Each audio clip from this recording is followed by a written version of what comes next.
Communion, can you hear me? I can hear you. Excellent. Good morning. Good morning.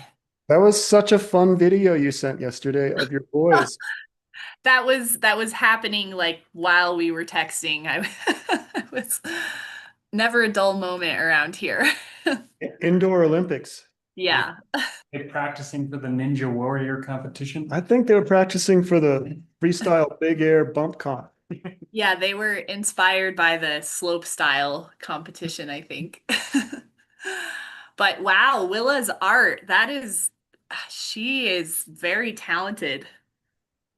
She likes to do art for sure. Yeah. Thank you for sharing. It inspired me. Yeah? Yeah. Did you pull out the colored pencils? Racing is for a new plan. I would have if I could have. You had your hands full. You were course marshal. Yeah. There's Commissioner Ann Brown. She's on the call. Just to be can you hear me really well? The Yes. wind is like really loud outside my house right now, and I'm just making sure it's not interfering with my audio. You're good. Okay, great. Hello, Good morning, Ann. how are ya? Oh, are you in short sleeves? No, I'm in long sleeves, Okay. but I do have frizzy hair from the humidity. Your hair looks fabulous. Oh, thank you. Thank you, Well, Leah. it's 9:30. Should we start? All right. Good morning, everyone. This is a regular meeting of the San Miguel County Board of Commissioners. Today is Wednesday, February 18th, 2026. It is 9:31 a.m. and present are all three commissioners, but two are remote. I am the only one here in Telluride. There's also some staff in the room, some staff on the line, and some citizens on the line, which is great. Welcome, everybody. We'll open our meeting with a moment of silence for grounding and gratitude.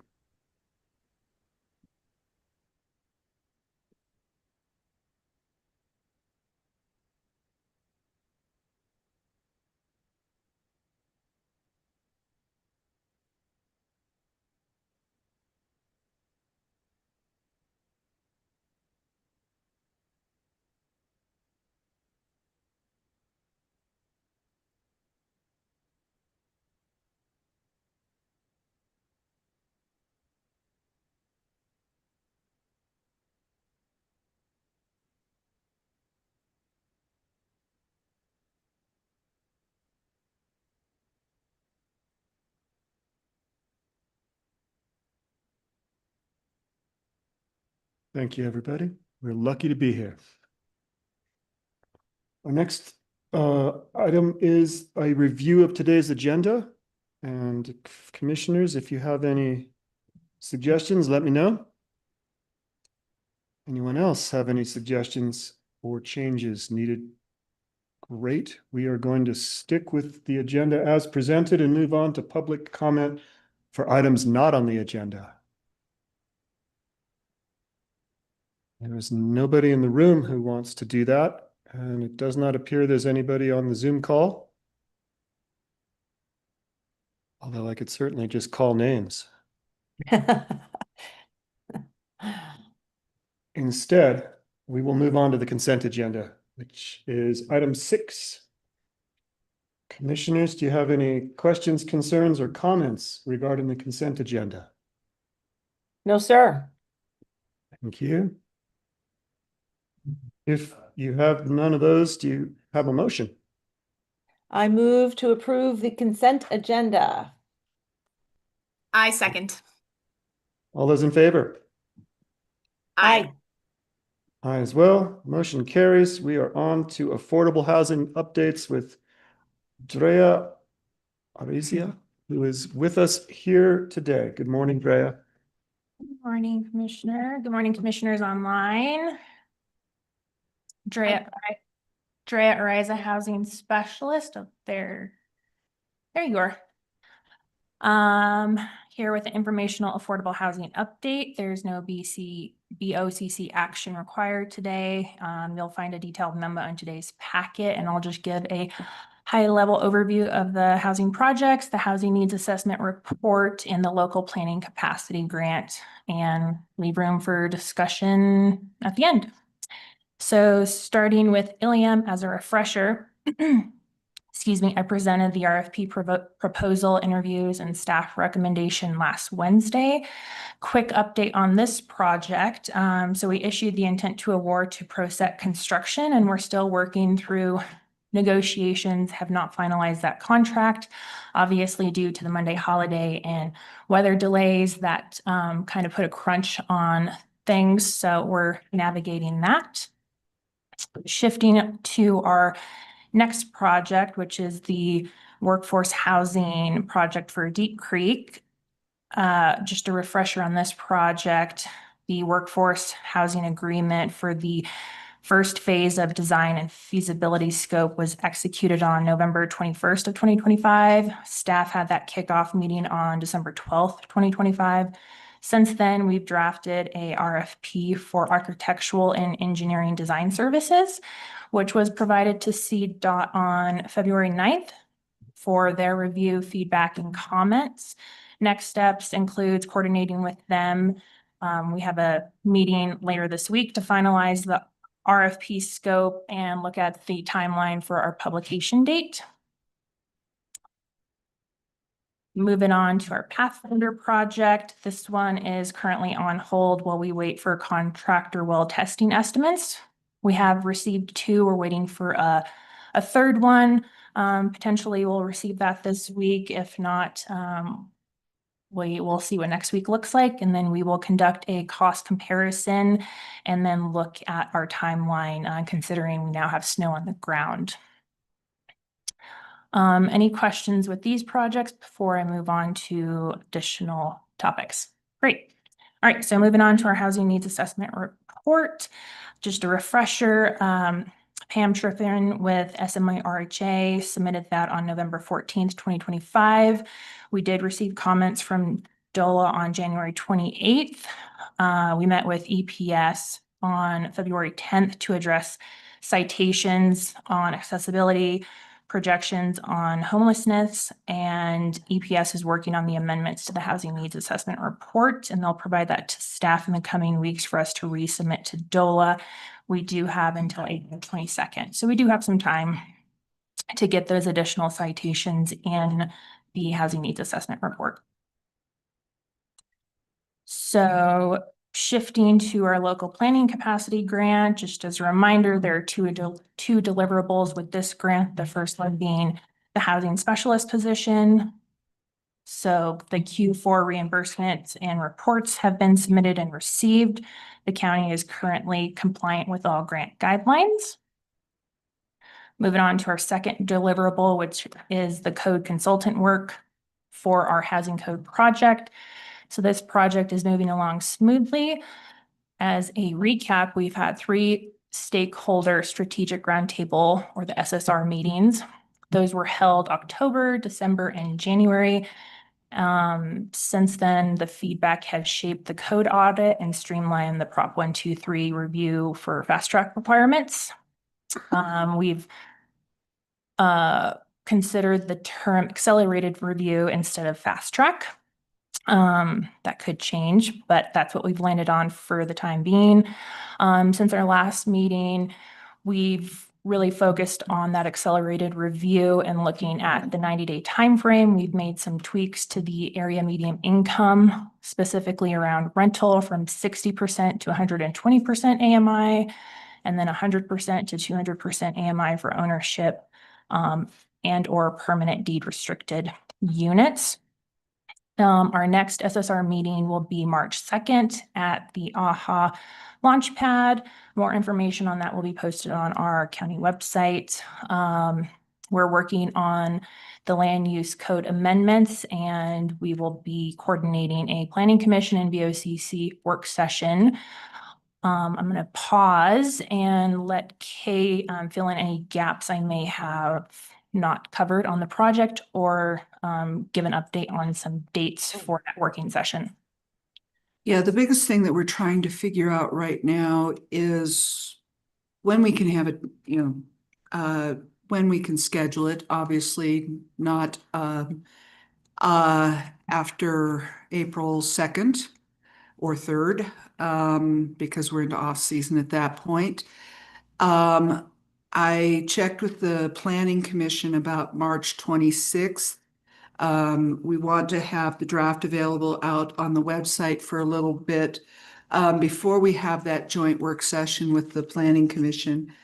Most of the planning commissioners are not available on Wednesday, the 26th. Most of them did say that Wednesday or Thursday, the 27th could work for them. They've moved their April meeting to April 2nd. They have to be in Norwood in the morning. But if we only have the one item, we could do a afternoon work session up here on Thursday, April 2nd. So I am looking for some feedback on potential dates for that. We're trying to have the Planning Commission meeting for a recommendation on the May agenda. So end of March, first week of April is really our limit. Okay, I have one question. I am not sure if I misheard or if your dates were different from mine, but I've got Thursday, March 26th and Friday, March 27th, and I'm unclear which date you're offering. I meant Thursday, March 26th. Okay, Sorry, don't have a calendar in front of me. And another option would be the afternoon of Thursday, April 2nd. understood. So those are our two choices. Both are afternoon? The 26th could go anytime, I think. Okay. Commissioners, how do your calendars look on the 26th? Do you have a preference? Are you available? If so, is morning or afternoon preferable for you? I could do either of those dates, and the morning of the 26th is better for me, but I could work through the afternoon too. Go We ahead, Ann. have on Thursday, we have an all-day CCI meeting, which we like to represent at. Mike Bordonia, do you want to be at that joint meeting, or could you represent us for part of the day if I'm in that joint meeting at CCI? I'm happy to sit in the CCI as our rep. Okay, then that means I'm available on the 26th. I do have a meeting at 3:45 that I'd rather not have to reschedule or miss. So like Galena morning would be better, or just getting done by then. On the 2nd, same thing. Just that one meeting at 3:45. I have a weekly Thursday, 3:45. Great. Thank you. Let's do this, Kay. Why don't we aim for Thursday, the 26th in the morning with the 2nd as backup if for some reason things fall apart. Okay. Yeah, I will double check with the Planning Commission and get back to you as soon as I have some answers. Okay, we'll stand by, but I think you've got acquiescence for either Thursday and mornings Yeah. being better for Great. both. Thank you. Thank you. All right, great, thank you. So that pretty much covers my update, and to stay up to date on the Housing Code Update project, you can visit the San Miguel County website. And I'm ready to take any questions, comments, feedback you may have. Thank you, Drea. I see hands up from both commissioners from afar. Let's start with Commissioner Gleason. Thanks. I just have a question on the AMI adjustments and kind of what went into those adjustments. Can you just expand a little, Drea, on that process so we can just understand a little better about how you landed on the 120% for rental and 200% for ownership? And actually, I had this similar question on that topic, but even back up, like how are AMIs relevant to this conversation? I mean, I know they are to housing, but in what way do they fit into our code and this discussion? Good questions. So I'll back up a little bit. So the accelerated review is like an additional component to what we're working on with land use code amendments, specifically for DOLA reaching that time frame before adopting an accelerated review before the end of June, I believe, to as an incentive to receive grant monies that the county would be eligible for. So we're Prop 123 grant loans. correct. So in our last SSR meeting, there was a lot of discussion just around what those AMI ranges are. And as a real resort for our community, do we fit that mold? And do we want more flexibility there? And so there was a lot of good discussion around that, and that's pretty much where we landed, more so to open up to flexibility for rental and ownership. And Jared, is there anything you want to add? Yeah, I was just gonna add a minor point here is that per the state law that kind of governs these programs, we have to create a process to be compliant with the bill that was passed that allows rentals to go through a fast track process if they're at 80% AMI and 100% ownership. And the group had discussed pretty significantly how those are kind of low for our region.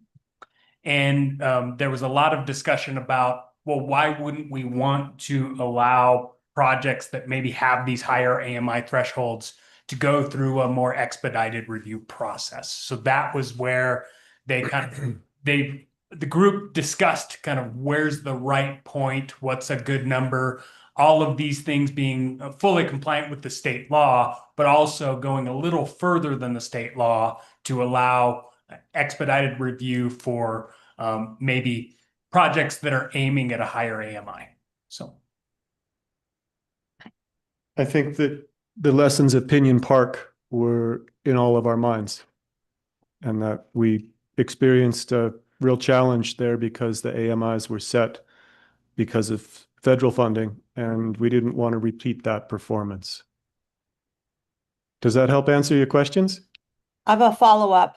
It definitely helps. Thank you so much. But my follow-up is the whole idea of having a maximum AMI within that as a criteria for accelerated review, is that required? Because it would seem to me that in the past, like for example, when we've looked at the CH zone district, we've just said if it's deed restricted, that's enough to qualify. Do we have to be that specific about the AMIs? Because even though these are higher than what we had originally been suggested, they still could be too low for some of the units. Or anyway, is it required that we have an AMI maximum in there? Could we just say accelerated review if they're deed restricted?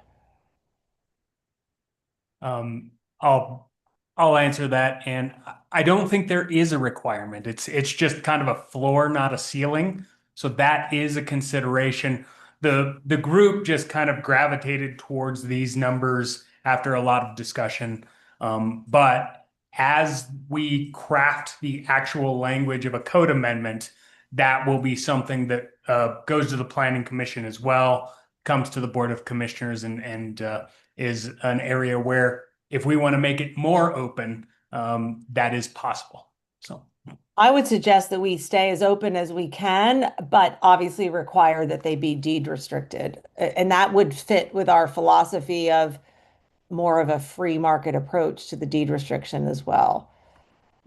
But we can, it doesn't sound like this is a decision point, just giving you my feedback. we appreciate that insight. So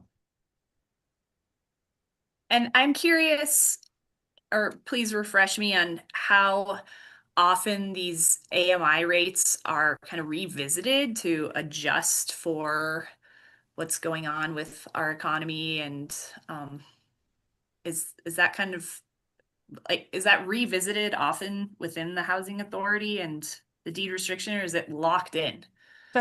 Well, I'll start and then Jared can fill in the gaps, but it's set at a federal level through HUD, and the numbers come out, I think, late April, early May of every year.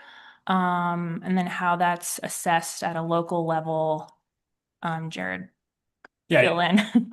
I think that those numbers from HUD are then published by the Colorado Housing and Finance Authority annually. So to your point, Commissioner Gleason, they are updated annually. And usually those numbers have been on an increasing track at inflation, or maybe a little faster than that. But those are updated annually, and we are reevaluating them. I know I sit with bated breath every June waiting for that publication to see how they have moved. So Thank you both. Any other questions, commissioners? If not, we will move on to our next item. And if we have more to talk about here, we will stay. Mr. Tooley, I see a hand up from Doug Tooley. Let's have Mr. Tooley speak. We'll ask you to unmute, and here you come.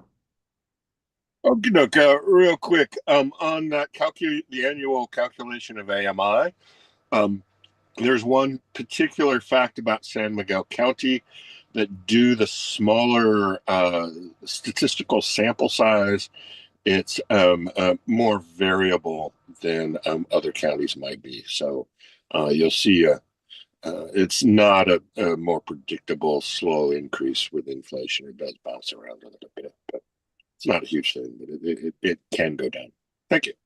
Thank you. All right. Drea, thank you so much for making time and for sharing that mostly good news. It's pretty much all good news. All good news. Appreciate good the news. discussion. Thank you. All right. On to administrative matters. This is item 8A, consideration of approving the selected contractor for the Mountain Village Town Hall Access Control Project funded by the State Homeland Security Grant, and San Miguel County will act as the fiscal agent. Ramona Rommel is with us, and we have 10 minutes to discuss this possibility. Good morning, Ramona. Good morning, commissioners and staff. Thank you for agendizing this for today. This is a similar project to what we did last fall with Delta County, but this one is for the Mountain Village Town Hall project. And what this is a collaborative effort with Mountain Village funding and State Homeland Security Grant money to put in access control improvements into the Mountain Village Town Hall.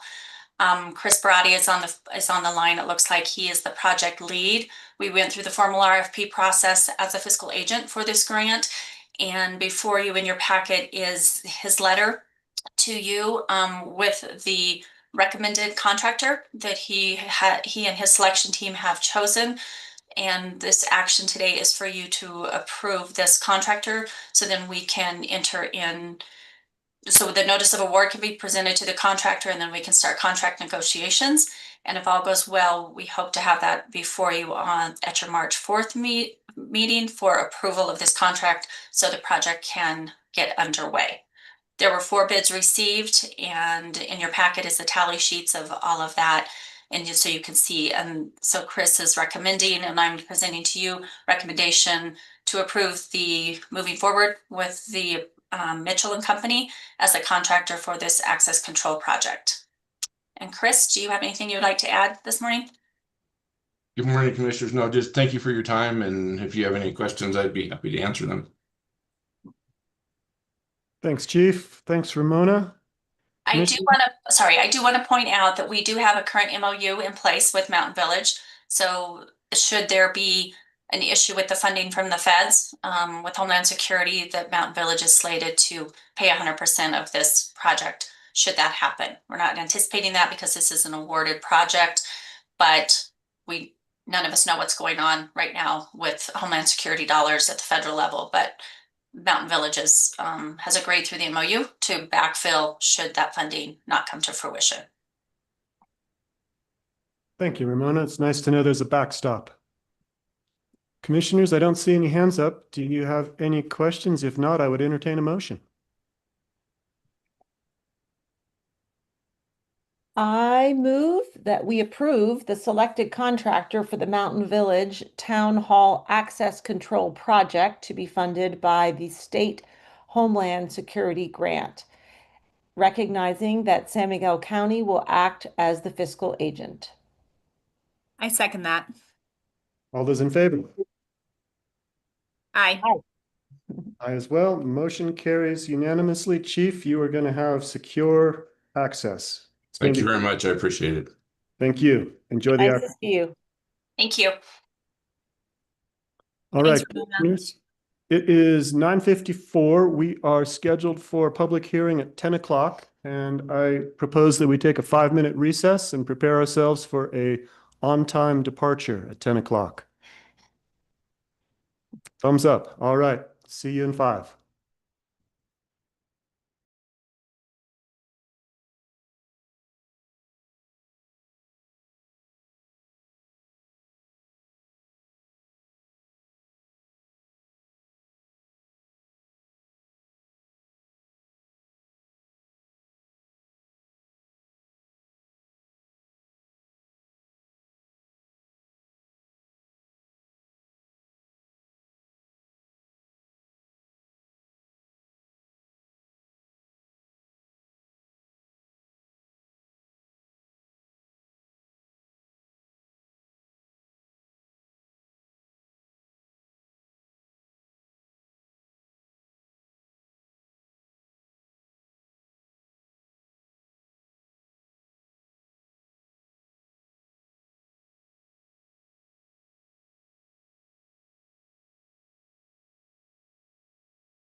Welcome back, everybody.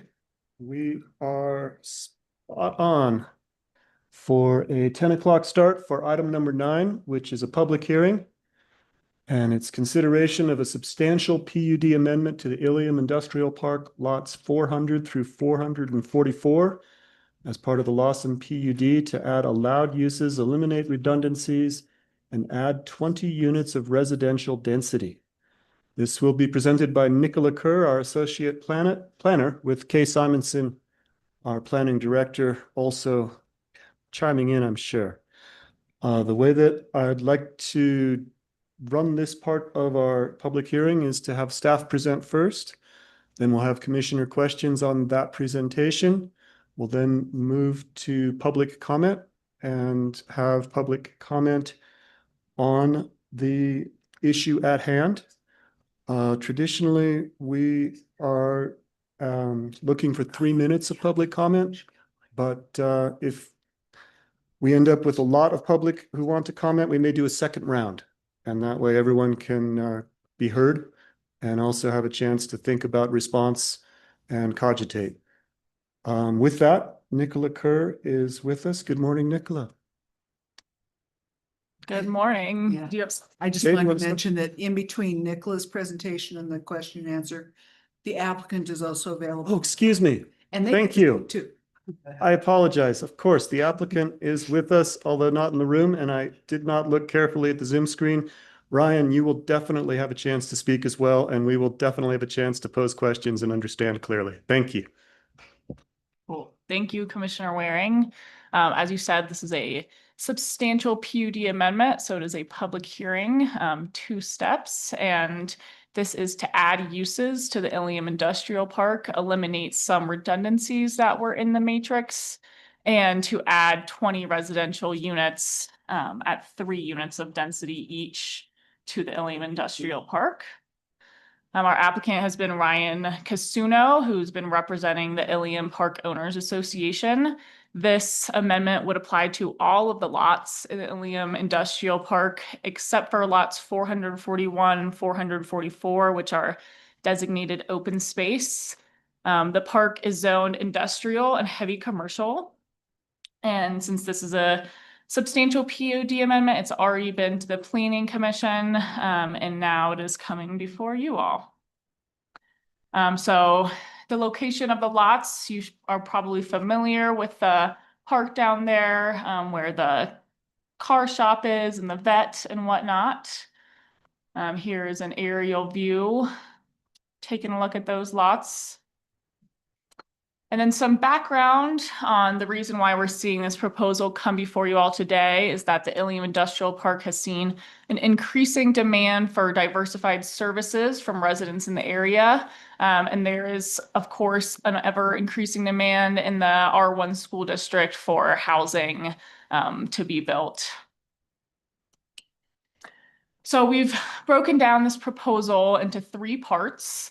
The first portion of this proposal is to add 3 new allowed uses, which would be applied to all those lots, except for the open space lots.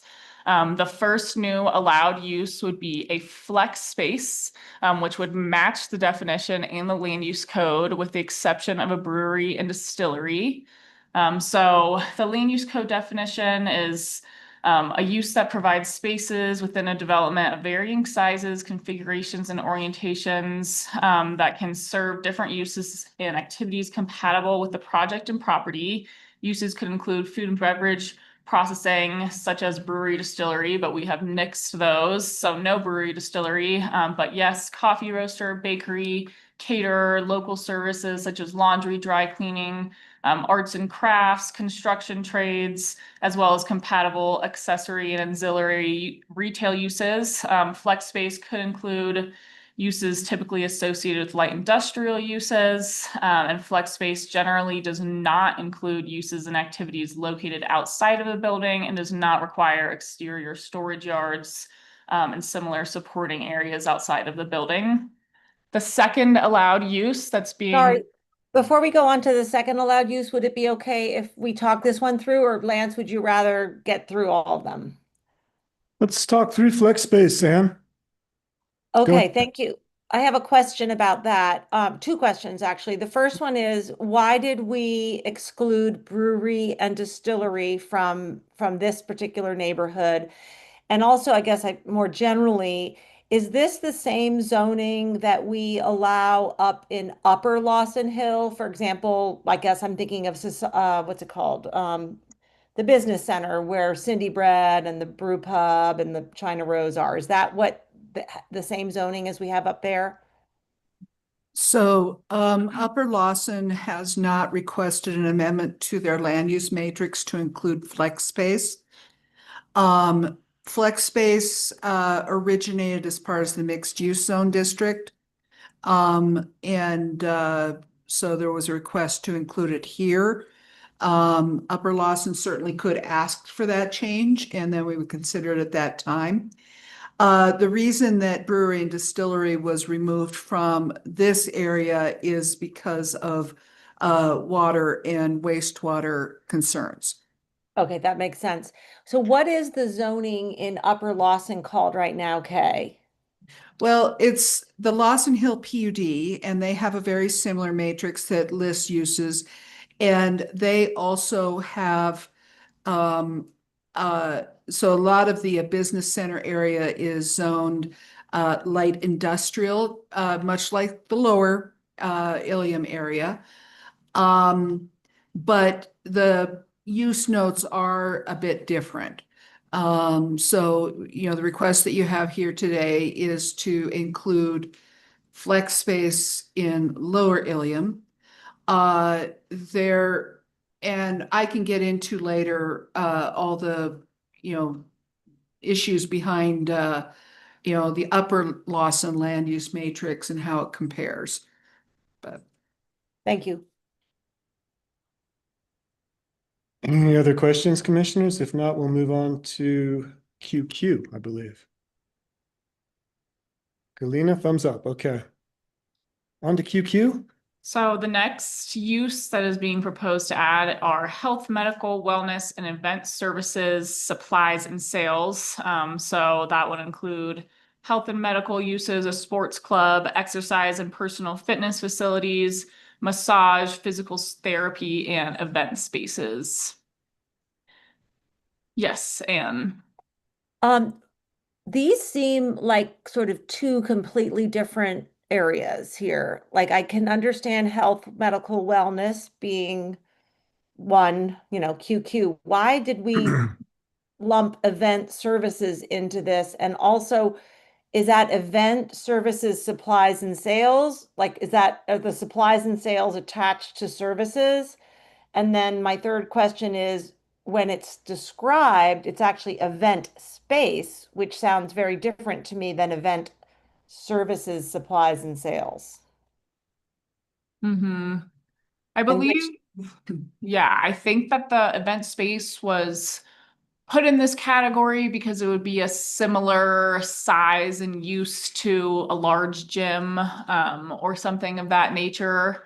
And so it seemed natural. And I'm not 100% sure if these were also kind of grouped together in the traffic study for the planning uses for the way that the traffic study was done, but maybe the applicant will be able to speak further on why they thought these seem fit to go all in the same category. Okay, that we can address that later. Thank you for that. And then maybe the rest of my question is event services, supplies, and sales all the same category, or is event services one thing and then supplies something else and sales, or is that all related to events?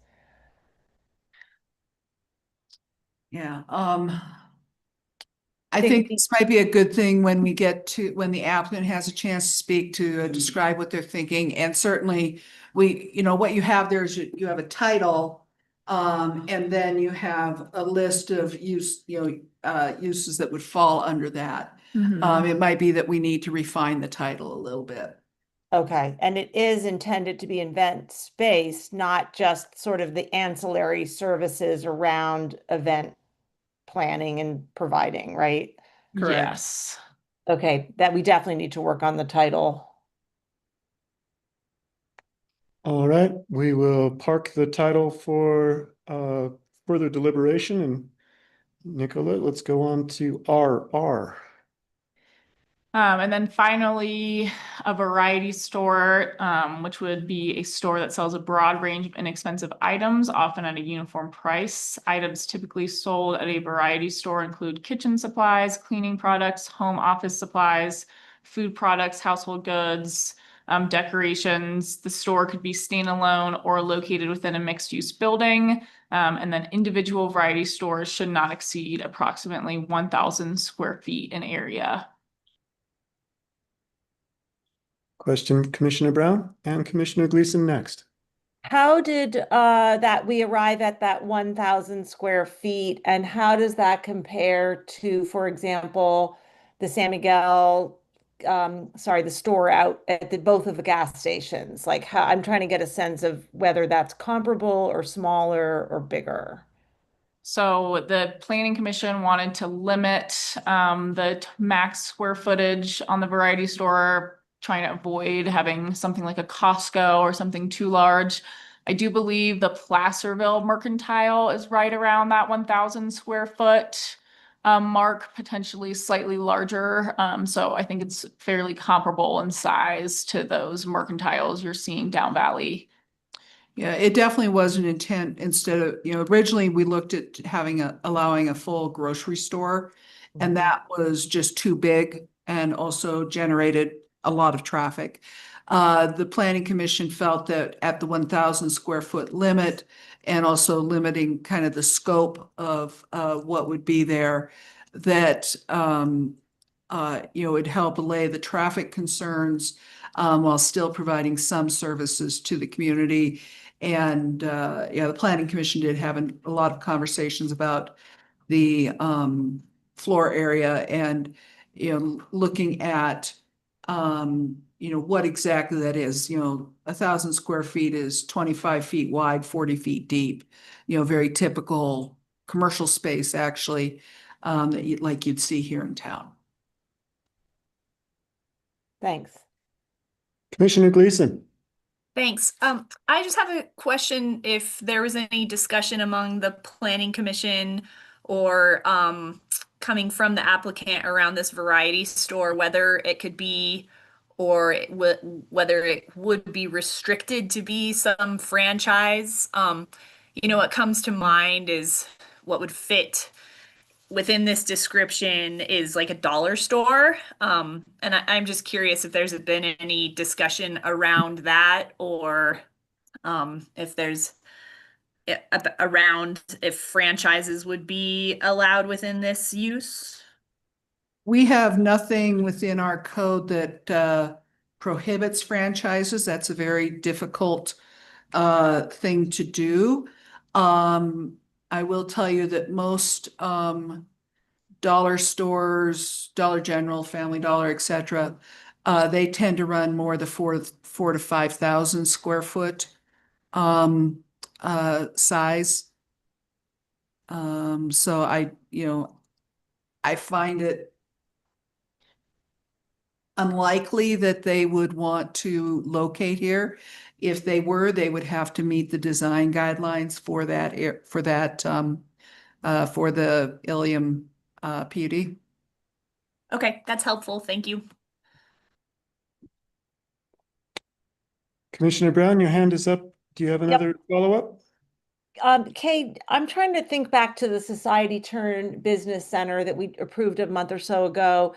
Is there a limit to those commercial spaces? And if so, do you remember what it is? I'm just trying to get a point of comparison. Yeah, the Society Turn PUD, not the business center. Thank you. Yeah, there are limits. They are different than they're definitely bigger than 1,000 square feet, but that's because it was a larger they're within larger buildings. So there are different limits for some uses in that PUD. This 1,000 square feet is kind of tailored to Ilium specifically, or this proposal specifically. Thank you, I guess Kate. I should say what I'm just trying to get at is I just want to make sure that's a big enough that someone can run a profitable business there, because I do recognize the value of having a variety store down there.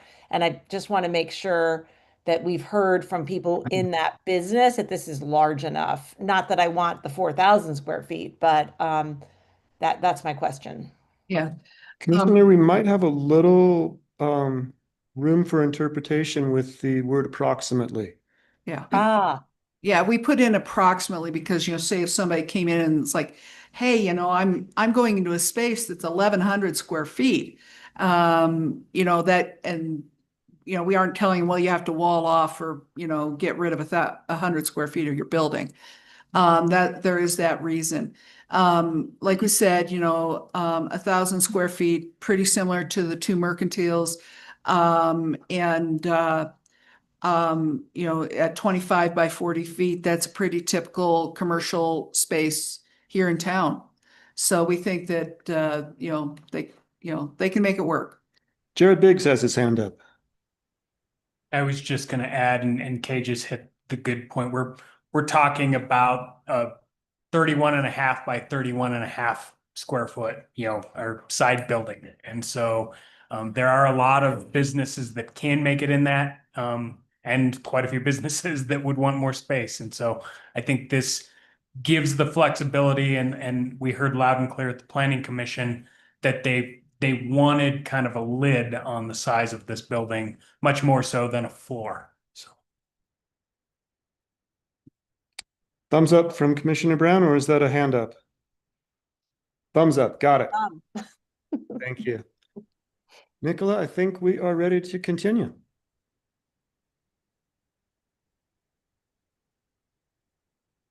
All right, so the second part of this proposal, right now in the Ilium Industrial Park, we have 4 notes that are quite similar. They're all basically describing uses in the industrial and heavy commercial zone district. So it was requested that we combine those uses into one, just to eliminate some of the repetitiveness and confusion in the matrix. So this would be consolidating notes E, AA, and BB into note I, which are the uses allowed in the I zone district.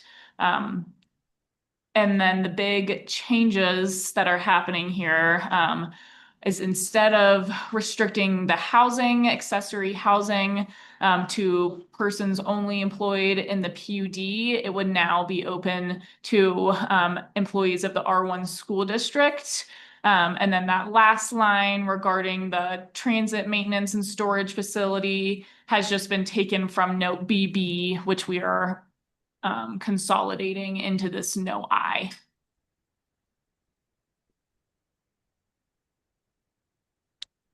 Yes. Commissioner Brown.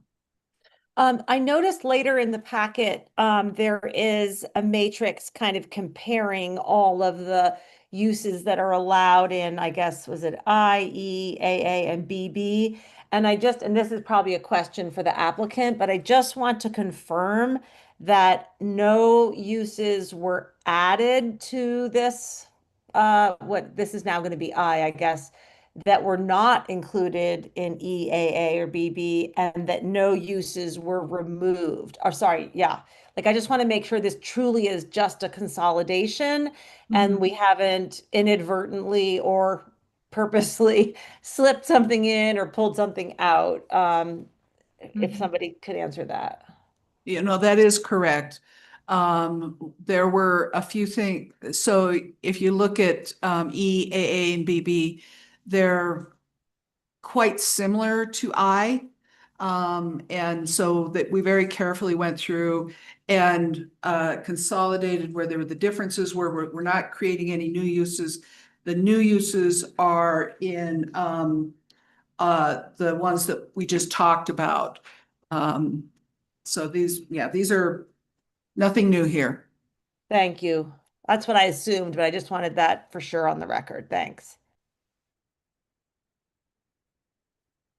And I do note that we've struck the limitation on daycare centers. They no longer need at least 1 acre, which, That's correct. Makes sense. Daycare centers are regulated by the state. yeah, And they have standards for size, outdoor area, things like that. So rather than have a limitation in our code, we're going to defer to the state permitting on that. If the state's willing to permit a daycare center on a site in Ilium, God We're- bless them. yes. Carry on. Thank you. I remember that struggle at Sunnyside trying to fit the daycare center into the state parameters, and Yeah, that's actually a Appreciate- daycare home. yes, even more Two different complicated. things. Yeah. But yes, that's exactly it. It's already enough of a hurdle to meet the state standards. Thank you. Any other questions, Commissioner Brown? What does it mean, affordable housing, quote, accessory to a principal use? So that basically means that affordable housing cannot go onto an empty lot. There needs to be a primary use on the lot already as a business or an industrial site. You cannot build a house on an empty lot. Yeah, and in the case of what's down there, there's a number of instances where there is housing on upper floors that either are long-term housing for their employees or are work week housing for commuting employees.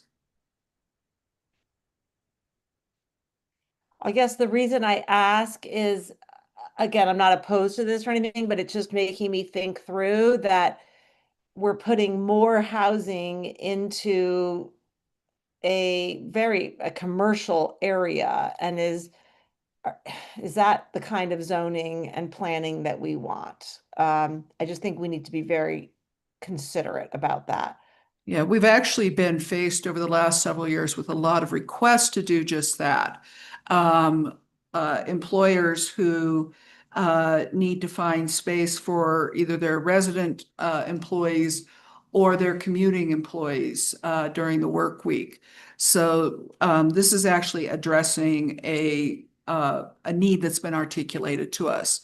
And yes, the Planning Commission was very sensitive about having housing in a sort of industrial area.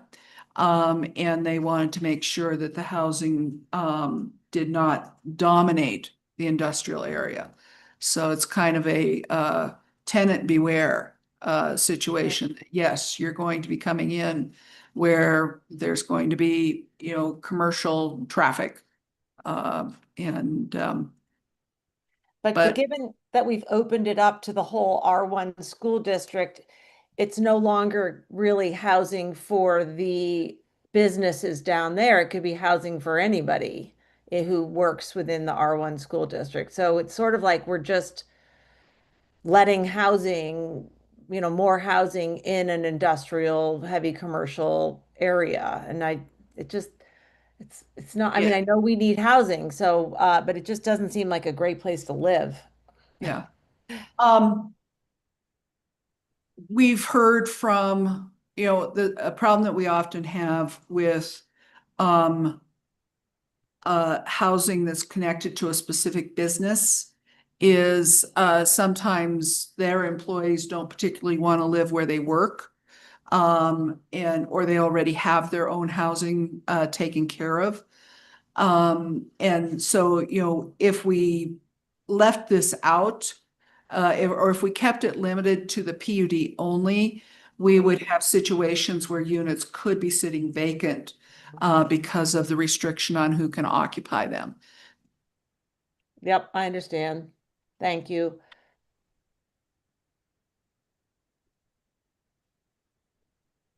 Any more questions, commissioners? Seeing no hands up, Nicola, do you want to continue? Right, so the third part of this proposal is adding those 20 units of residential housing density with an associated population of 3 each, which would total up to 60 units of population density. This density would be just held by the Ilion Park Owners Association, and then distributed by way of insubstantial PUD amendments, which requires administrative approval and sign off by the BOCC. These units would be deed restricted by the county's R1 deed restriction. And then the following note will be added to the matrix, AA, which will be that residential units shall not be located on the ground floor, the level accessed from the road of the primary building, except for entrances and utility areas of the primary building on the lot. And that was the Planning Commission's thinking, was that they didn't want all these residential units taking up valuable ground space in the Ilium Industrial Park, and hoping to preserve some of that industrial and commercial space. The limitation on the primary building, and we do have a little bit of a redundancy in there that could probably be cleaned up a little bit. But for example, there are some parcels that are quite large, that it might make sense to do a separate building that does have residential units in a secondary building on the ground floor. And as long as what's still more street facing is commercial, we think we can work with that. Commissioner Brown. Two questions here. One, how will this density be distributed? And will people be charged for the density, or, will it be for sale? And if so, what happens to that money? And then the second question is, should we or can we or specify which deed restriction? For example, if these units are sold, I would personally like to see a price cap on them. So those are my two questions. So the IPOA would be planning to sell these essentially to reimburse at least the cost of this application, including paying for the traffic study and application costs and whatnot. Specific numbers have not really been discussed, so I'm not sure if that's something you all would like to look into further, or kind of what our jurisdiction is on regulating how they are distributing those. That could be a question for the applicant, or it could be a question for Maura. Maura, do you happen to know off the top of your head what, if any, jurisdiction the county might have in price setting for the densities that we're discussing? In terms of what the IPOA sells the density for? Correct. Off the top of my head, and not aware of jurisdiction that we'd have over that level of regulation. Let's save the question then for Ryan. Yes. Deed restriction, like for future sales, I think that's something we could do. We don't currently have a deed restriction that has a price cap, so how we would get our, yeah. So we could use the Pinion Park model if we were so inclined. Kay, I saw your hand wanted to come up there. Yeah, in my experience, working with, housing density banks like that, yeah, I can't think of any example where, we've ever gotten into what the price of it is. There's definitely a market component to it. So I would encourage you to not be trying to engineer that at this point. Okay, well, let's save that question about potential price for Mr. Kasuna when he's available here shortly. And as far as the price cap, Commissioner Brown, that is an interesting proposal and one that I think we can continue to discuss. Do you want to dig into that now, or do you want to put that in the parking lot for future discussion? Whatever's more efficient is fine. Okay. I think that let's keep it as a question and hear some feedback, perhaps from the public, perhaps from the applicant, and thrash it out in the minutes to come.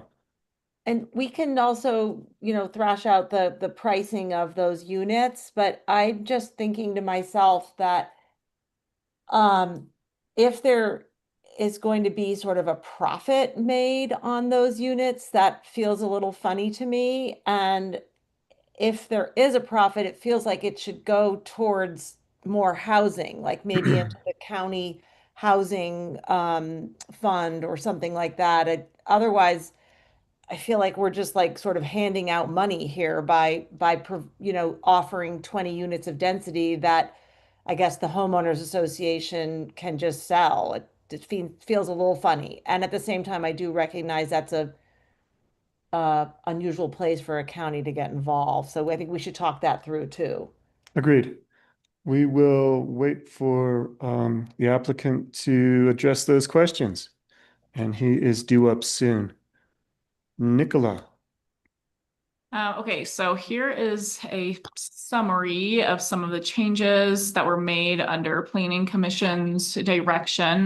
This was continued the first time the Planning Commission heard it, so there was some time for some workshop back and forth. The first change that was made was to omit that brewery and distillery from the flex spaces, and that was just due to some of the water struggles that we face in this region. The Planning Commission really didn't feel like a brewery and distillery was the highest and best use of our remaining water resources. But otherwise, that definition is still consistent with the land use code. And then note RR was amended to replace the use of a grocery store with a variety store, and then as well to limit that variety store to approximately 1,000 square feet. And like we discussed, that was kind of stemming from traffic concerns. If there's a grocery store in Ilium, that would become the closest grocery store to quite a few residents living down valley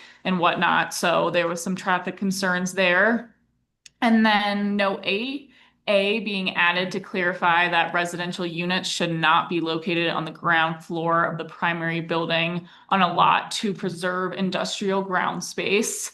And once again, as Anne pointed out in note I, it is also protected that, we can't have a residence without a primary use on a lot.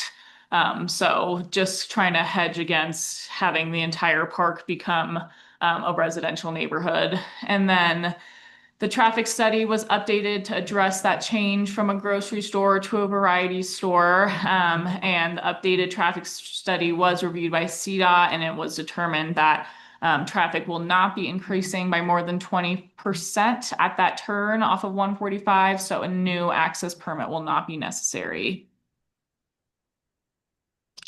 I'll Pause for questions. Sure. Yes. I see Commissioner Brown's hand up. You can tell I did my homework.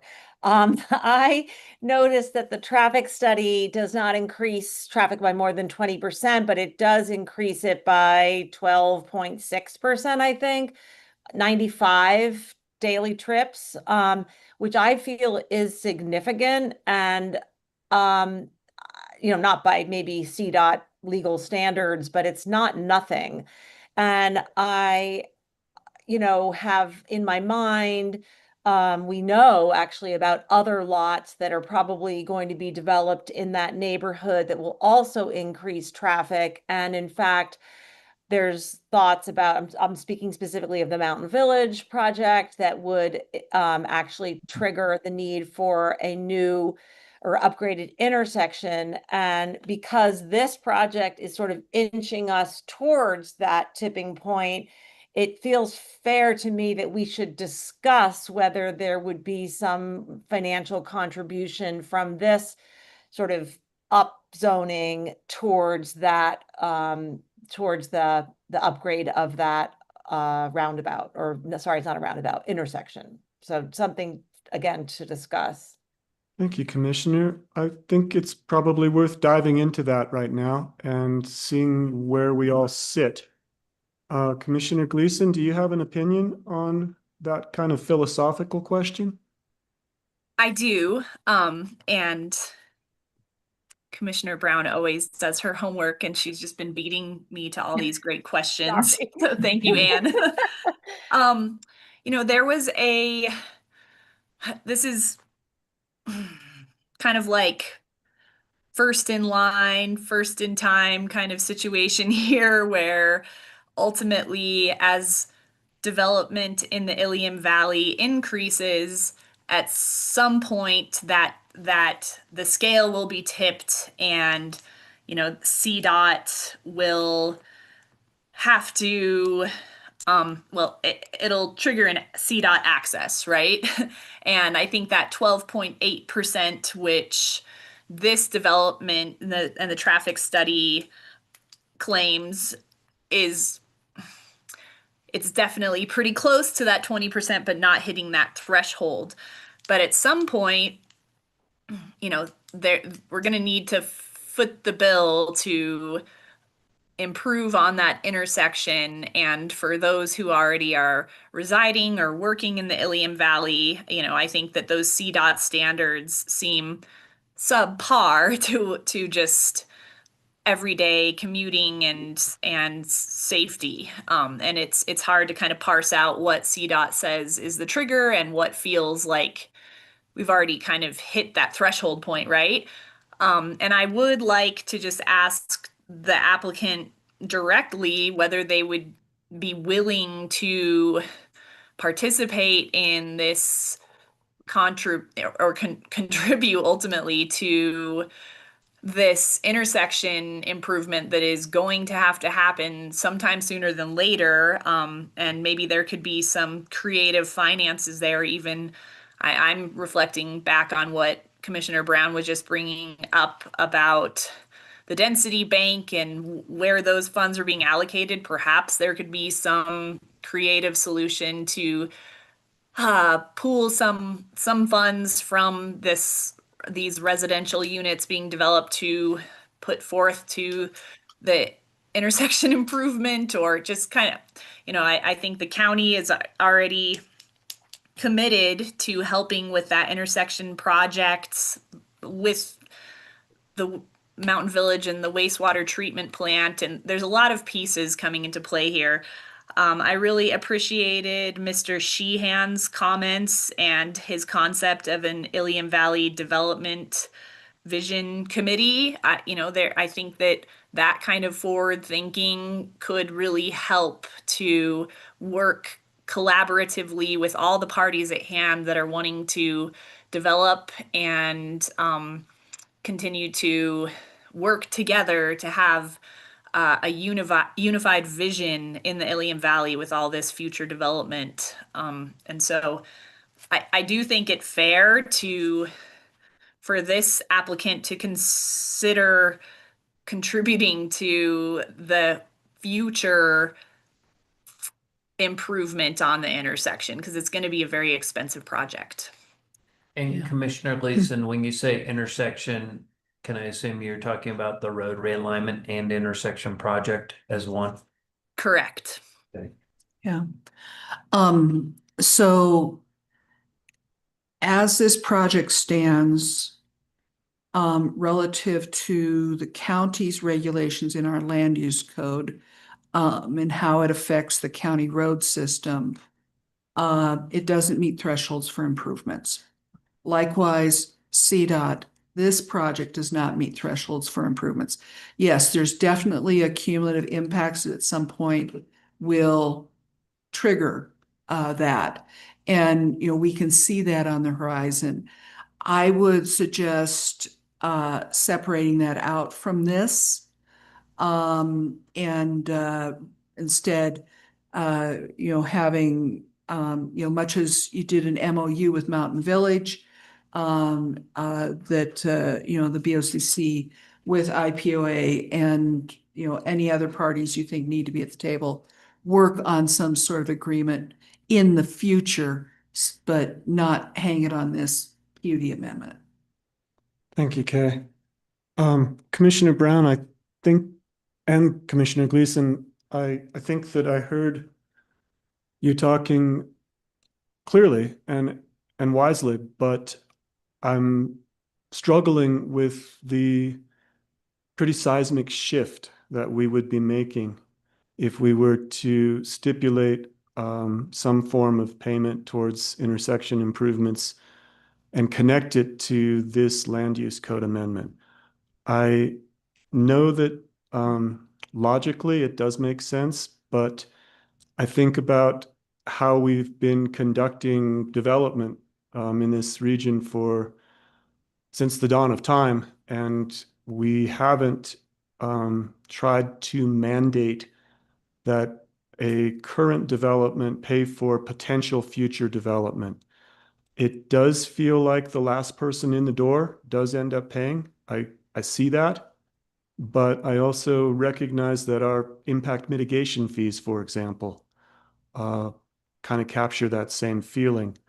I also note that the IPOA is providing water and sewer for this development, which is a significant benefit to the project and to significant cost to IPOA. So there is some contribution already being made.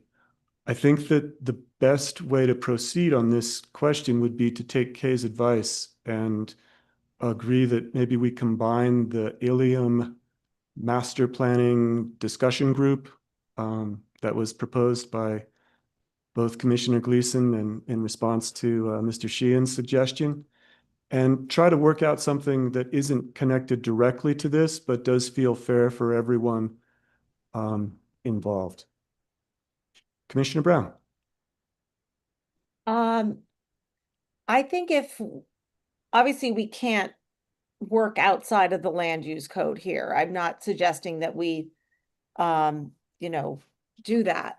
But I do think that this is the time, if we are going to quote unquote give the Ilium Valley Homeowners Association something, i.e. 20 units of housing density, all of these additional uses, which frankly increase the value of their property, that this could be a time that they might consider making some sort of financial contribution. And we'd have to figure out how to do that ethically and legally.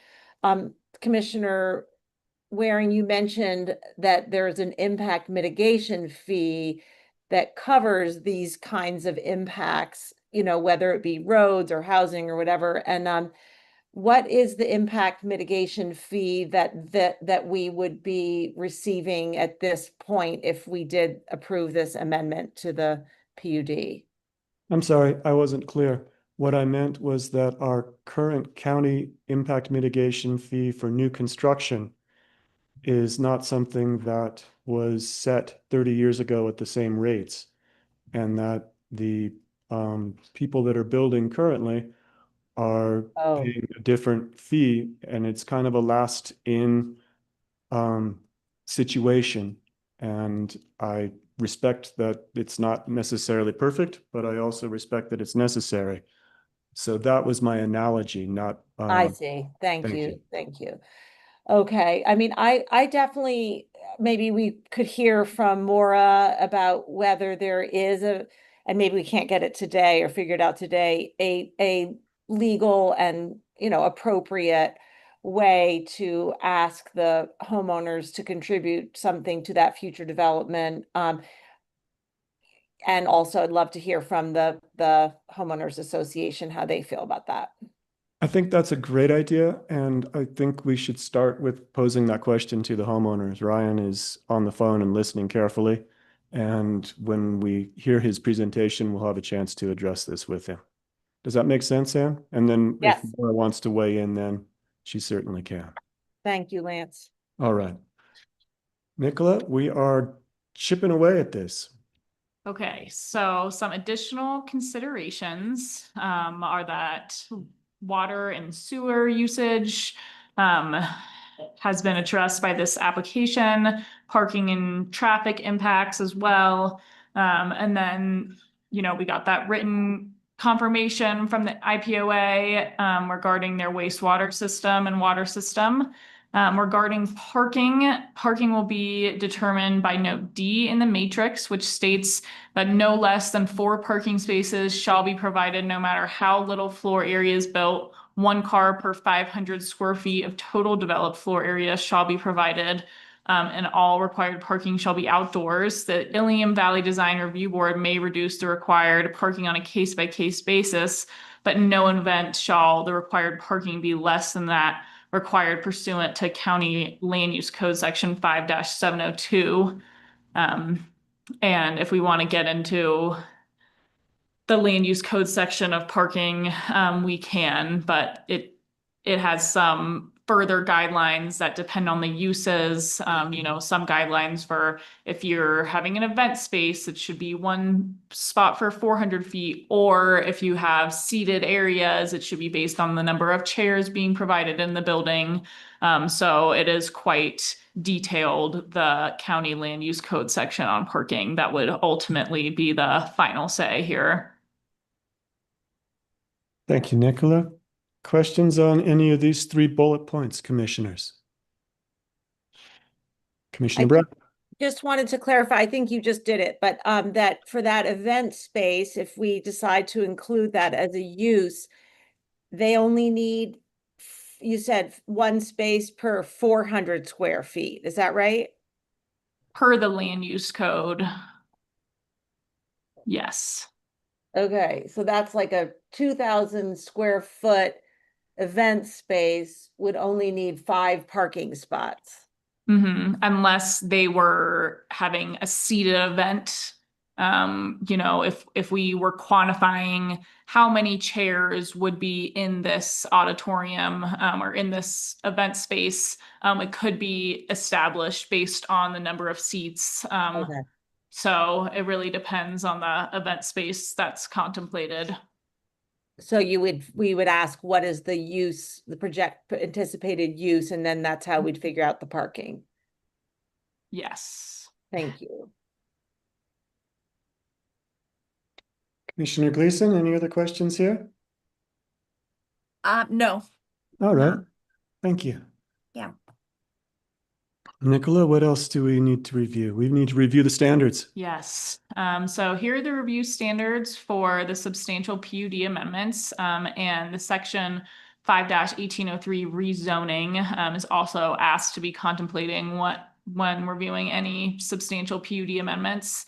So the proposed amendment must be consistent with the approved subdivision plan approval necessary to achieve the intent and purposes of the PUD. This includes meeting applicable sections of the comprehensive development plan, being compatible with surrounding land uses, neighborhood characteristics, community character, and would not result in unsupportable demands on public facilities or significant adverse impacts on the natural environment or be in conflict with public interests. The review body should consider whether surrounding neighborhood supports the proposed amendment and if it affects traffic and road safety. So the adjacent community has generally expressed support for additional uses, and it is able to be supported by pre-existing infrastructure with its proximity to the smart bus route, bus stops, and that water and wastewater that's being provided. And I'll keep going to the next slide if we're feeling good about that. So this was referred to the county manager, deputy county manager, our attorney, road and bridge, county surveyor, county building official, San Miguel County Sheriff, the IPOA, Two Rivers, CDOT, San Miguel Regional Housing Authority. We did receive some letters from the Lawson Hill HOA commenting that the county should consider a substantial amendment, potentially in conjunction for a change of land uses in Lawson Hill. And then prior to that change, from the grocery store to a variety store, Mike Ordonia, county manager, had commented that he did think that supermarket could really cause a spike in daily trips. So hopefully the variety store mitigated some of that. And he also commented that he believes there's not an existing CDOT access permit. And Randy Ryder with CDOT did confirm that this intersection is a part of a 10-year plan with CDOT, which I'm not entirely sure what that means, but it does seem like they're keeping a close eye on it. And she did confirm that since the traffic is not being increased by 20% or more at this time, it does not require a new permit. Yeah, and Mike and Jared, you can probably fill in here, but what they've done, as I understand, is they've put it in our 10-year plan, the 10-year regional plan for improvement. So, and there was some discussion, I think, about how it could possibly be accelerated. And The funding is programmed for 2031 and 2032. And CDOT did indicate that if Mountain Village, in their potential project, wished to accelerate it, that they would consider paying them back if they were to move forward ahead of that time frame. But there's nothing in writing yet from them. yeah, so definitely active discussions, and once it's in the 10-year plan, that does move it up to a more concrete proposal.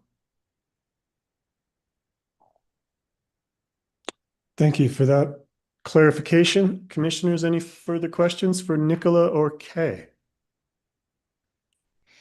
Okay. Commissioner Brown has her hand up. Sorry, I have a question. I read the two different Lawson Hill property owners companies notes with interest.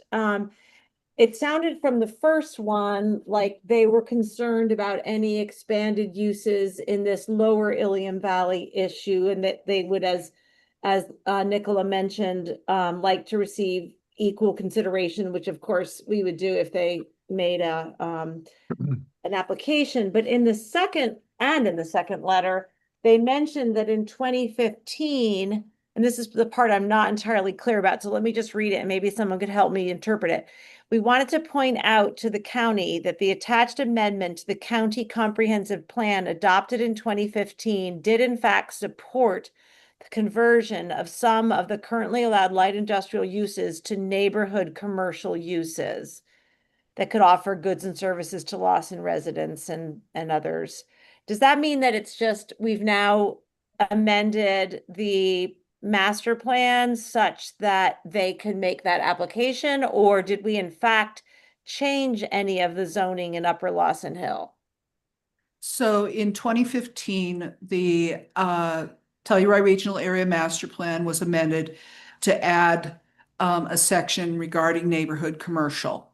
And the intent was to make it possible to add the neighborhood commercial uses primarily to Upper Lawson. When the East End Master Plan was adopted, we preserved that element as an appendix because we felt it was important to continue on. But likewise, we have the new East End Master Plan that addresses a lot of these these ideas as well. So while we preserve that, I think the East End Master Plan also supports this. And as we said, should Upper Lawson apply for a substantial PUD amendment, we'd be happy to entertain it. Commissioner So the East End Master Plan supports, you said, conversion of some light industrial uses in Upper Lawson to neighborhood commercial uses. And how does it envision this particular property that we're talking about today? Ilium was identified in a lot of the public feedback that we did during the East End Master Plan as a good place for more affordable housing and more commercial uses. Pretty consistently throughout the East End Master Plan. So, if you dive into the East End Master Plan, beyond the future land use map, there's a lot of components that this is compatible with.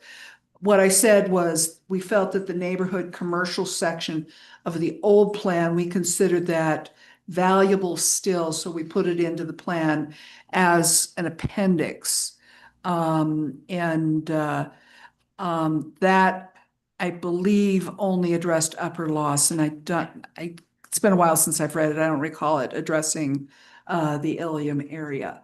But we're fairly confident that this proposal is consistent with the East End Master Plan.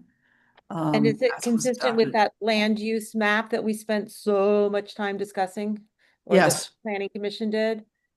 Yes.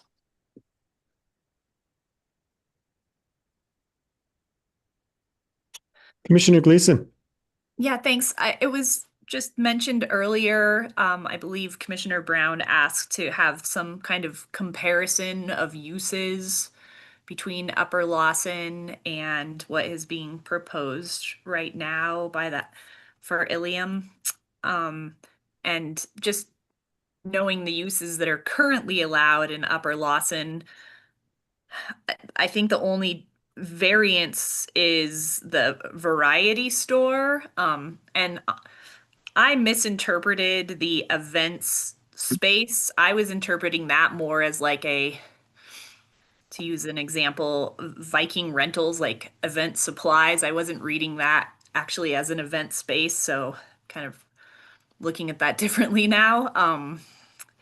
But I don't know if now is an appropriate time. Kay, I think, said that she would kind of present the differences in uses. And that might be helpful also to address those letters from the Lawson Hill Property Owners Company, as to, kind of what it is that they, and once again, they, by all means could come forward with an application similar to what we're looking at today. But just to kind of set that straight, it might be helpful to look at those uses and the variances there. Yeah, so the Upper Lawson and the Ilium PUD matrices, in terms of uses, at its core are very similar to what is in note I. In that it's referring to the light industrial zone district, and then all those many uses. There are some differences between the two. They're somewhat minor, fairly minor. Introducing the flex space to lower to Ilium is new, but that was something that was introduced with the society term PUD. I'm trying to remember how far we went. We did the last substantial PUD amendment that I can think of for Upper Lawson was Lot HI, in which we added housing, and instead of and then we also added the commercial industrial type uses to that as part of what could be on Lot HI. So we've made those adjustments, and without sitting down and doing a line by line, side by side comparison, which is way outside the scope of this meeting. Yes, they are substantially similar. Yes, there are some subtle differences.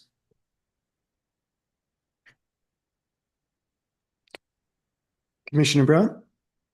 When I spend time in Upper Lawson Hill versus Lower Lawson Hill, they seem to me very different.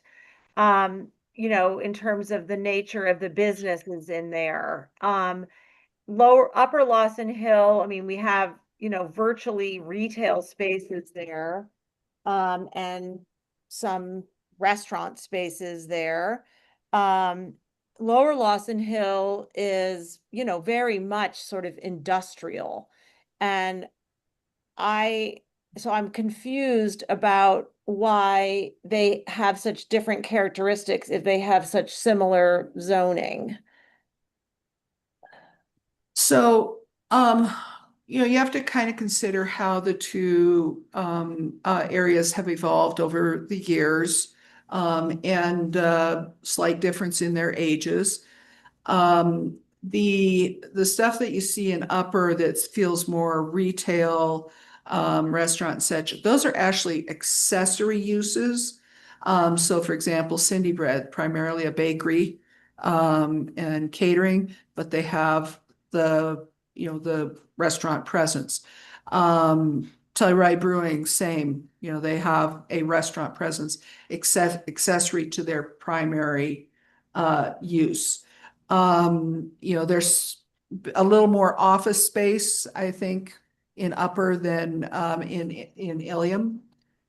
But over time, well, right now, Ilium is still, strongly towards the contractor trade storage type of uses, but you've got the animal hospital, you've got, Telluride Auto, all of those things. So, you haven't seen as much of the related commercial develop out of the out of the Ilium area that we've seen in the Upper. And I think that's just a matter of age almost, and also, where space is available. Yeah, I think there's likely some market forces at play with the large residential population in Lawson really, making a need for, wanting a coffee roaster and whatnot. Whereas we've had less residents in Ilium, lending it to be more industrial. But it does seem like that may be changing in the future with some new developments that are going in Ilium. Yeah, and right now the if you compare the population of Lawson Hill, which is around 200 dwelling units, to what's approved down there right now, which is around 50, 60. Don't trust my memory on that one. But up in the Q lots and Two Rivers, once Mountain Village, starts to develop, we're going to see that population growth, and it could, push for, something a little more similar. But it's also the last good area that we have for, commercial contractor storage, and we don't want to see that totally pushed out either. Commissioner Gleason. Thanks. And just based on some comments that we received from homeowners in Two Rivers specifically, in support, and mostly in support of this increased use, I do see it, these new uses enhancing the livability in the Ilium Valley for residents down there. And as Kay pointed out, really kind of it's a these businesses will evolve to kind of match the development in that valley. And I do see these uses of flex space, health, medical, and wellness, and a variety store directly addressing the needs and enhancing livability for residents and future residents in the Ilium Valley. Thank you. Nicola, do you have any other slides to share? It looks like Anne might have just popped her hand back up. Commissioner Brown, your hand is back up. Go ahead. Yeah, I appreciate what you're saying, Commissioner Gleason, about enhancing the livability of the valley as potentially more housing is built down there. And that's a huge positive for what we're looking at here today. But I think we have to recognize that that means we will be pushing out the light industrial and heavy commercial. If we do allow this change in zoning and we allow market forces to work towards the new zoning that we are providing here. And I have concerns about that. I mean, we talk about traffic on the roads, and particularly, heavy traffic, commuting traffic. I was down in the Ilium Industrial Park last week, and that land is really heavily used right now for important construction trades, which are a big part of our economy here. And so we would basically be, I think, if we allow what is proposed here, we will see all of that slowly or quickly, I don't know, removed or moved out. And we just need to recognize that it is an impact to other regions and to our roads. Commissioner Gleason? Yeah, I mean, it's an interesting point, and I wasn't really looking at it as those uses being pushed out, but there being future potential development within these other uses because there is space to build there and more vacant lots to be built on. And I guess I would weigh on the applicant and potentially any members of the public to bring up those concerns. That's not something that has been kind of brought to light for me yet. So, yeah. And I would say that, in working with the IPOA on this, developing this matrix and the amendments to it, there really has been a lot of attention paid to protecting the industrial uses and activities. And, as such, putting within the matrix, guardrails on it so that we don't get, the full conversion.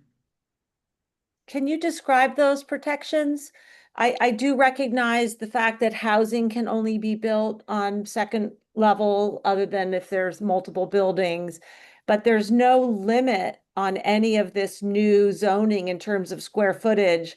I thought that was really well done in the Society Turn PUD, where we had, flex space, as you said, but we limited how much could be a restaurant, how much could be all these different uses. Whereas here, if, depending on how the market functions, this could end up, I'm exaggerating here, but it could be all health and wellness. It could be all a variety store. It could be all flex space. I don't see what really is in here, and I may have missed it. So please help me here to protect that industrial and commercial uses. Yeah. So, as an example, we didn't increase the total floor areas or heights or anything like that. We kept all of that in place. So they've got to work within the existing envelopes. And I'm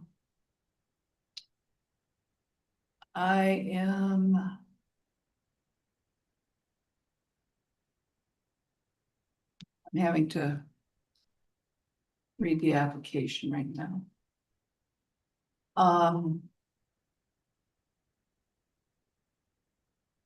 I know that the Planning Commission also discussed this at length, industrial uses being booted out. And I think there was more or less a general consensus that if industrial uses are the best use, and since they are so important to our economy, that it's unlikely that they would all get pushed out because it is, such a huge economic factor around here. And, restaurants are not included in this matrix, so it's not going to become one large, shopping mall and dining area. The commercial catering or bakeries that are being proposed almost sort of fall into those industrial uses that we're missing in the region of having larger spaces for businesses to be able to, make their product, et cetera. So I think, unlikely that the entire park would become 20 variety stores or 20 yoga studios just simply because they wouldn't be, the best bang for your buck per se.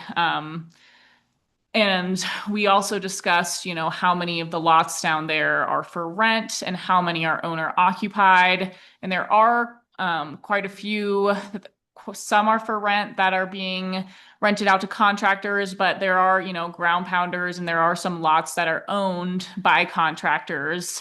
So ultimately, if they decided, to sell their lot, it would have to be,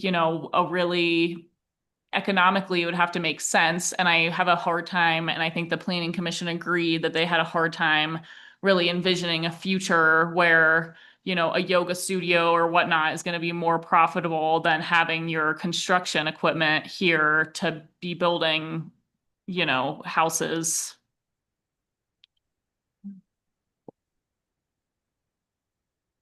Mr. Biggs. Commissioner Waring, just as a point of, I guess, order here, this is a public hearing time. I think we've got about 25 more minutes, maybe even less than that left in our allotted time, and that's obviously flexible.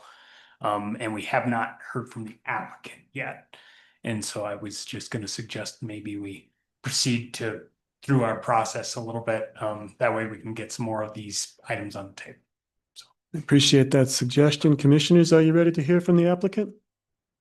Great. We will continue. I also have my eye on the clock and I share your thoughts there. Mr. Casuno, welcome. I see you on the screen. And we are about to unmute you. Be back. Good morning. Good morning. Thank you for meeting with me, and commissioners and staff. Thank you very much for your time and your attention to our application. We are very excited about this and really appreciate you looking at it for us. I would like to start off by kind of going through some of the history of our process, and hopefully that'll clear up some of the questions that have been brought up today, and then I can have a few more comments regarding the uses and stuff like that. But first off, just wanted to again say thank you for your time. First, so we started this application, and after the first Board of County Commissioner meeting, we did have the issue of traffic study brought up. We did engage Bechtold Engineering for that traffic study, and I wanted to let you know about our kind of evolution of that so you can understand that we have taken more of a holistic approach to the traffic study than what was originally asked of us. So the original application asked us to look at the traffic impact of the turn-in to the industrial park. This application is for the industrial park. A lot of other neighborhoods have been kind of lumped in as in the conversation, but as far as our application and what we can control, we are talking about an amendment to the industrial park. So for that, it became the discussion of, well, exactly kind of what I think a few of you commissioners referenced was, does this impact change the traffic increase above that 20% threshold to therefore require a CDOT permit, I believe it's permit or application. And then part of that discussion, they said, well, it doesn't make sense to just look at only the industrial park. We need to open it up to the 145 turnoff, which has been already spoken about. So in our second go around, I did have many conversations with Rich Bechtold of Bechtold Engineering, Randy Reeder of CDOT, and Jennifer Allison of CDOT. And it has come, part of the issue of the first meeting also was the definition of supermarket. The idea that we had for this application was really to give residents, specifically and especially for Two Rivers, after we did kind of a poll of what we can make their lives better, and considering Mountain Village's potential development down there, what we could do to really answer the needs of our neighbors. And the idea was that was always construed is they would just like a place to be able to go buy a carton of milk and not have to drive all the way into town or up to Lawson, and therefore take tires off the road for unnecessary things or minor things such as a carton of milk in the evening or in the morning. And that's where we really changed the definition from supermarket, which the concern was somebody would bring a Costco. Somebody said Costco, and that's funny because it actually did come up in the planning commission meeting. Our intent is not to bring a Costco to the neighborhood. Our intent is really to have a small store where somebody could get a snack or a carton of milk or a bag of chips or something like that. We're really not trying to bring a Costco or the traffic associated with the Costco. And therefore, we changed that definition to variety store, which is a definition that was given to us by the I think it's International Transportation Engineers definition that we got from the traffic engineer, and we thought it was a lot more representative of what we wanted. On that note, that reduced our traffic study to below the threshold, but part of our first planning commission meeting, they asked us to go and take a more holistic approach to include that 145 turn. We very graciously, Mountain Village allowed us to use some of the data from their traffic study, which I believe is a level 3 traffic study. Per the requirements of our application, we had to do a level 1 traffic study. But it would have been a substantial cost at us to get data that was already acquired by Mountain Village as part of their application. So very graciously, they allowed us to use that data information so CDOT could review the 145 turn. And part of that was the biggest limiting factor was AM and PM peak hour turns from left and right and exiting both ways. And after that review with Mountain Village's data, CDOT came back and said, you are still below the threshold for requiring the changes, physical changes to that intersection. And therefore you meet the requirements in addition to, which was already stated and is part of the traffic study, we are below the 20% threshold that would require an application from CDOT in our own industrial park turnoff. So to answer the questions, we have addressed and looked at that holistically, including our intersection as well as the 145 turnoff. In addition to that, I think it's important to let everybody know that in our extensive talks with CDOT, we have confirmed that that intersection is on the budget and agenda for the next budgetary cycle for CDOT. So it's already being looked at very seriously and considered for the future development of that area. And as well as all of you commissioners know, it is very much on the radar for you guys and Mountain Village as part of the bigger conversation of the area. One thing that I do want to point out that I thought was very interesting, they did a study to check out how dangerous this intersection was. And although it is uncomfortable, as you know, everybody, you know, has experienced, there's only been 2 crashes at that intersection in the last like 15 years or something like that. And I did include that email from CDOT with the traffic and dangerous study findings in the correspondences. So hopefully you had a chance to look at that as well, which I thought was very interesting. So, you know, I feel like as the applicant, we can only control what we can control. And I feel like we have truly made an effort to take a holistic approach about that intersection, because that was definitely a kind of a topic for conversation in our previous planning commission meetings. As far as the definitions for, or I guess moving into the history of this, how we got to this application and kind of to address some of the comments for Two Rivers, we did reach out to Two Rivers and the neighbors about a survey for services and needs that they would like to see. And that's kind of how we started with this.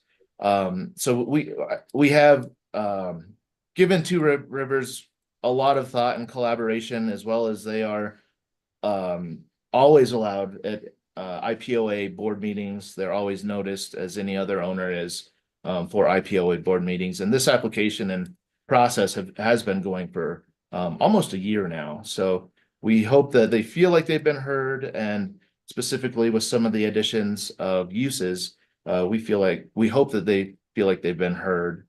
Regarding adding housing, we just felt that everybody's looking for housing. Everybody has come to us for all the contractors. You know, we have workers. We'd love to get housing. We need employees. We thought that was a community need, and I think you guys agree with that. And as far as the addition of the definition of flex space, the idea of that was if somebody is running a bakery, right, and wants to sell muffins in the front of the house as part of their business, but the main process is a bakery to service our community, we wanted to give them the ability to do that. I would also like to point out in the definition of flex space, it says flex space could include uses and activities typically associated with light industrial uses. That is in the definition for flex space. So we thought it was appropriate for that exact scenario. And then as far as adding the uses of health, medical, wellness, where that really evolved to is we have part of the changing of Lawson Hill and the area, specifically Telluride Gymnastics and some of the other youth programs are losing their home, and we wanted to accommodate them as getting them a home essentially down in Two Rivers. And so, but per land use code uses, they're not allowed to do that right now. We felt it was a great fit as far as a warehouse style building. It will conform with all IPOA and DRB regulations. The only issue was it was not an allowed use. And talking with them and some of the neighbors, the adding of event space was because places like Telluride Gymnastics host birthday parties, things like that.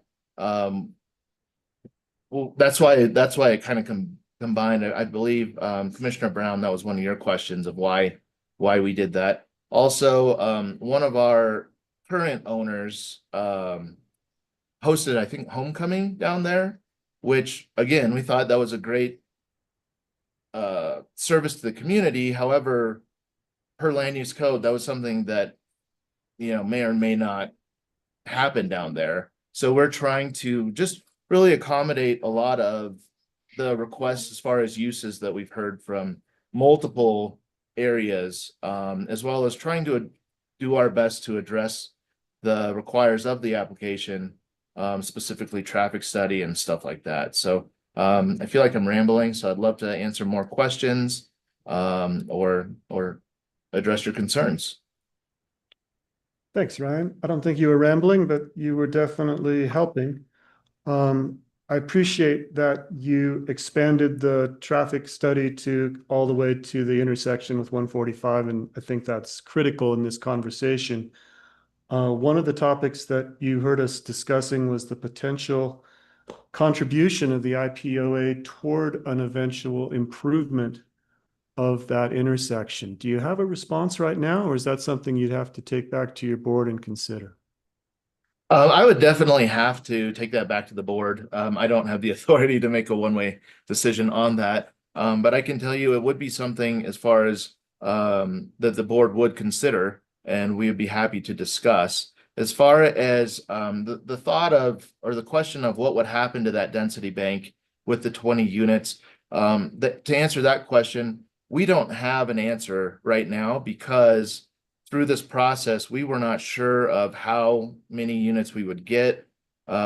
Essentially, our idea is the IPOA would get the 20 units of residential density and then find a way to disperse them in the most fair way possible. I will tell you that financial contribution is a part of that conversation, as we've incurred, legal fees, application fees, engineering fees to make all this happen. We would definitely want to recoup those costs. As far as if there is any profit and if we would want to contribute a percentage or something to something like that, definitely happy to discuss that, and I'd be happy to bring that up to the board.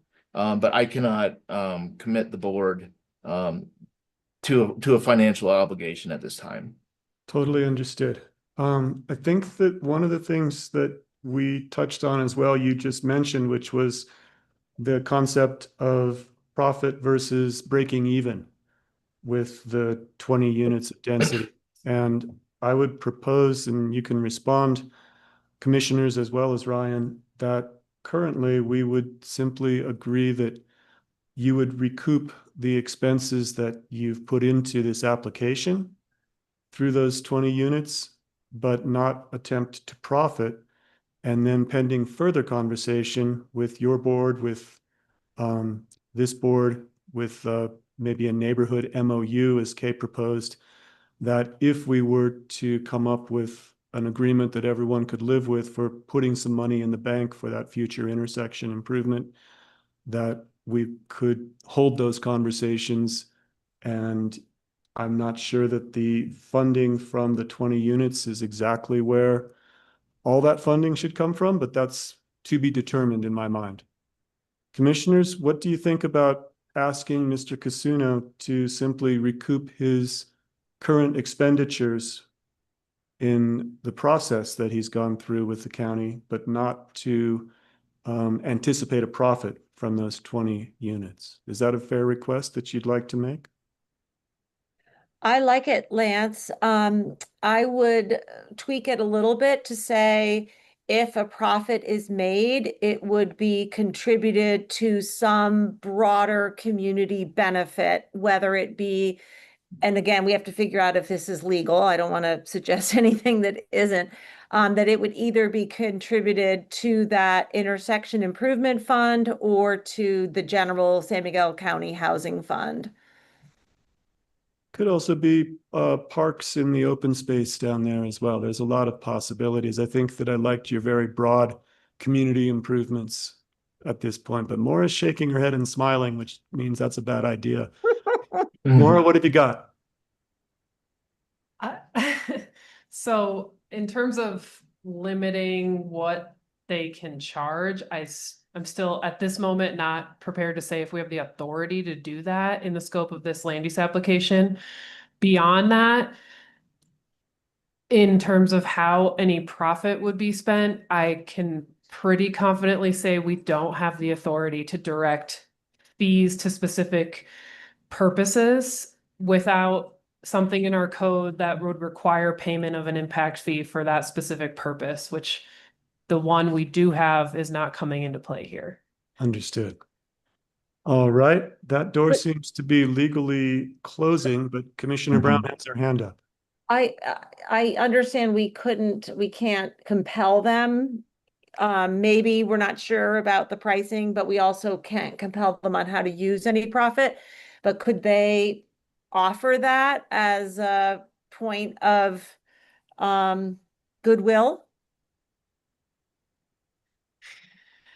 If they wanted to voluntarily do that, they could do that, but having it as a condition of your approval today is not something that you can ask for.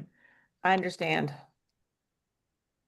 Right, and based on what Mr. Casuno said about needing to go back to their board and discuss all of these points, I don't think we're going to settle on anything hard tack today.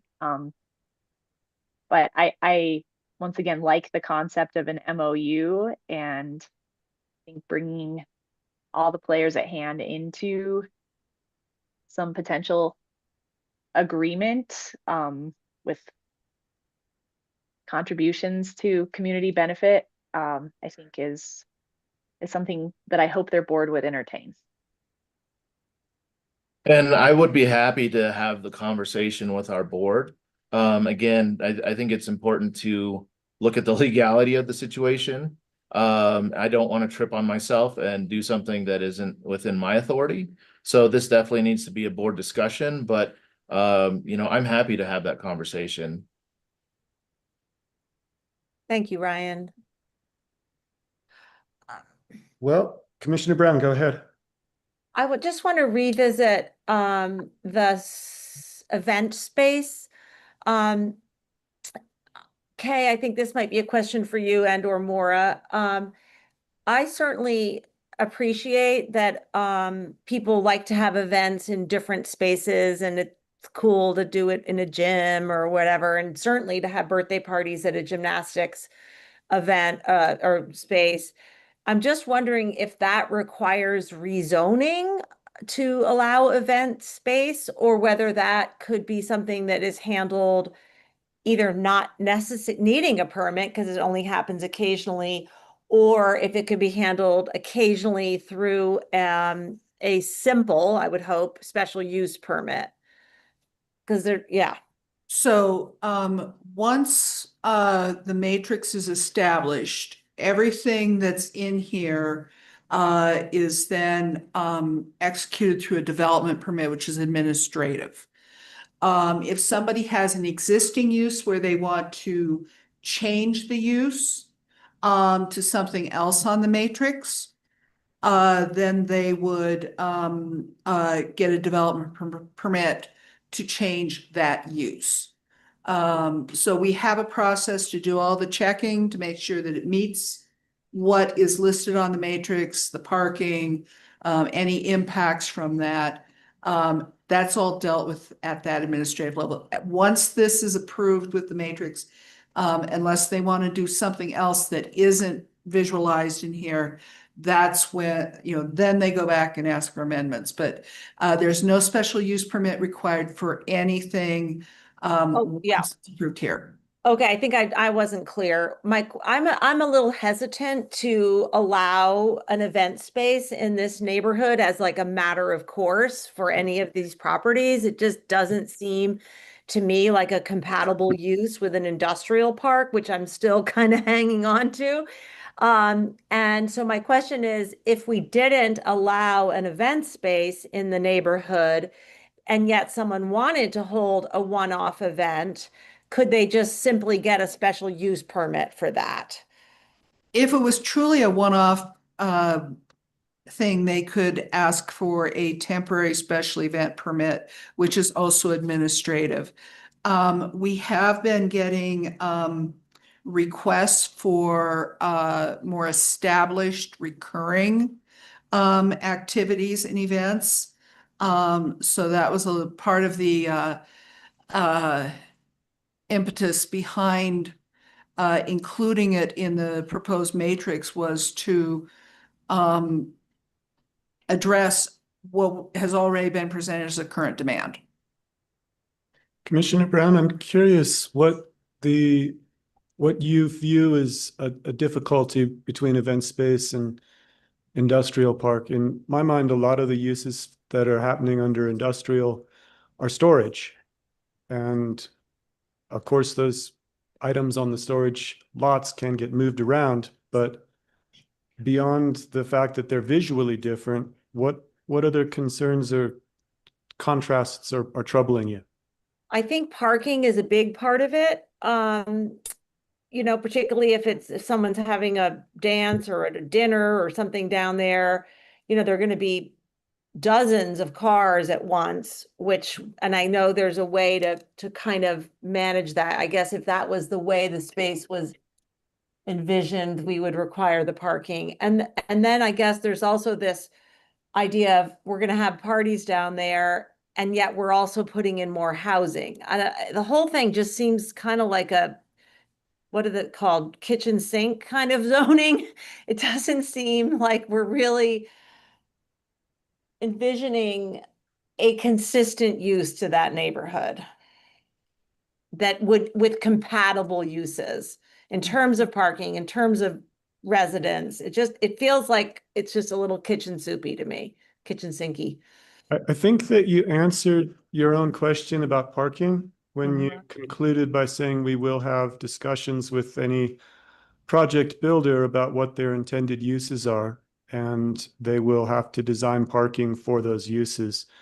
And as Nicola mentioned, the land use code is pretty specific about either number of chairs or number of square feet. So I'm not as concerned about parking. You might have answered your own question about dinners and to some extent parties, because dinners usually happen in the evening after work hours when other uses are at a standstill. And I don't know the number of birthday parties that Telluride Gymnastics currently hosts or intends to host. I am sure it's a part of their business plan, but I know it's not the primary use of their business plan. That, in my experience, it's a weekend event. You get one of them on a Saturday afternoon, and that's pretty much the number of birthday parties that happen. We could ask for more information if we really wanted to dig into that. But It's not really the gymnastics space and the birthday parties I'm thinking about. I'm thinking about just having a big event space down there. And I Well, guess one- yeah, way to you're look at right it- with the parking part. Maybe I've answered my own question.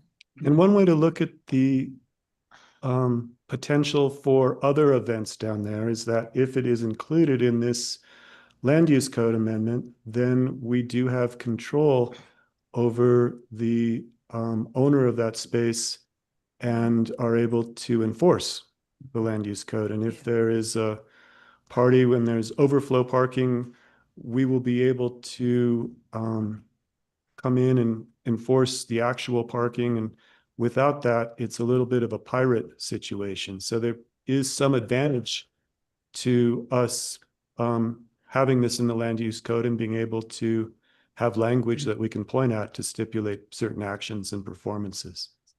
Yeah, and that's exactly right. You know, if we get a development permit, requesting to establish some sort of event space or to have events as part of a primary use, we can put conditions in there that say, for example, there shall be no parking on 63L. Even go so far as to, require, possibly requiring shuttle, arrangements. So, I mean, it gives us a tool. And like I said, this is something we already have the demand for, so we're trying to be responsive in that regard. Commissioner Gleason, before you go, I just want to acknowledge that Dave Alexander and Michelle Bolson with the Mountain Village are here, and that they had hoped to start speaking with us around 11:30. Commissioner Waring. Yes, sir. Just conferred with Maura on the anticipated duration of those events. Yes. Those additional agenda items, and we are gonna need to wrap up around 11:40 to continue to keep everything on track with Alexander's. Suppose that we continued around 11:40, because I don't anticipate we'll be done. Correct. All right. With that, commissioners, we do have just a few more minutes to discuss this item, and then with your permission, I'd like to jump to the next item on our agenda, continue this one and circle back to it. Is that all right with you, Galina? Heads nodding? Sounds great. All right. We might have Continuing this to, A date certain. a date certain, and it could be this afternoon. We are all gathered. yeah, we've got members of the public online I know. that want to speak. I understand, So. and I want to hear them. Yeah, we either need to say, How about if we continue it to about noon and then we work through lunch and just do our best to keep the train on the tracks? Okay. Commissioners, we are going to have a working lunch. All right. With that as our target, it is just about 11:40. Why don't we go ahead and pause this conversation now? We will come back to it shortly, but for now, we are going to jump to item 10, and these are administrative matters. The first one is 10A, consideration of the chair's signature on the declaration of restrictive covenant between the town of Mountain Village, San Miguel County, and the Alexander Ranch LLP for the wastewater treatment plant property. Maura Boylan, our county attorney, will be presenting, and we have the applicants in the room as well. You two may want to just come up and grab a microphone if you're so inclined.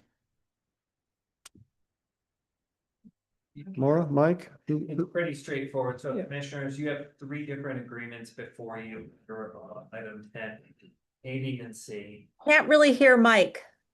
He's going to pull the microphone closer. You hear me better now? There we go.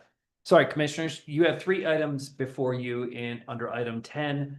The first is the declaration of restrictive covenants, and that is a 3-party agreement between Mountain Village, the county, and Alexander Ranch LLP concerning how the parcel will be developed as a wastewater treatment plant, and should it not be able to be developed as a wastewater treatment plant, what potential uses the property may have and what restrictions it would have. In conversations with the Alexander family, we've learned of their concerns as it pertains to their continued ranching operation. And we find it, staff at least finds it agreeable to prohibit a park or housing uses for that property in the future. Obviously, we're all hoping to see it developed as a wastewater treatment plant, as I believe the Alexanders are as well. The second item pertains to our sale of the RGS right-of-way for $10 to the Alexander Ranch LLLP. That is a two-party agreement. And then the last one is the additional land that may be necessary to redesign the L63 as it intersects with Highway 145, and that would be land that the Alexander Ranch LLLP would be giving to the county to facilitate such road improvements. The first one is, I think, the most nuanced, so I'll let our county attorney, Maura Boylan, speak to that. Yeah. And just to back up a little bit, all three of these agreements that we're discussing in order here were contemplated and negotiated during the MOU process that the county entered into with Mountain Village and the Alexander family. So these are all something we knew was coming and have been contemplated before. So as Mike said, this first one, the Declaration of Restrictive Covenant, this, as you'll remember from the MOU, is to memorialize the agreement between the county and Mountain Village. This covenant would be placed on that future wastewater treatment plant parcel, to memorialize that if that use is for some reason not constructed within 10 years, that the county and Mountain Village or its future designee will agree on an alternative use of that property. And so And it also allows us to extend it for an additional 5-year period. Correct. We can extend that time period if needed. So you'll see, I just wanted to call out that covenant is included in section 2B, that agreement between the county and Mountain Village. There is a new provision that Mike referenced that we hadn't previously discussed, and that's in 2C, which would give the ranch parcel owner, that is the Alexander family, the ability to approve or withhold its approval of potential future uses that would include a park, outdoor recreation area, or residential housing. And we discussed that with the other parties, and understanding that the concerns there are potential conflicts between those uses and the ranching operation, which is why that provision was put in. And through that conversation, we understood or learned that that was as a result of separate agreement between Mountain Village and the Alexander family in their purchase contract, which was actually written more restrictively. And the other parties have agreed, in order to make it very clear that this is the controlling document with respect to that limitation. In the second whereas clause, it makes it clear that this covenant is the intended implementation of that separate agreement that the county was not a party to, just so we're all clear that there's not conflicting agreements out there. And I don't know if Mountain Village or Tom, I think, is on the line as well, for the Alexander family, wants to add to that. We have both Tom and Haley online. I think that's otherwise a good summary. Okay. So I think that's everything to note about this particular one. So unless the board has questions. Go The ahead. board may have questions, but Commissioner Brown is shaking her head in the negative. Commissioner Gleason, do you have any questions? If not, I would entertain a motion. I move to approve the chair's signature on the declaration of restricted covenant between the town of Mountain Village, San Miguel County, and Alexander Ranch LLLP for the wastewater treatment plant property. I second. All those in favor? Aye. Aye. Aye as well. Motion carries unanimously. Thank Thank you. you. We are on to item 10B, which is consideration of the chair's signature on a bargain and sale deed between San Miguel County and the Alexander Ranch LLLP for the RGS right-of-way parcel. Maura, you touched on this, or maybe Mike touched on this previously, and it is something that has been negotiated and discussed for quite some time. But if we have any questions, now is the time. Any final questions? No final questions? I'd entertain a motion. I'm gonna go. I move to approve the chair's signature on a bargain and sale deed between San Miguel County and Alexander Ranch LLLP for the RGS right-of-way parcel. I second that. Thank you, commissioners. Any further discussion? Right, I'll call the vote. Aye. Aye. Aye as well. Motion carries again unanimously. We're on to 10C, consideration of the chair's signature on an agreement to convey between Alexander Ranch LLLP and San Miguel County for the intersection improvement parcel at Highway 145 of Ilium Road. Again, this was something that we've been under discussion and had a lot of time with. Do you have any final questions?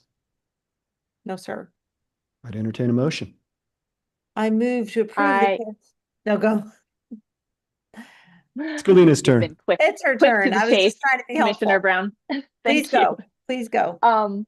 I move to approve the conveyance between Alexander Ranch LLLP and San Miguel County for the intersection improvement parcel at Highway 145, Ilium Road. Second. All those in favor? Aye. Aye. Aye as well. Motion carries unanimously. Thank you, everyone, for making the time. Appreciate coming down to see us and enjoy the rest of the afternoon. We are on to item 10D, consideration of acceptance of commemorative sculpture for America 250, Colorado 150 celebration and partial dedication of the Galloping Goose Park for placement of a sculpture. Hi, Janet. Thank you. Okay, we have Janet Kask here with us, our Parks and Open Space Director, and Maura Boylan, the County Attorney, as well as the artist Kirk Drogsvold. Welcome, everyone. Thank you. Thank you, Commissioner Waring. Yes, this is an exciting project. I provided the county commissioners with a memo just detailing some background information about this. Kirk is a local artist. He lives in Ophir, and he was chosen as one of 20 artists by the state of Colorado to commemorate the America 250 Colorado 150 celebration this year. And I've been meeting with the governor's office, and I've had Kirk meet with the County Open Space Commission, the County Historical Commission. He's also met with the Telluride Arts District. And we were pretty excited to try to locate a site for him to design and conceptualize a sculpture piece that would stay and remain within the area, within Telluride, because the governor's office had initially been proposing sites in Boulder, Pueblo, and other areas of the state. And since Kurt is local, we wanted to keep his art local and provide him with that exposure. So it just so happens that, as I mentioned to the county commissioners before, I'm also looking to do sort of like a makeover facelift of the Galloping Goose Park now that the train has been removed and is not returning. And this just coincides and dovetails so well because our landscape architect, who I've been working with, she and I always had this idea for setting aside areas within the park itself just to have some art displayed on rotational exhibits, just to give, exposure to local artists and local art.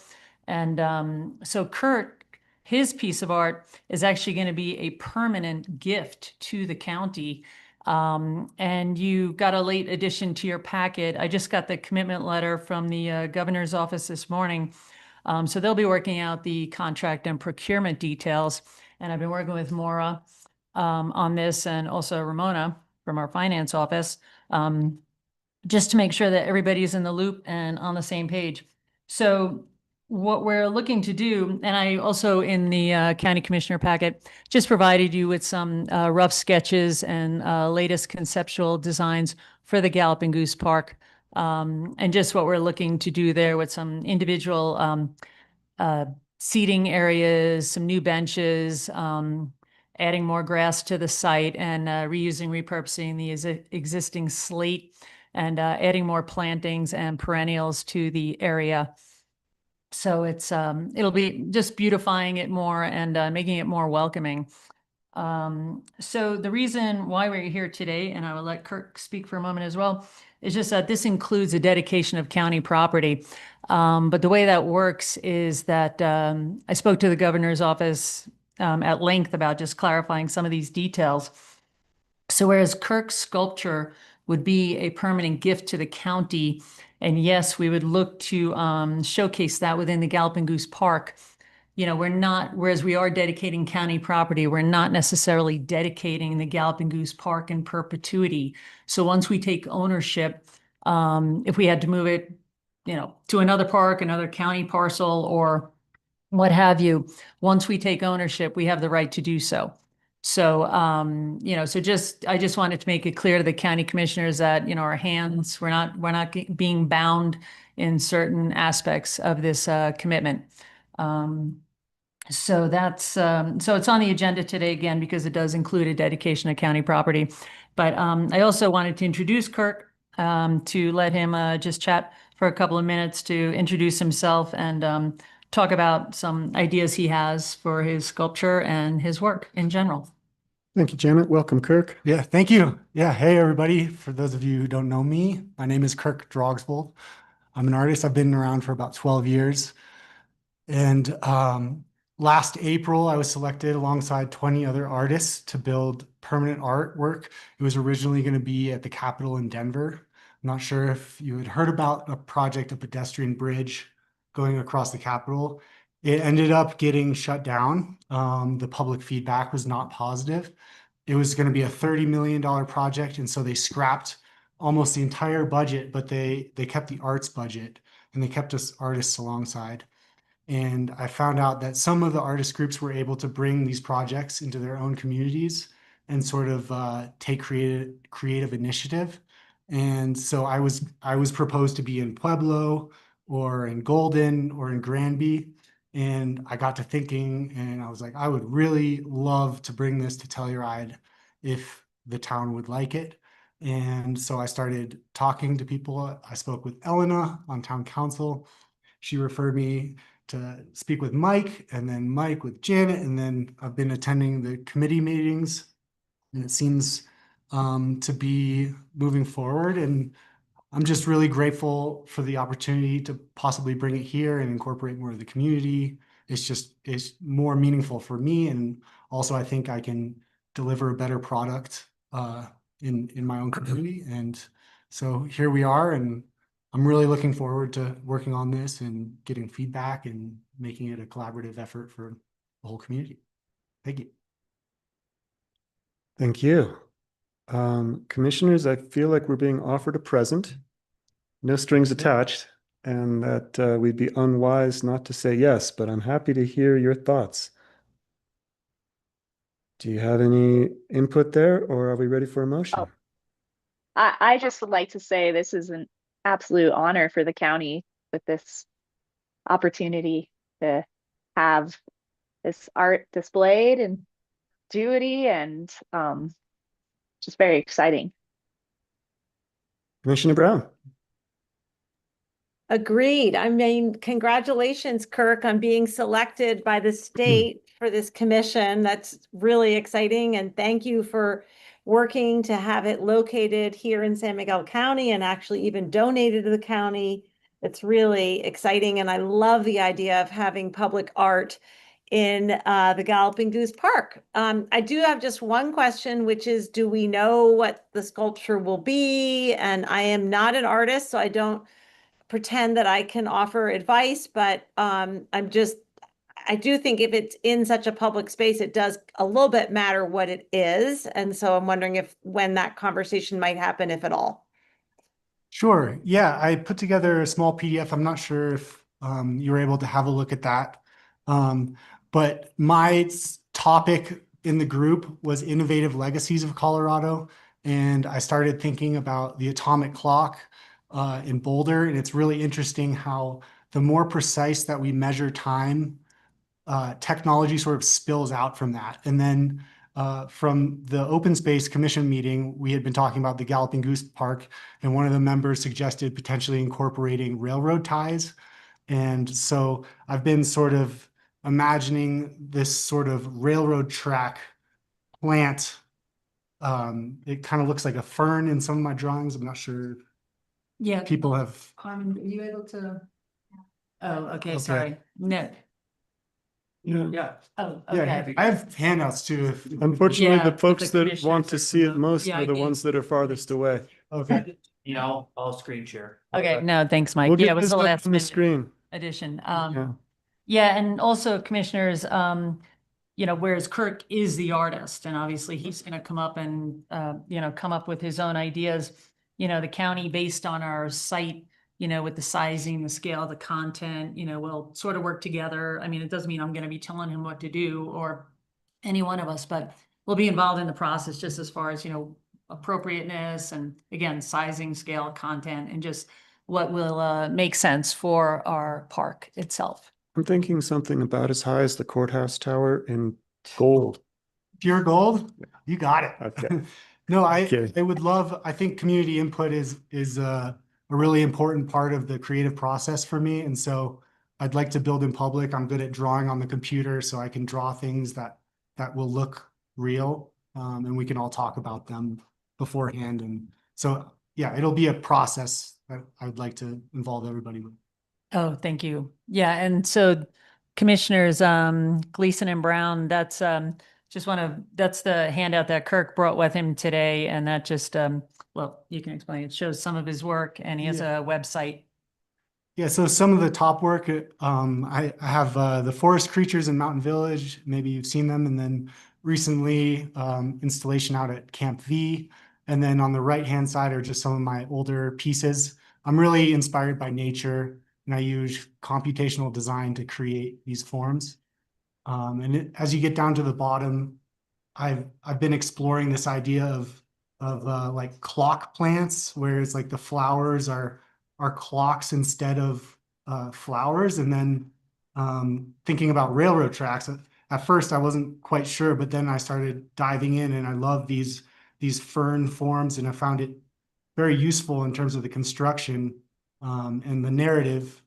And I found this quote by from this book I was reading, and they talk about how the present is the past loaded up for action, and then the past is the present unrolled for understanding. And so I've been imagining this railroad track that sort of represents the unfurled scope of time, and we could potentially get into that time scale as it curls into different histories and different stories.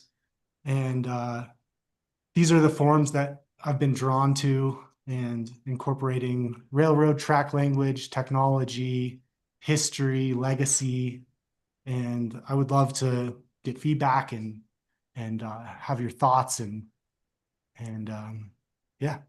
I think we can make time to join you at those design discussions when you're ready to hold them. But for now, Commissioner Brown, are you reassured that Kirk's got plenty of ideas and they're all really fascinating?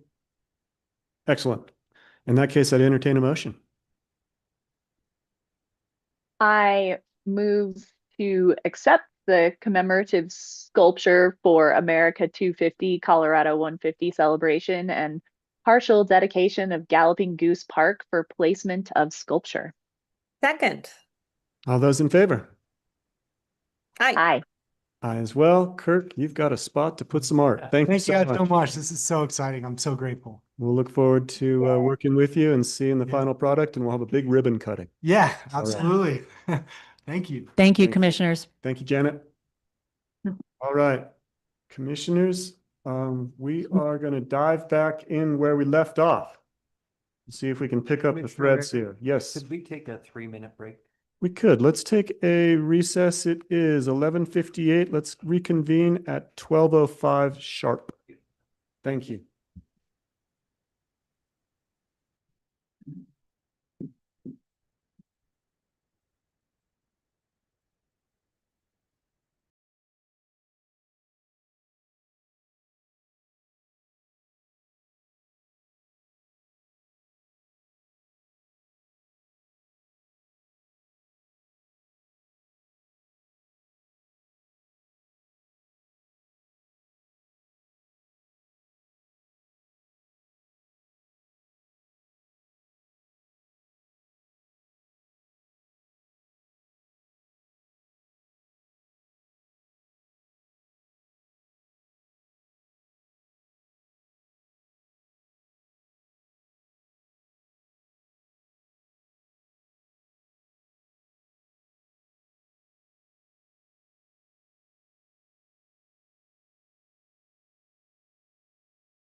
Welcome back, everybody.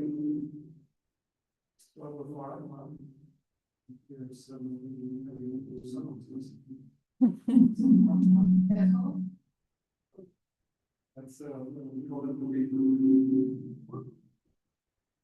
Is it mine? No, mine's on.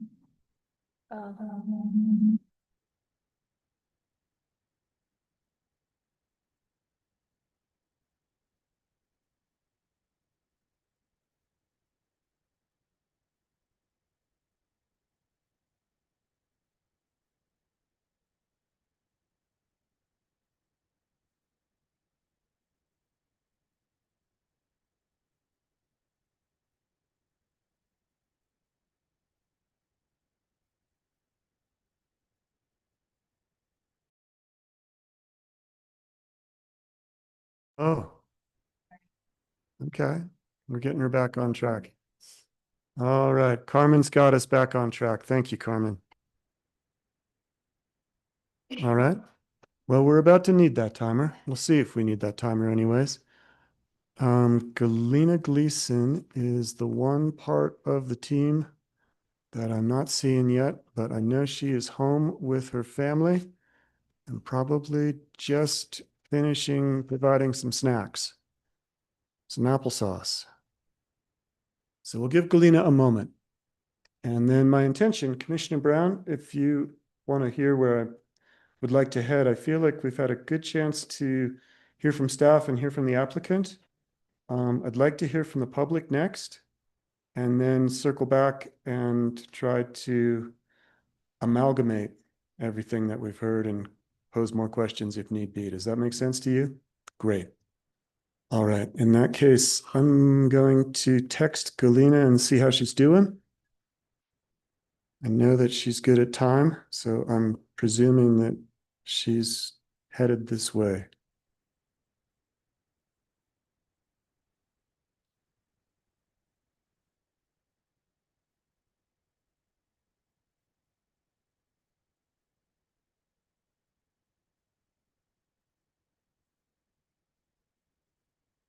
And we'll see if she's got her phone in her hand or if she's got her hands full. But either way, we'll continue to give her a moment because I want her to be involved.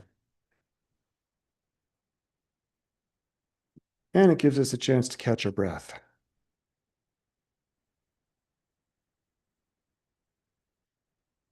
No,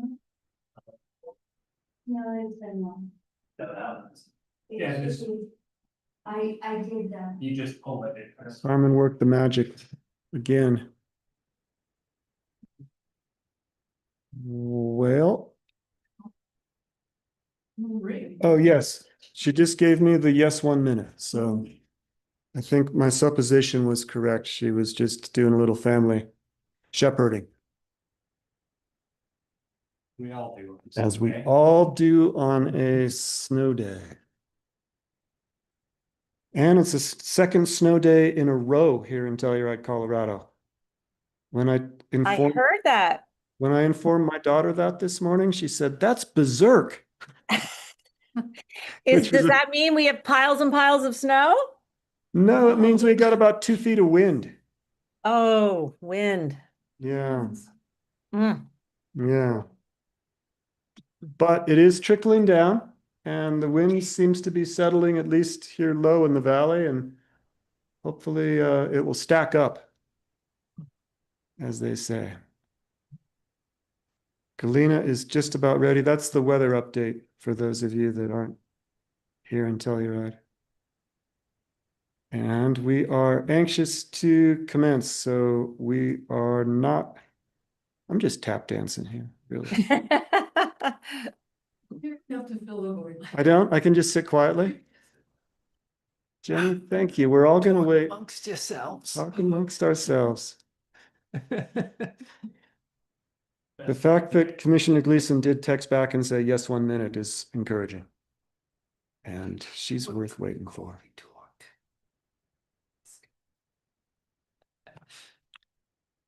Give you a topic. I'm a little nervous about the lunch and the continued meeting, but we'll figure it out. Just adapt. I Adapt and think it'll be overcome. okay if you want to turn off your individual videos Mm-hmm. when you're eating, Yeah. No one wants to see us eating. not up close. Yeah. Mr. Tooley, I see your hand up. We are in kind of a stalling pattern. Do you want to add to it? Or are you expecting to be first in line for public comment? Yeah, let's wait for public comment and then we'll have you top of the stack. Oh, I just wanted to give you a weather report. Assuming we have the prevailing weather direction coming from the southwest, we had a quiet day yesterday, and it's blowing again right now. So you got more coming. Maybe Bring a it. spike and then more wind coming. Thank you for that. Thanks, news. Galena. And Galena has returned. Welcome back, Commissioner. You are right on time to join us for our public comment part of our public hearing. And this is a continued part of the consideration of a substantial PUD amendment to the Ilium Industrial Park. And I entertain members of the public who've been following along.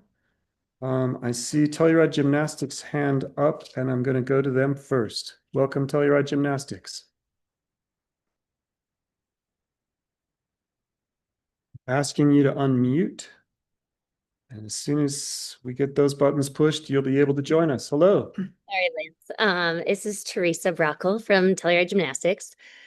And I just wanted to thank you guys for looking over this application and asking all those questions and just kind of thinking about this as a bigger part of our community. So I'm just here in support of the Ilium PUD amendment, specifically note QQ to allow health and fitness as a land use code.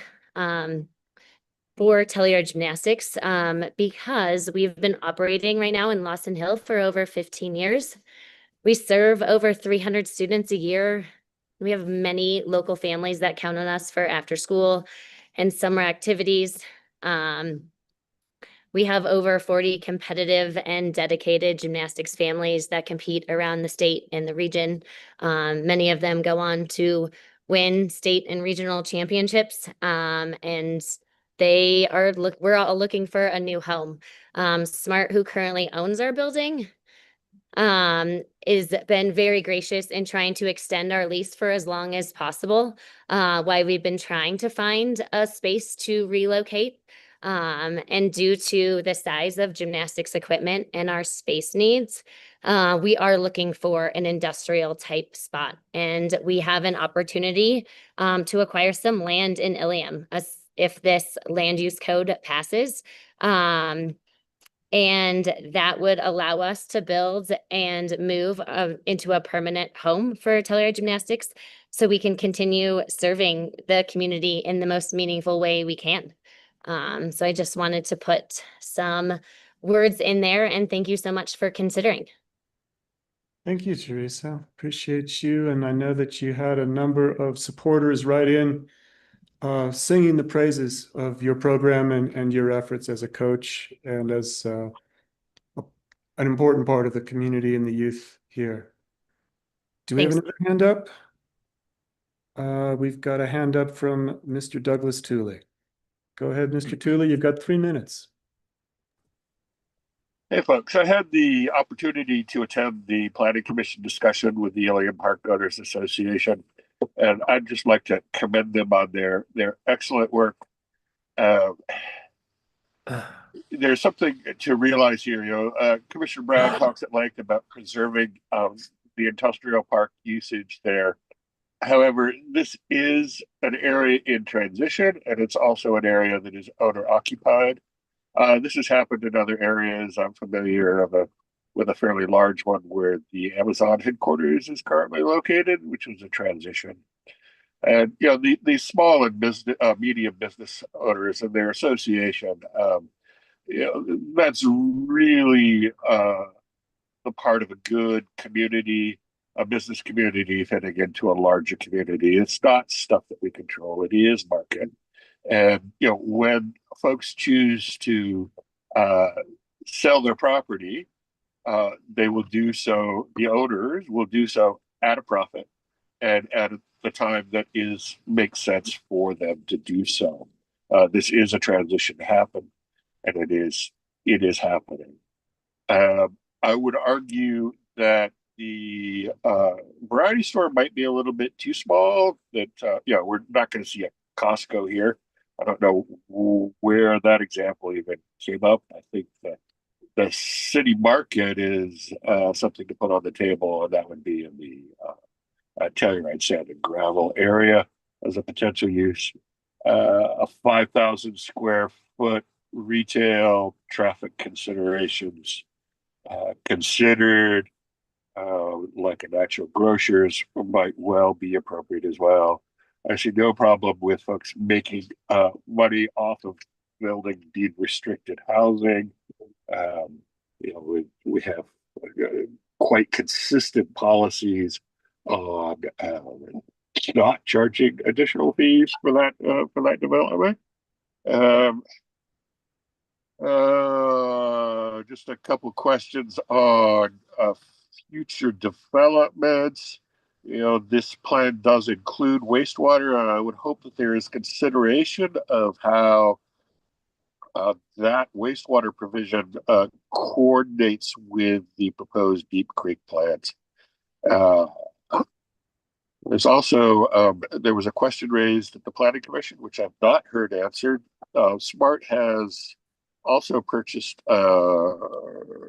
property, as I understand it, in the Alien Park Owners Association, in addition to their Lawson Hill property, and was wondering, people were wondering how that those two uses played out. Do they still need, are they going to use the Alien Park? How does that relate to the Lawson Hill usage? Then lastly, Mr. Tooley, we've hit the 3-minute cap. That's good. If we have a second round of public comment, which we very well may, then you'll have that opportunity for the spreadsheet question. But thank you very much. And as a SMART board member, I will say that the intention of SMART is, if all goes according to their hopes, that they would be using both the Upper Lawson space for maintenance of smaller vehicles and for office operations, and eventually the larger Ilium space for large bus maintenance and storage. And the two would work kind of symbiotically, those two different locations. Let's go to Krista Kimball. Krista, we'll ask you to unmute, and we'll have 3 minutes and more if we need.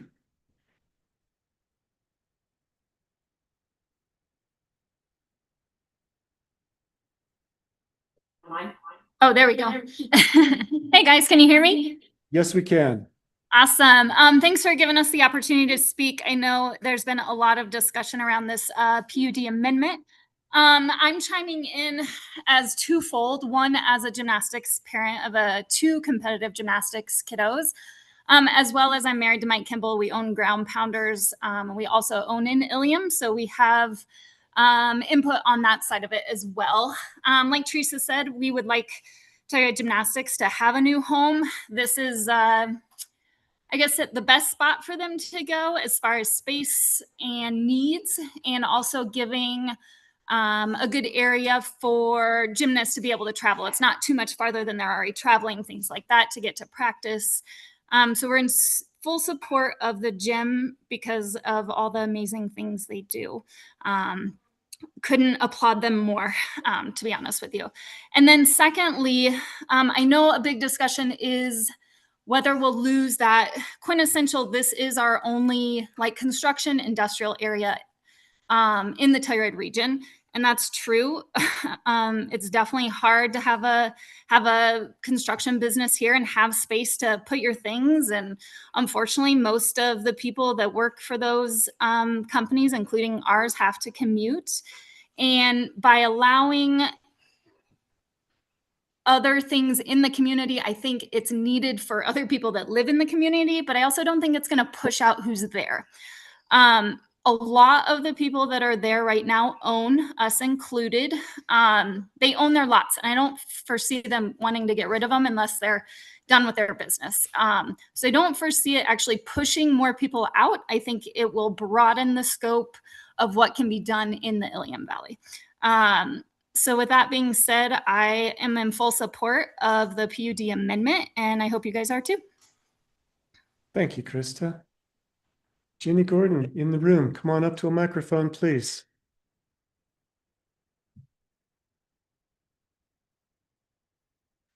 Ginny Gordon, a resident of Telluride and an owner in Ilium.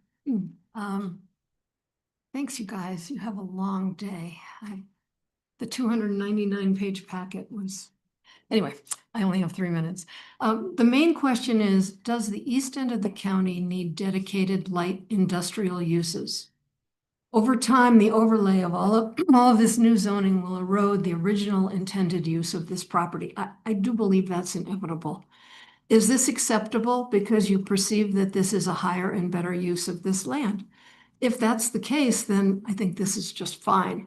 But you're not going to have a light industrial park and all of these uses in the amount that you need them if this is passed. Whatever's granted to Lower Ilium will be sought by Upper Lawson for its light industrial property. And you know they've already gotten a letter that pretty much states that. The zoning in Lawson is very similar, as Kay said, to Lower Lawson, but Upper Lawson has stretched the envelope of accessory uses. So what we think of as Cindy Bread as a restaurant is actually a bakery with an accessory, the brewery with an accessory, the catering that is now sold to the brewery was an accessory use. So Lawson has just kind of pushed the envelope on accessory uses. Whether they're all totally copacetic or not, it remains to be seen. The same thing will happen in Ilium, and much of it can already be done down there under its current zoning.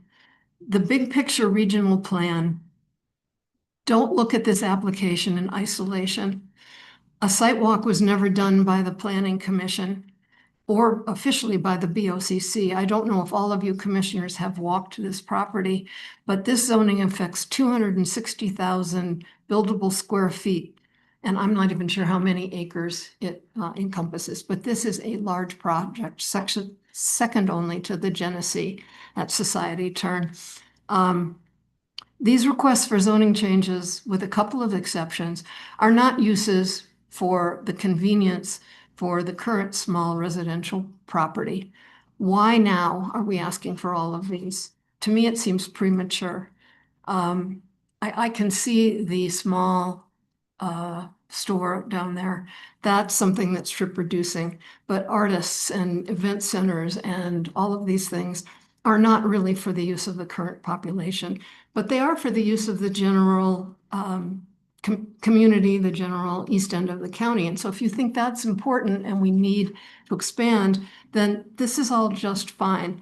I just think you really need to be careful about what this is going to do to the light industrial. If passed, this is a big give to the lot. Oh no, okay, I'm not even halfway through.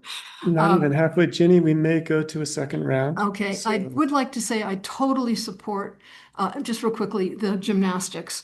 Upper Lawson has the zoning that allows for that, and I see no problem at all with doing a Thank you, Jen. specific allowance for the Appreciate gymnastics. that support of the I do. gymnastics studio. Let's go to Jennifer Mann.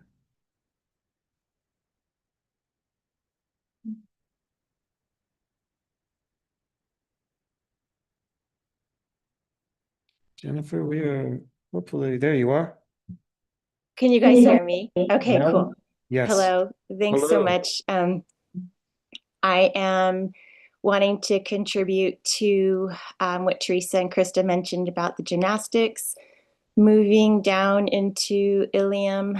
I've been a gymnastics mom for, I think, 10 or 11 years now, of a competitive gymnast. And she also now is old enough to work at the gymnastics center.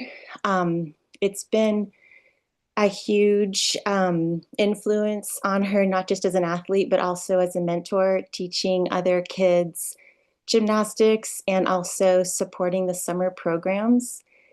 We really don't feel we have anywhere else to go, and it feels urgent. And I know that there are a lot of issues on the table with this PUD application, but this one just feels really urgent to me. We've been able to extend the lease with SMART. I don't know the details on that, but it seems like we've been able to kind of eke our way through over the past few years. But that's going to come to an end. And we have so many kids and families involved in the program that Teresa and Andrew offer, with not just gymnastics, but the ninja program and also the summer programs. So I just wanted to chime in on my support for that and hope that you'll consider maybe looking at this as a subset of everything else that has a bit more urgency attached to it. Thank you so much. Thank you, Jennifer. Lisa Marie Wright.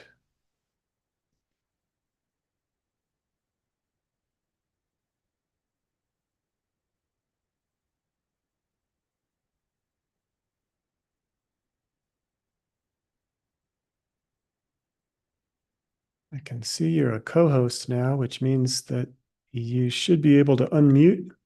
Oh, great. I got it. Sorry. That was a little complicated. I just wanted to, just like Jennifer Mann and Krista Kimball, support Telluride Gymnastics. My daughter has been involved with them since I think she was about 4 years old. And I can tell you that the loss of their current space without a, potential future home would be incredibly devastating, not only to her, but to all of these other boys and girls and young men and women that have been there. It has really been, sorry, I'm nervous. It's been her home where she has found friends that are seniors in high school and been able to be a mentor to younger girls, as well as just a place where she has grown so much in her personal confidence, self-esteem, all of that. And so not having a place for all of these kids to go, I think would be devastating for the town of Telluride. Having that gym down there and in a bigger space would also allow Telluride to be able to host some of these events where we as Telluride families have had to travel to Santa Fe and Grand Junction and Montrose and never had a space to be able to compete in our home gym. So it would allow for that. And then very quickly, just want to share what my husband had wrote since he's not here. His name is Kent, and he said, my daughter has been a 4-year competitive gymnast at Telluride Gymnastics. And at 12 years old, she's just beginning to blossom. I'm sending this email for strong support of the inclusion of health and fitness as an approved land use in Ilium. Our daughter's experience at Telluride Gymnastics has been nothing short of life-changing. The personal growth that she has achieved through this program is remarkable. Not only has she gained immense confidence and strength, but she also has formed lasting friendships with her teammates, creating a true sense of community among girls of varying ages. The dedicated coaching of Teresa and Leah has played a pivotal role in her development as they serve as inspiring role models for all of these athletes. Please slow down and read that twice, as the impact Teresa and her crew have had on these young children is remarkable. With their lease not being renewed, establishing a new permanent and designed gymnastics facility in Ilium Valley is vital for providing our athletes with training opportunities equivalent to those found in larger metropolitan areas. This new space would be crucial for young women like my daughter who aim to continue their gymnastics careers at the collegiate level. He obviously said all of that much better. I'm done. Thank you. Thank you, Lisa Marie. Perfect timing. Well done. All right. I am scanning the Zoom room for any other hands up. Not seeing any. And I am going to ask Mr. Tooley to come back if he'd care to and finish his third and final question, because I found him to be cut off midstream. Ginny, you'll be next to finish your prepared remarks. Mr. Tooley, if you'd like to continue, now's a good time to pose that last question. Yes, sure enough. On the subject of housing, there is that question of whether we do need a price cap on county deed restrict housing. I think that is a good question, and I think that goes to the questions that Commissioner Brown was raising. The transportation question, that is a big one, and that needs further talk. That upgrade intersection is going to be happening, and at some point in the future, if somebody wanted to do a larger project in the IPOA, then that would be the time to assess those costs. And then lastly, I'd just like to note that this issue does relate to some of the tougher questions that we're facing right now through these infrastructure questions. People are trying to narrow the scope, but it does go very much to who controls the infrastructure development and the labor market, for that matter. I'm speaking of the current investigations that are going on with regards to the purchase of the ski area, the labor problems, not just with the skier relating to its ski patrol workforce, but don't forget the service workers in the Telluride Hospital. And these questions of control under color of business need to be addressed. And the IPOA is definitely an example of how to do this better. Thank you. Thank you, Mr. Tooley. Ginny, why don't you come back up and finish your thoughts? You said you were halfway, so that's a good sign. Ginny Gordon again. I just wanted to finish my thought on the gymnastics. Upper Lawson does allow for that type of exercise and personal fitness facilities, and that's where CrossFit is relocating.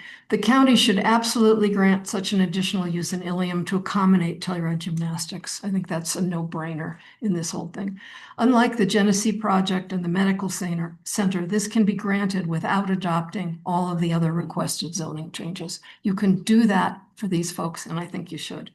To say in the staff memo that, quote, some of the proposed uses could make the neighborhood more compatible with a higher residential population, to me is an admission that this will no longer be primarily an industrial park. So again, I think that's your primary question. Is this an industrial park, or are we transitioning into something else?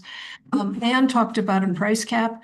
This would be very difficult because housing is a secondary component of a commercial building, which is the primary use. So I don't know how you could price cap if you're not just selling, off individual residential price capped units. I think that would be very difficult. I have a problem with the definition of residential, no residential on ground floor. The lot that I own is a hillside lot, and it has a road above and a road below. And the way that would be developed most likely would be the lower road would be the commercial property.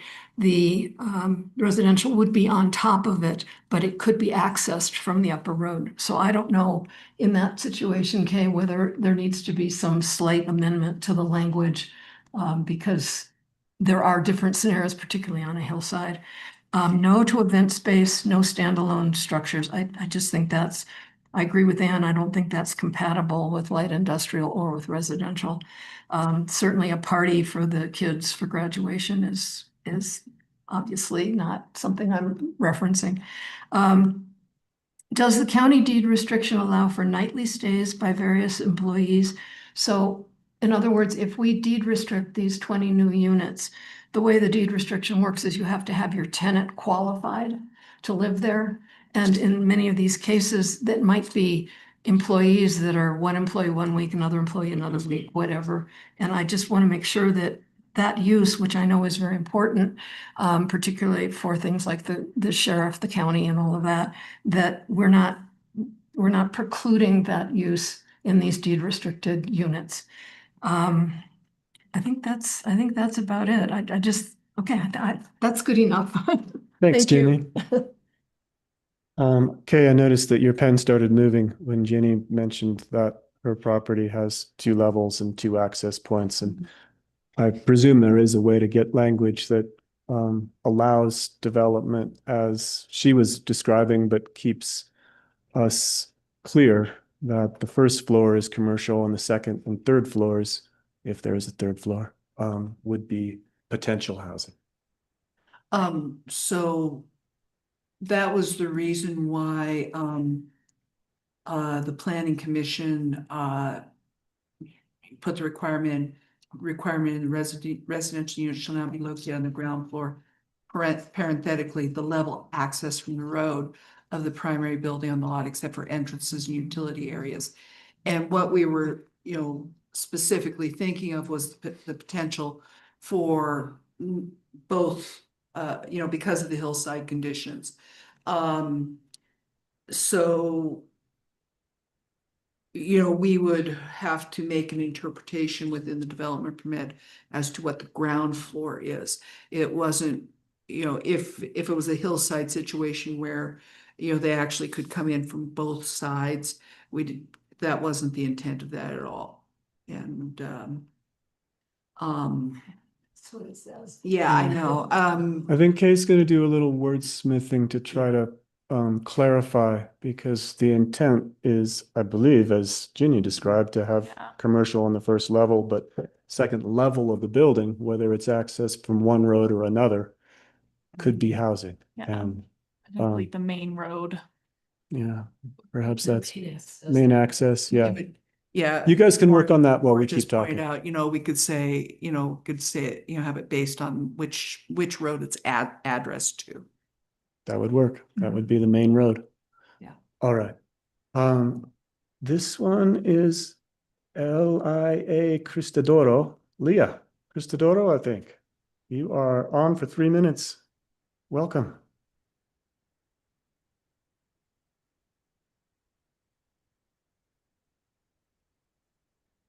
Can you hear me? Yes, we can. Yes, you got my last name correct. Not everyone does, but good job. Thank you.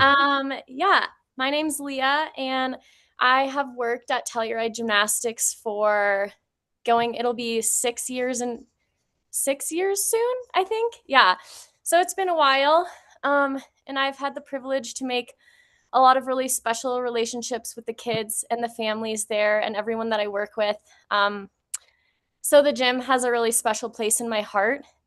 And I understand that there's a lot to consider in this decision. And it's not super straightforward. There's a lot of complexities. And it's easy to get caught up in the possibilities of the future, whether it's positive or negative or what kind of role that will play in our community. But I do personally believe that the positives outweigh the negatives. And I think that's important to consider when making this decision. One of those positives being giving the gym a new home, which we've been trying to do for a while now. And this has become the best, most real opportunity that we've been provided with so far. And I just think that it's important to, focus on the present and, what will be most impacted now rather than down the road. I know it's important to consider those things, but, we can make guesses all day long about like what will happen, but I think we should focus on, the most important matter right now, which is giving us a new home and maintaining the program and, maintaining what we're providing for the families in the community. And I do think that the other matters will still benefit those living and working in Ilium, whether that's for the residences or having a brain fart, but the industrial uses, I do think that we will find a way to navigate that in a way that works for everyone. I firmly believe that. And so I'm just asking for you guys to consider how important it is in this moment to make this decision for the gym and our community. Thanks so much. Thank you, Leah. Did you come to speak to this issue? No. No. All right. Well, welcome. Did you come for pizza? Maybe. All right, commissioners, I believe we have exhausted public comment, and I picked up on two things I just wanted to underscore. One, I thought Ginny Gordon posed a really great question when she said the question really before us is, does the East End need light industrial deep into the future? Or is there a higher and better use? And that's, I think, what fundamentally I'm wrestling with. And the other comment was from Doug Tooley, who mentioned the term area in transition. And I think that he's right. I think that we could include area of transition, not just to Ilium itself, but to our entire region. And that we have noticed that there's been a lot of shifts over time, but particularly in the last, say, decade, there's been tremendous shift in demographic and traffic and usage, and that we are trying to respond, I think, and that sometimes transition is necessary, and sometimes it's important for government to tap the brakes, so to speak. So with those two observations, I welcome further comments by the commissioners or questions.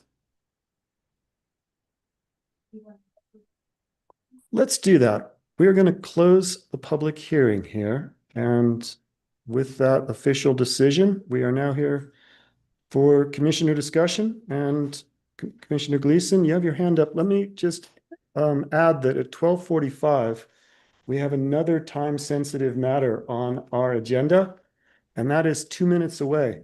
Commissioner Gleason, it might make sense for us to defer this conversation, continue this conversation until after item 12A, which is the abatement petition, and perhaps even, boy, after the town of Telluride, although maybe we can contact our friends at the town of Telluride and ask them to come later. Absolutely. Okay, here's what I'd like to do, Galina, and Anne, with your permission. I would like to take 3 minutes for lunch.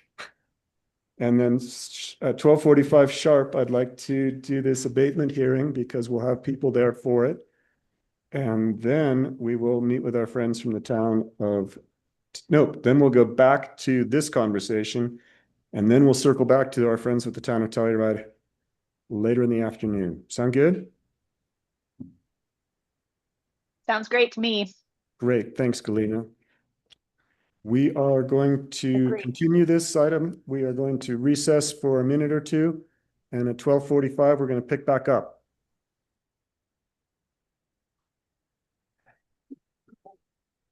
Abatement. I just figured it out.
Lance, can you hear me? Yes, I can hear you, Ann. Welcome back. We just turned the machine back on, so you are loud and clear. I'm going to turn off my video because I am eating lunch, but I'm All right right. here. Okay, got it. All right, we are on to administrative matters, and item 12A is consideration by the Board of County Commissioners for a recommendation to deny the petition of abatement or refund of taxes for Erica Builder and Christopher Matthew Blake Builder for vacant land, Unit 2 at the Boulders at Mountain Village, ABMT 2026-4. Patrice Campbell is with us representing the Assessor's Office. And Patrice, why don't you speak first, and then we'll have commissioner questions. We'll then have a chance to hear from the appellant and have further commissioner questions, and then we'll bring it back to the board for decision. All right. Good afternoon. My name is Patrice Campbell. I represent the Assessor's Office. I am an appraiser for the Assessor's Office. This abatement was for a vacant lot, deed restricted vacant lot in Mountain Village. We valued the property for 2025 and 2026 at $200,000 based on sales during a collection period of July 1, 2022 to June 30th of 2024. The petitioner did not appeal the value in 2025, therefore they are allowed to request an abatement for 2025. As you can see on page 1 of my information, we have a definition of market value. Again, the subject property is a vacant residential deed restricted property. It's located off Adams Ranch Road in the town of Mountain Village. This area, this subdivision consists of 22 parcels of similar size and utility. The property is a 0.07 acre lot. It's generally level. It's on the perimeter of the development with good mountain views to the north. The most recent sale of the subject was May of 2020 for $127,500. That sale would have been included in our 2021 and 2023 possibly valuation period. And as we know, since that time, the market has been appreciating in most property types. A physical inspection was made after the abatement, and there's some pictures to follow. The comparable sales used on page 2 consisted of 4 sales of similar deed restricted vacant properties in the time period. There were 3 in the Boulders development, and there was 1 in nearby Telluride Spring Creek. The 3 sales in the Boulders were very similar. If anything, the subject on the perimeter is a slightly better lot, but we did value them all the same. The most recent sale to the appraisal date was 6/14/2024, and most of the emphasis was placed on those 3 sales, but mainly the sale closest to the appraisal date of June 30th, 2024. So our value of $200,000 is based on these sales. No similar properties were used. Therefore, we are recommending denial of this appeal and upholding the value of $200,000. On page 4, you can see I have a couple photos of the site, and then at the bottom, you can see in the map, I have the subject is in dark green, and then the 4 sales are located in a lighter green, and so they're all very similar. And then there's a plat of the subject. Thanks, Patrice. I got the echo. And it's not me. Who's got the echo? Oh, the echo's gone. Okay. Commissioners, any questions for Patrice? No questions from Commissioner Brown. No questions from Commissioner Gleason. That takes us to the appellate. Chris, do you want to come up and speak into the microphone, please? Hello, my wife, who's on the Zoom as well. We're lived and worked in this area for 18 years. Purchased the property in 2020 with the hopes to build a house, and we still hope to do that. But with that being said, thank you for the opportunity to appear today. I understand that property values have increased significantly in recent years, including deed restricted lots. And I'm not disputing that market conditions have changed. My concern is whether the degree of increase, approximately 64%, on our vacant deed restricted parcel accurately reflects sustainable market value and the realities buyers face when purchasing undeveloped lots. Comparable sales in our subdivision appear generally accurate, but the resulting valuation reflects peak pandemic era market conditions that may not represent long-term value for vacant deed restricted lots. As everyone is aware of, and I'm sure everyone knows, San Miguel County experienced extraordinary pandemic migration pressure, more than most areas. Remote work, second home demand, sharply reduced inventory, buyers rushed into the mountain community and other ski towns, quickly pushing prices upward. Some sales occurred under unusually competitive, fear of missing out conditions. These conditions created a temporary price spikes rather than stable long-term market values.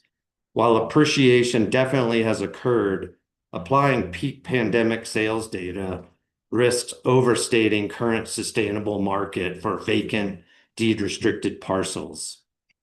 Even though my wife and I don't plan on reselling this lot, reselling of a vacant lots is a lot more challenging as buyers discount vacant lots due to the ongoing costs, such as HOA dues, such as the property taxes, permit and timelining, financing challenges, and development risk. I mean, a 64% increase in assessed taxes in over a year is definitely something that hits hard.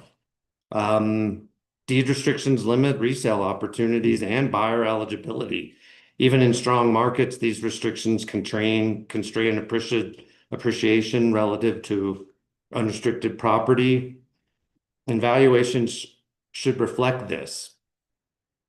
We're not asking the county to ignore market changes, only to ensure that the valuation reflects practical realities of a vacant deed restricted lot and does not overstate sustainable market values. This is why we are respectfully requesting reconsideration of the assessed value. Thank you. Thank you. Commissioners, any questions for Chris? And if not, I will try to address a couple of the points I heard. Commissioner Brown, as I think one who's very well versed on taxes, I may lean on you here in a moment. But I'll start by saying you are extremely accurate about pandemic pressure. And we've all seen prices rise for both a deed restricted and free market properties. The way that the assessor's office works, and Patrice, let me know if I get this wrong, is that they take market data from the previous 2 years, and it's a lag between the ability to use existing data and then assess taxes. And in future, if the pandemic pressures or the market were to drop, then the taxes would also drop as valuations drop. So there is a fluctuation.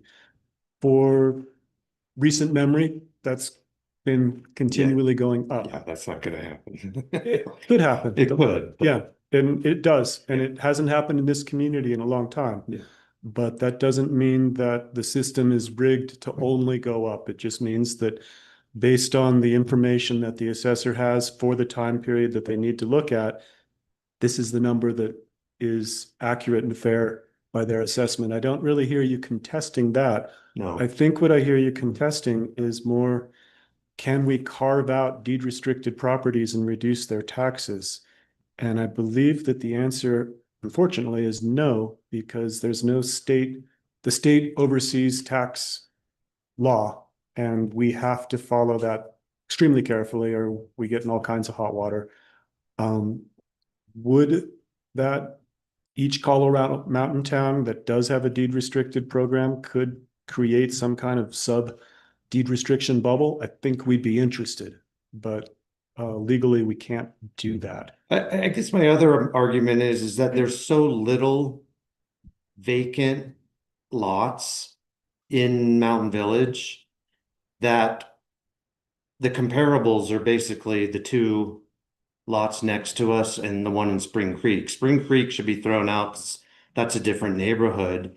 So you're basing an assessed value on people that are so gung-ho, so panicked to purchase lots that they're overpaying for it and thus driving up the value of them. I think you just described the real estate market, and that is the only metric that the assessors can use. Like I said, the market does go up and down. Currently, the numbers that I'm looking at for 3 sales, not 2, in the boulders, are all right at 200 grand, 197 to 200. And according to the photographs and to the assessors, your lot is maybe even more desirable than the ones that sold in that immediate neighborhood. Do you have the pictures in front of you? I do. Is there a bunch of cars on the lot? Look for cars. The lot has become the parking lot for the boulders. Well, Yeah. there's no cars. There's some cars and some snow and some Yeah. trees and some mountains. Okay. But I am not worried about who's parking where right now. I'm worried about your property. No, I say that tongue in cheek just because it's one of the last available lots in there. Understood. With that kind of back and forth, commissioners, I'm inclined to uphold our assessor's suggestion to deny, but I'm happy to hear your thoughts.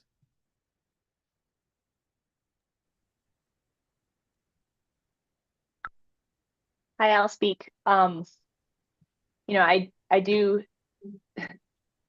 sympathize with the case at hand here, but it is a regional pinch that a lot of landowners are facing right now, and I am not in a position to grant this abatement request and set that precedent. I think that the comparable sales are good solid ground to stand on, being even in the same HOA, and I feel that we need to honor what has been recommended here. However, these are, you know, challenging times with really high assessed values, and the whole region is feeling these pains. And to what Waring said, legally, there's, you know, we can't we need to do what's legally sound here in regard to deed restricted properties. If we could create some loophole there, you know, we might entertain it, but we can't legally do that. So yeah. Yeah, I agree. I mean, Lance, I think you did a great job of explaining how this whole system works. And I know Patrice would have interjected if anything was off there, but that's how I understand it as well. And it is really tough. Mr. Blake, Blake Builder, Mr. Builder. Mr. Builder, for deed restricted owners. And yet we are required by the state to charge the same rate to all residential property. There are a couple tools that we could potentially use down the road. One would be to put price caps on future deed restricted properties. We wouldn't go back and do it on existing properties, obviously. And that would help, you know, keep values or prices, I guess, in line a little bit better and make them more accessible to folks, and also keep property taxes down because the prices would be down further down. And then the other thing that was before the state legislature just last week was the idea of a vacancy tax, where we could add an additional tax on top of vacant properties with the approval of local voters. And that's something that we are really studying and considering whether to help promote in the future, because it is really tough, even with a deed restricted home being maybe half the cost of a comparable free market home. It's still really tough. So we are paying attention to this. We recognize the struggle for our locals to pay property taxes, but as Galina said, our hands are tied in terms of what we can legally do at this point, and I'm sorry about that. Thank you, commissioners. Do either of you have a motion?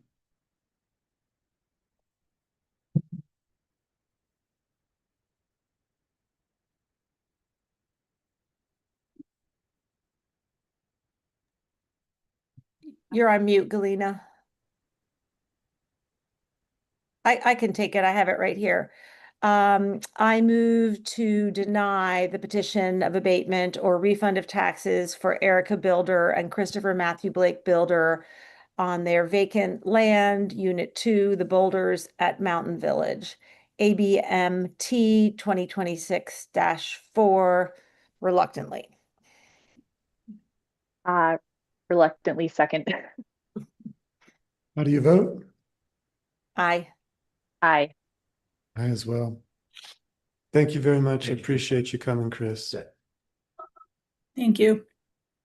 All right, commissioners, we are going to move back to item 9, which is a continuation of our discussion of Ilium and the potential PUD amendment. And we have heard from staff, we have heard from the applicant, and we have exhausted the public, I believe.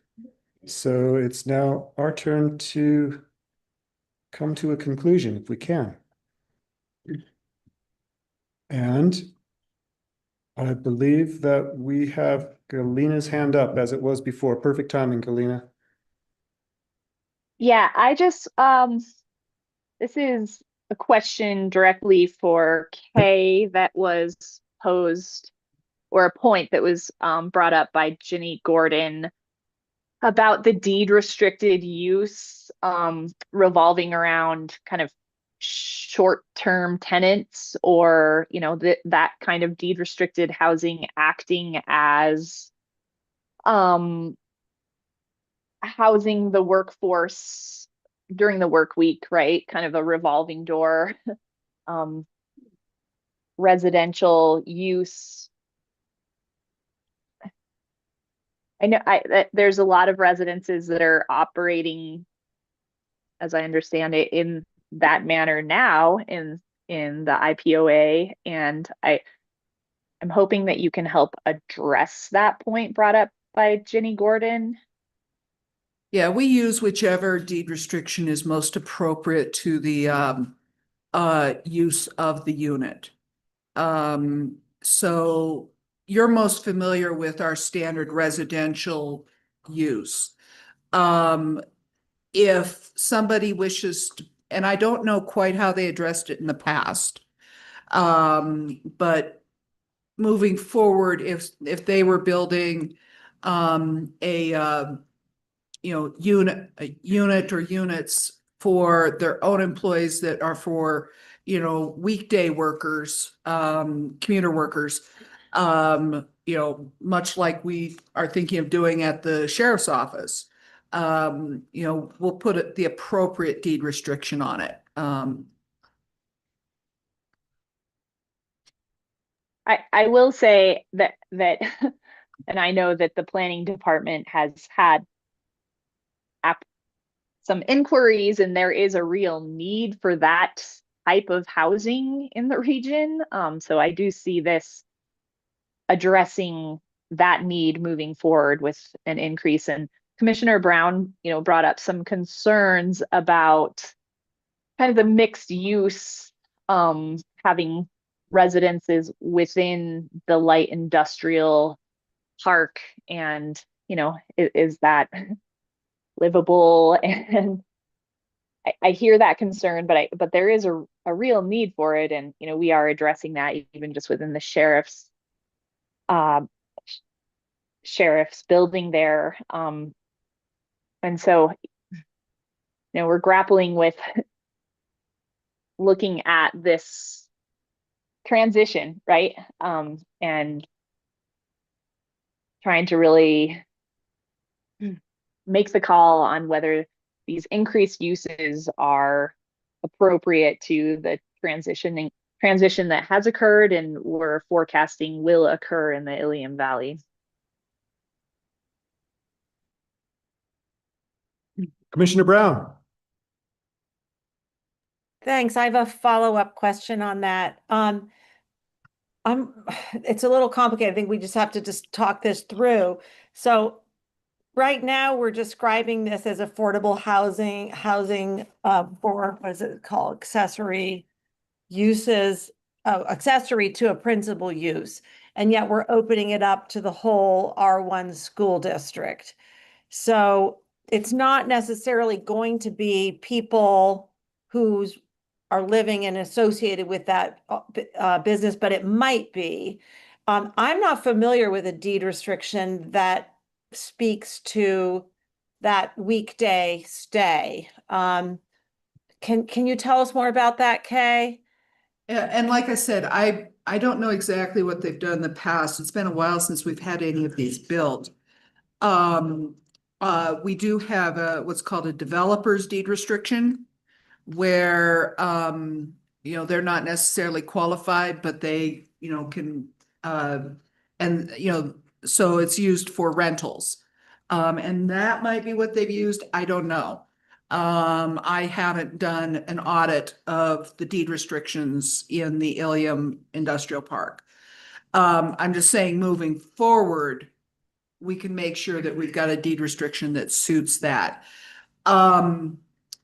And the reason that we wanted to open it up from being for employees who work within the PUD to being qualified employees within the R1 school district is, as I said before, sometimes, employers discover that their employees don't want to live where they work, or they have their own housing somewhere, and they don't, so it's not needed. And this allows them to make it available to qualified employees. That's all would all be addressed in the deed restriction, to be placed on the unit at the time of construction. But allows it to be available to all qualified employees. So like I said, that way we don't have units sitting vacant. Yeah, I like that. I really do. I'm not at all opposed to that, but I think before we can adopt this, we need to sort out what exactly deed restrictions are going to go so that it can serve people who are, I forget what we call them, the people who just are here for the week. So it can serve that, which I don't believe is currently envisioned by our deed restrictions. I don't know. We just need to know that. It can serve people renting from outside the park, and then also for sale units that would have a price cap on them. And I think we need to kind of just flush that detail out a little more before we can I think what it says right now is that they would be deed restricted, and that to me seems very vague. Okay, in the resolution, okay, one of the recommended conditions is that new county deed restrictions and covenants shall be prepared and recorded concurrently at the time of construction of any new units. So that's when we figure out which deed restriction we're using. The deed restrictions and covenants themselves are adopted by you sitting as the housing authority.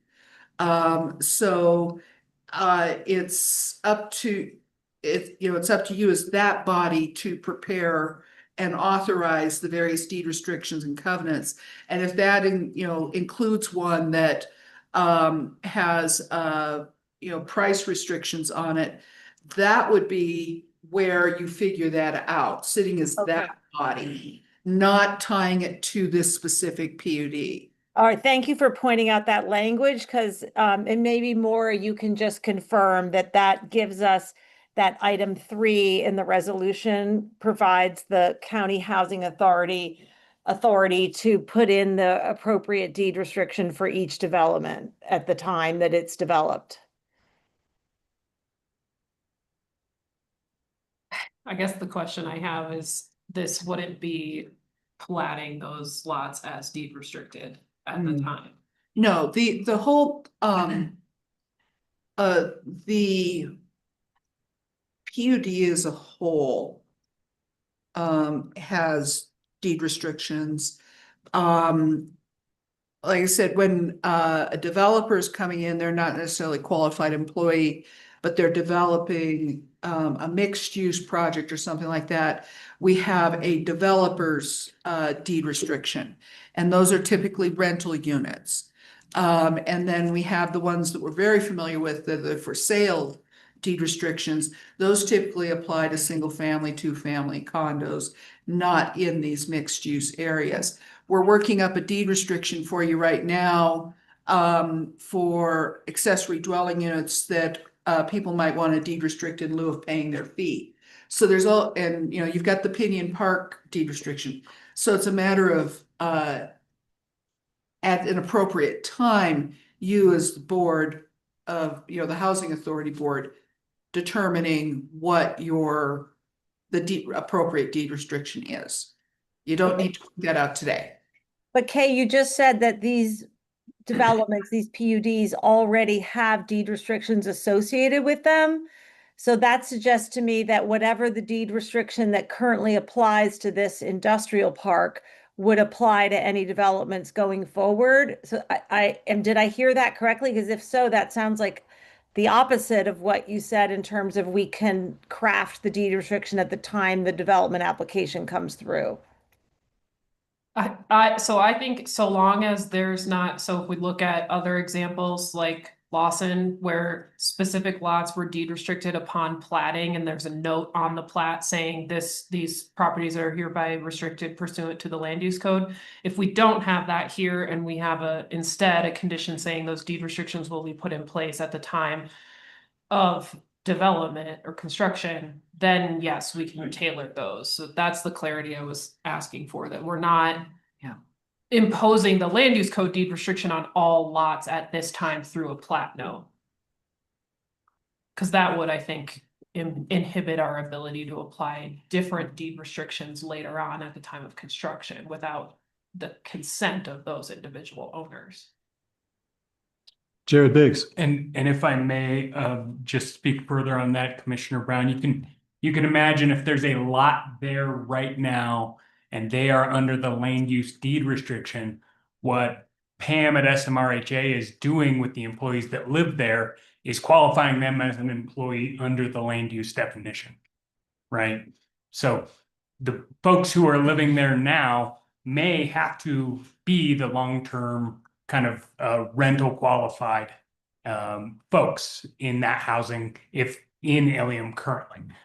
We have the opportunity to amend that to allow, you know, we've got these definitions of a project developer within our land use code that we may be able to use that language to craft a deed restriction to allow kind of their rotating cast of characters instead of just the qualified locals who are more long-term.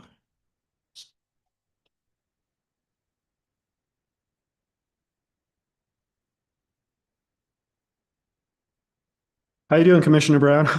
Do we all feel comfortable that we have an opportunity when these additional 20 units are allocated and there's a development application, that at that time we will decide, depending on how they're envisioned to be used, what the appropriate deed restriction would be? Does everybody feel like that's what's going to happen? Okay, can you read the language from the resolution again? Because that's the part that I think I'm hanging my hat on. Yeah, the recommended condition number 3 in the resolution is new county deed restrictions and covenants shall be prepared and recorded concurrently at the time of construction of any new units. So it doesn't specify what should be in that deed restriction, and you really don't want to do that at this level. This allows the content of that deed restriction and covenant to be at the Housing Authority Board level, not the BOCC land use level. Anne, are you feeling more comfortable? Much more comfortable. I like this a lot. I just want to make sure, well, I guess Ryan would raise his hand if that's not how he understood it previously. This looks good to me. Great. Ryan did have a hand up previously, but it's gone down, and that either means that his thought was spoken or his question answered. But Ryan, if you would like to participate in this conversation, I'd like to hear your voice. And I'm happy to unmute you if need be. Commissioners, do we have other thoughts on this proposal? Yes. Go ahead. I would like to finish that conversation that you started before we switched to the abatement about the transition of this property and whether we are comfortable with it transitioning away from light industrial, because I do agree with Ginny Gordon that if we allow every lot to have any of these uses, that I don't know when, but at some time they will probably transition away from light industrial. I just feel like without us putting some restrictions on, what proportion of the lots can have which use, we're going to lose that. And maybe that is appropriate, but I think we need to be straight up front about that. I'm concerned about not having any land on the east end of the county for light industrial and heavy commercial.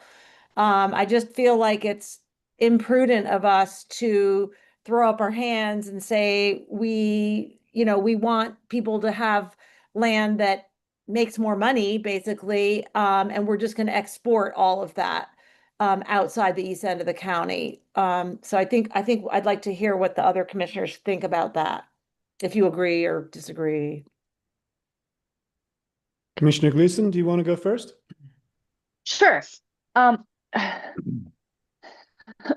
mean, without having kind of like hard market information about what is potentially more like profitable for a business if they're operating a construction lay down yard or if it's a bakery.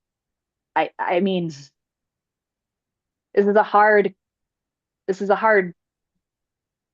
call, right? Because it's really like what the market will bear and what the real impending needs are based on that market. And I absolutely agree that there is going to be ongoing necessity for light industrial use as it is currently allowed in Ilium on the east end of the county. And, that encroaching on that use is certainly something I don't want to do. However, I don't feel that will happen here necessarily, because there is such a need, and that need should drive the continued use and that type of business being operated there. But once again, I could be kind of missing a point here as to like how these particular businesses and uses could be pushed out. I'm just looking at this as giving more opportunity to serve that community and the greater East End community. And as this evolves into a more residential area, and I'm thinking holistically here about traffic and trying to actually reduce traffic and create more livability in that valley where people aren't having to get in their car just to drive to get some basic goods. So I do see there being a balance struck with these additional uses serving the community while also continuing to allow for the industrial type uses that are currently there and will continue to be opportunity to be there. Okay. Yeah, and as Ryan mentioned in his comments, this is something that we've been at for quite some time, and there's been a lot of discussion. Over the last number of years, we've had a lot of inquiries from people trying to locate businesses, trying to establish here in the community, or trying to expand their current business, and they're being faced with the reality that there isn't much of any place for them to go. So a lot of what generated this proposed amendment was to answer those demands that we were hearing from, and that IPOA was hearing from. People want to locate there, but can they right now? And in terms of transitioning, if you look at Lawson Hill, which is a little bit more mature in terms of how it's developed, you'll see how there's been a bit of a shift over the last 30 some years into, the businesses are there, and how they've evolved. And I think that's part of a community that you need to allow some flexibility and some evolution. And Ryan's got his hand up, so he probably doesn't want me to put words in his mouth. Mr. Casino. You should be getting the prompt to unmute. And now you can talk if you can find that button. Yep. There we go. Thank you. Thank you for letting me chime in. I just wanted to clarify a couple of things that I feel are very important and have gotten a little lost in this. And yes, our PUD amendment is adding uses. And again, the biggest component, or one of the biggest components, is flex space, which in the definition says is compatible with the light industrial uses. But one thing I want to make very clear is we're not eliminating uses. We are not cutting out light industrial uses or making that a use that is not allowed anymore. And I do feel that a lot of the bigger lots, and as pointed out by Krista Kimball in her comments, a lot of the bigger lots are already owned by light industrial developer commercial owners. They're already owned by small businesses. So those are not going away. Appleton Masonry is not going away. And, Idorado development stuff used for light industrial purposes is not going away. It's something that we're simply adding the uses to make it appropriate to do things that some of our neighboring communities are doing kind of in roundabout ways. And then the other comment that I had with my hand up earlier is usually the deed restriction is figured out at the time of development. And so that's something that I just wanted to clarify, that we would go with kind of the traditional route and the historical route to determine that, and not try to make that decision right now, especially on something that could financially impact those lots. So I'm glad that was clarified, and I just wanted to make sure that the purpose of this is not to take away the light industrial use. It is to add symbiotic uses. Thank you, Ryan. And I'm going to try to answer your question that Ginny posed us as well, and I end up with Galena. I think that there is a need for light industrial, and I think that as long as that need is extant, that the folks that need light industrial space will find a way to rent it, and that will be more expensive the closer they are to the job site, perhaps, but it will be available in the market will drive that. So I'd rather be laissez-faire in this instance than trying to control what I think your concern is 10, 20 years down the road. And I just can't plan that far ahead. I can see where we could end up, but I can't legislate for 2 decades from now. And I can presume that the market will continue to allow those folks that can have a thriving construction business and have income that allows them to have a lay down yard close at hand to do so. So I hear you, but I'm not as worried as you are, I guess. But I think that Ginny put her finger on the question, and I'm glad that we're all trying to answer. I mean, my understanding from Kay is that Upper Lawson and Lower Lawson have, I think she said, very similar zoning at this point. Very similar, yeah, that's the word, minor differences.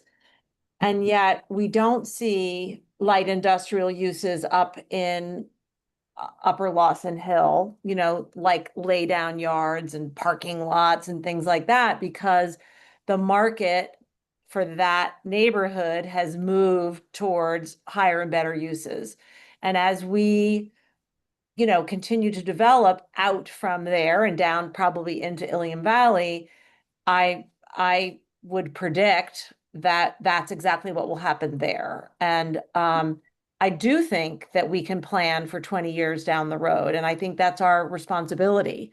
And so I would propose, and I understand there are 3 of us, you guys feel differently, I will stop talking, but I would propose that we put, as we did at Society Turn PUD, some parameters around how much of this neighborhood or this park can be these different uses. Otherwise, I fear that it will just run away from light industrial, whether it's in 7 years or 30 years or 20 years. And if we think that's what we're okay with, then that's okay. But I don't feel comfortable with that.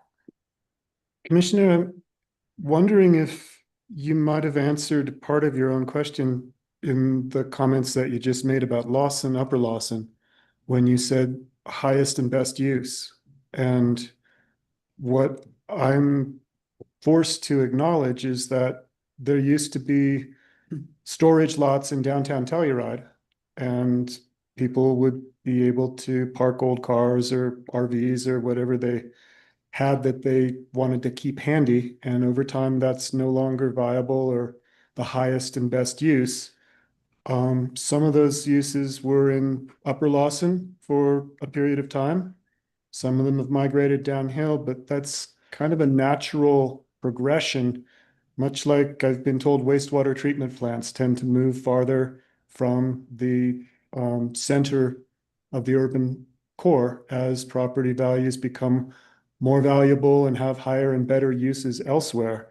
The same, I think, is true of laydown yards. And while we have all kinds of concerns about traffic and future, I don't think that we can sculpt progress, that natural progress of highest and best use, as it continues to emanate a ripple from the top of the valley.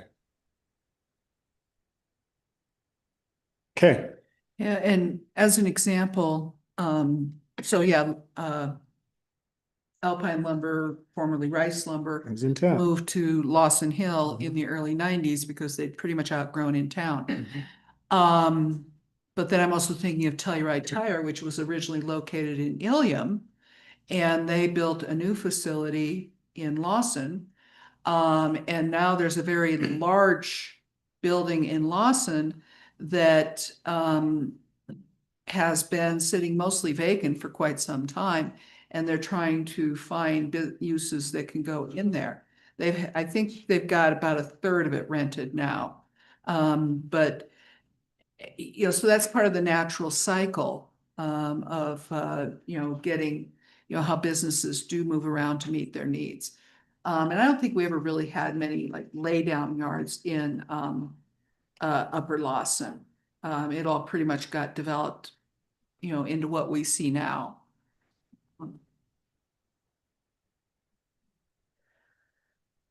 Thanks, Anne, for continuing to talk about that. And I think I see your point, but I'm not quite willing to try to go where you want to head.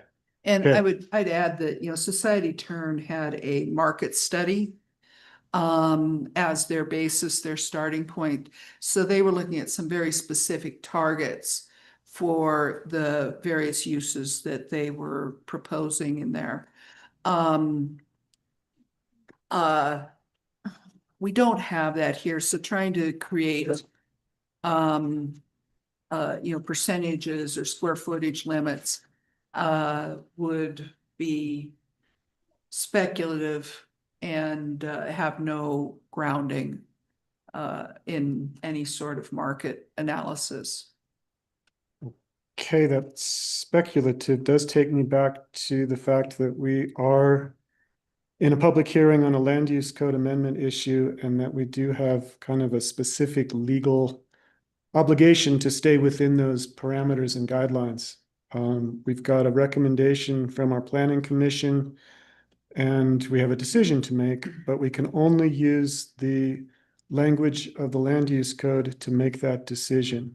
So at the risk of narrowing our conversation, I would like to remind us that we need to either approve or disapprove or adjust based upon the language within the code. I would add a clarification for note AA. Mm-hmm. It's, residential units shall not be located on the ground floor. And then parenthetically says the level accessed from the road of the primary building on the lot, except for entrances and utility areas. My suggestion would be, it says residential units shall not be located on the ground floor, parentheses, the level accessed from the road, to which the property address is assigned, in parentheses, of the primary building on the lot, except for entrances and utility areas. And that would address the double road frontage. Thank you. Commissioners, do you accept that adjustment in the language? Thank you. We got a thumbs up from Ann. Galena with a nod and a smile. Great. What other thoughts do you have? And if you don't have thoughts, I'm prepared to entertain a motion. I just don't understand why we're basically rezoning this whole neighborhood when essentially what we're looking for is a gymnastics facility. And instead, we're just opening up, and maybe a variety store, I get that. Maybe some more housing, but we are just opening up this whole neighborhood to basically evolve into almost anything it wants to be. And and frankly, as Ginny also said, a big give in terms of the potential profitability of all these lands and what are we getting back as a community, as a county. We haven't heard anything about contributing to the housing fund. We haven't heard anything about a commitment to improve the intersection. I just don't really, I would rather just approve the change in zoning for the gymnastics facility, allow one variety store and 20 units of housing at the most. I just can't get my head around completely changing all the other zoning. Yeah. So a lot of, why it came to this way is it's not just about those specific examples that you've heard about today. It's definitely been cumulative. We've been hearing about all of the various activities and uses that, and there's other properties down there that they just haven't spoken today. And, we hear from people saying, hey, I have this idea. How does my idea fit? And it fits a lot better if we open up the flex space definition. That's a fairly new evolution within the last 5 years of an idea of, maker spaces, which should be compatible with industrial. So in my mind, it's not opening up the area to a lot of new uses. It's better explaining the uses that can be there. And instead of having it right now where, this note applies to this property, this note applies to that property, and subtle differences and changes throughout as to which use can go on which property. We're just saying uniformly, all the properties are on equal footing. So it really will make it a lot easier for people to locate their businesses without, being told that, well, this lot's okay, but that lot's not, and they're virtually identical lots. So that's the other part of it. So we didn't, this was not worked out in a vacuum. It was very much worked out by talking to the community, by, IPOA working with their neighbors, and also, based on what the requests that they get. And also us in planning, we get the same request. Is it okay for me to have this use?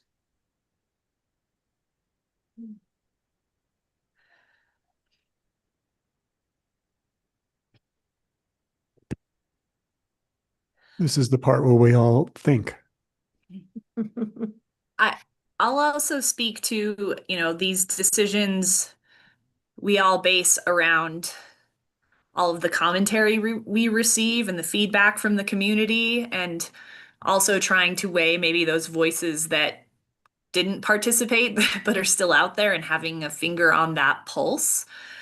But what I heard from any of the residents that live down there, also from the applicant representing IPOA, as to what Kay just said, that they conducted that survey and got feedback on what type of uses would really serve the community down there.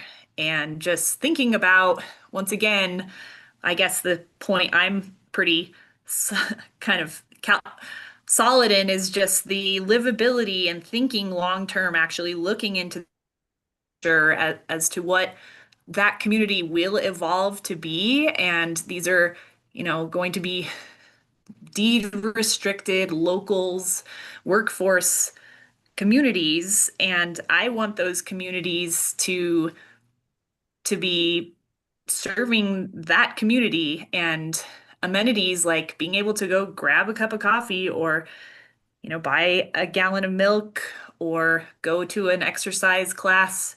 These things that make living in a neighborhood more comfortable. I'm taking that into consideration when considering these uses. So I guess at the risk of potentially losing some light industrial space, which I actually don't foresee this happening if there's still a real need, and those, light industrial uses are going to be allowed there in perpetuity. It's not like we're limiting that. We're just allowing for greater uses, which I do feel will serve the community. Commissioner Gleason, with that very clear stance, are you prepared to make a motion? Yes. Please do.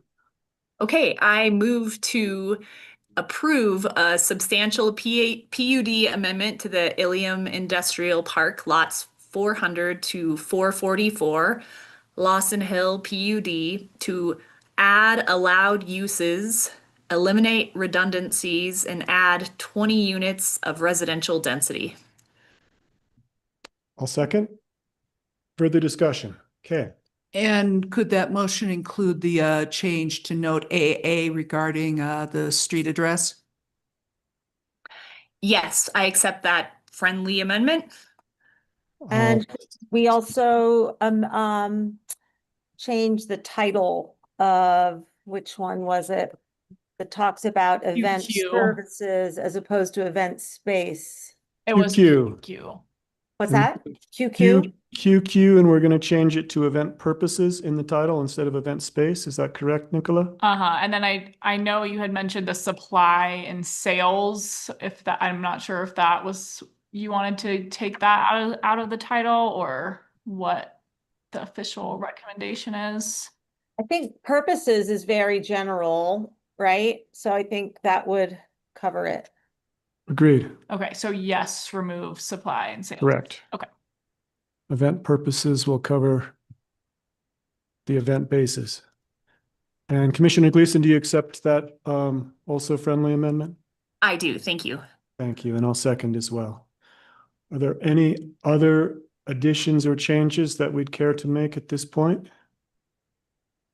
Are we not going to have a further discussion with the homeowners association about contributing to the intersection? That's just something we're going to hope that they agree to do offline from this, because we don't think we can. And as Maura was very clear about, we cannot tie a future discussion about contributing to funding a regional intersection to our land use code. So yes, the answer to your question is yes, we'd like to have that conversation. I've heard Ryan say that he's willing to have that conversation, but we cannot include that as a stipulation. Okay. With that, I'll call the vote. Commissioner Gleason, how do you vote? Aye. Commissioner Brown? Nay. And I vote aye. Motion carries 2-1. Thank you all very much for your efforts on this. It is not easy, and we did our best. Appreciate it. Thanks for Okay. hearing me out. Of course. And I'm very excited about gymnastics. I am. I mean, that is the reason to initiate all this. I'm excited that they're going to have a home. Good. All right, we are on to item 12B as in boy. This is a discussion with the town of Telluride concerning the development of the West Wing Fruin Building. We have Zoe Donal, we have James Van Hooser, we have Mike Bordonia, we have 60 minutes, give or take. Welcome, everybody. Come on up to the microphones, and we will dig in.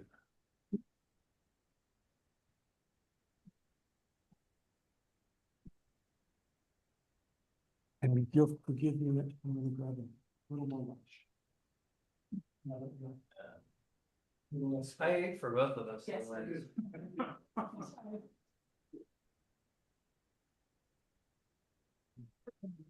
So feel free. Thank you, Kenny.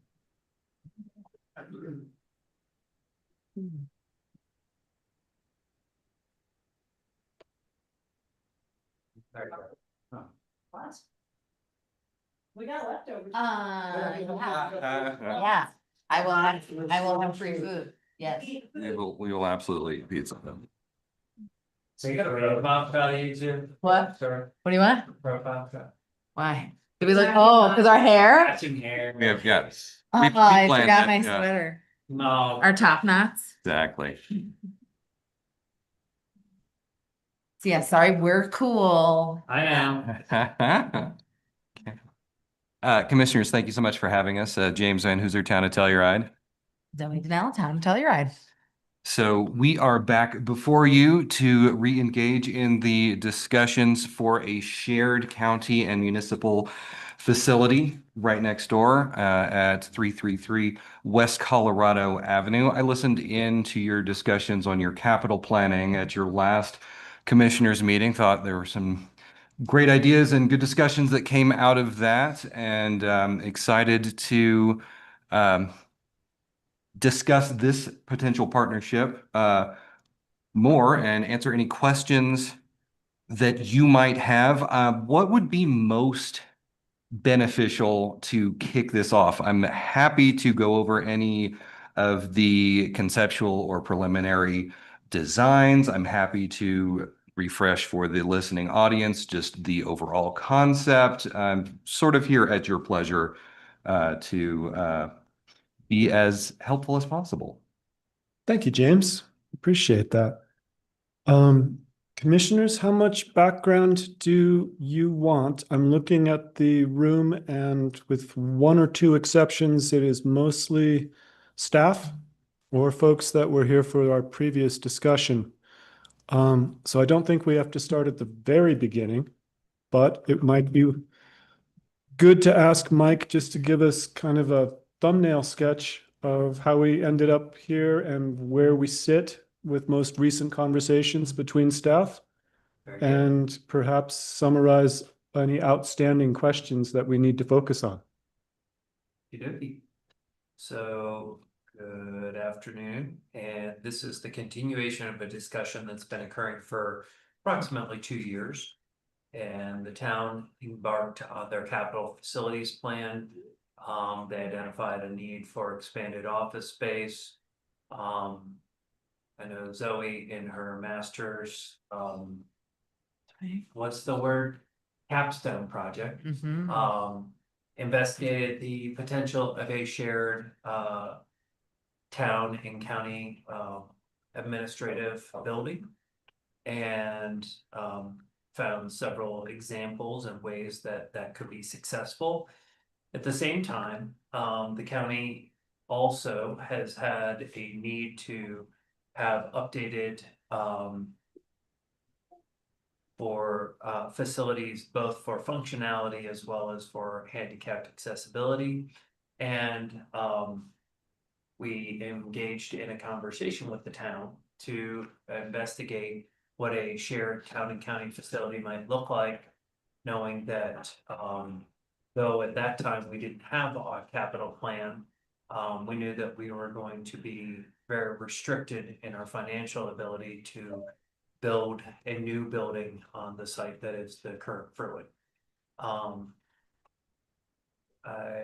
We engaged in an MOU to explore initial design, and through multiple iterations of that design, we landed upon a facility that would encapsulate or would it contain first floor retail, second floor county facilities, third floor county facilities, connection to the Miramani building. That would also allow us to re-envision how we might use the existing Miramani building. Jared and the Huck team, as well as James, looked at what all of their staffing needs are, our staffing needs, and came upon what we thought was a really promising design that could work for both of our needs. At that stage, the town had brought forth to the commissioners, or for our consideration, the idea of another MOU that would take us to the next step of this investigation, of cost analysis, as well as further engineering to prove viability of the concept. And at that point, we wanted to pause because of the county commissioners had asked for us to look at what our capital plan needs were for this and other facilities. We've started on that process, and I think though we're going to be refining our capital plan with the rebuilding of other facilities like the Glockson building, as well as the housing projects that the county wishes to endeavor on, as well as just replacement of our extensive capital fleet and facilities. I think our position and our financial ability remains in approximately the same place. Consequently, also, we had recently paid off, last year we paid off the Fruin building. So we are no longer facing any debt service with that facility. We know that we've undergone several improvements to the Miramani building, as well as the Fruin, but we continue to have ongoing maintenance needs, such as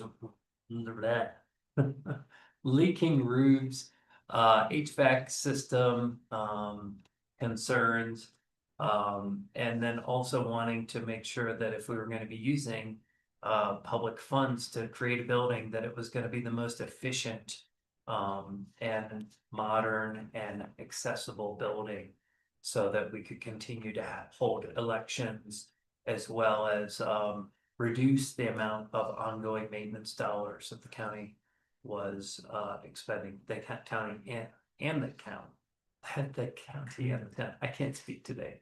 Sorry. And so here we are today. I know some of the concerns that the board had previously raised were the ensuring that there was a continued operating space for the food bank. know that we had some parking concerns with the idea of adding more staff members in an already constrained space. And I would need to grab my notes to find the other one. Well, Mike, while you do that, we've discussed the food bank previously, but we just met with Peter Kenworthy and the food bank team. And one of their requests was to confirm all of our understanding that if there is any change in the Fruin building, that there would be space available for the food bank, that it would be equally accessible for vehicles, but equally discreet for clients. And that if possible, representatives from Angel Baskets would be included in those conversations if there were choices and options to be made. As I understood it, we left it with a commitment from the town that yes, that is possible and that will happen.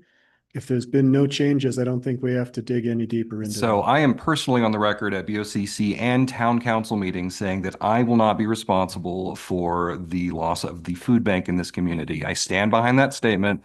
Something that we at the staff level discussed as would find appropriate if there is further need to put these concerns to rest, would be happy to reference that commitment in the future MOU. Let's do that because that specifically everybody's, fur back down on their backs where it belongs. understood. And again, to be clear, that is not a commitment that the food bank will absolutely be in the Fruin space, but somewhere all parties involved are making a commitment to figure this out. Zoe, if I Nope, said that's that exactly correctly. right. And we've met with Peter previously as well, and none of that information has changed Great. From that previous time. Time has passed, but these take a lot of time, and it will still continue to take a lot of time for any movement through these conversations. So anything we can do to assuage that, be happy to do.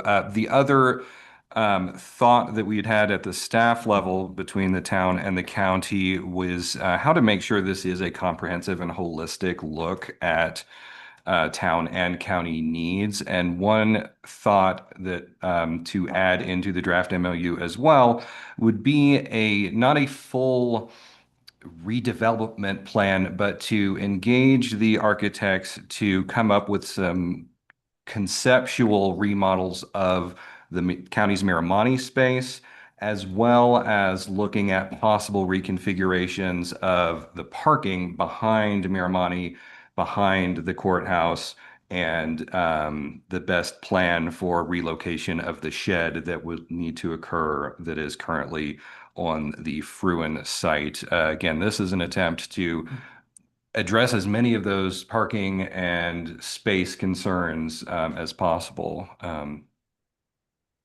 And just I remember the other two things that we had talked about. One was the coroner's office space and the coroner's request for a larger facility. I have spoken with Emil and shared what our space constraints are. And then he's provided us the number of deaths and autopsies annually for the past several years that he's attending to. And we've come to that conclusion that we will continue to have the coroner's space in the new future building. However, there will not be an autopsy room as a part of that. And likewise, James just made reference to the relocation of a shed that is a non-contributing shed. There is one historic contributing shed on the northwest corner of the property that will remain. We're talking about the one immediately to the east of that one, which is considered non-contributing, which we're still trying to find a home for. We had originally wondered about Galloping Goose Park, and understand that that's going to be an extreme challenge, but I think we all feel confident that with more heads together, we can find another solution to a home for that building. Thank you for that clarification of the coroner's needs and a decision there. Understood that the shed is ongoing. I see two hands up from two commissioners. Let's go with Commissioner Gleason first.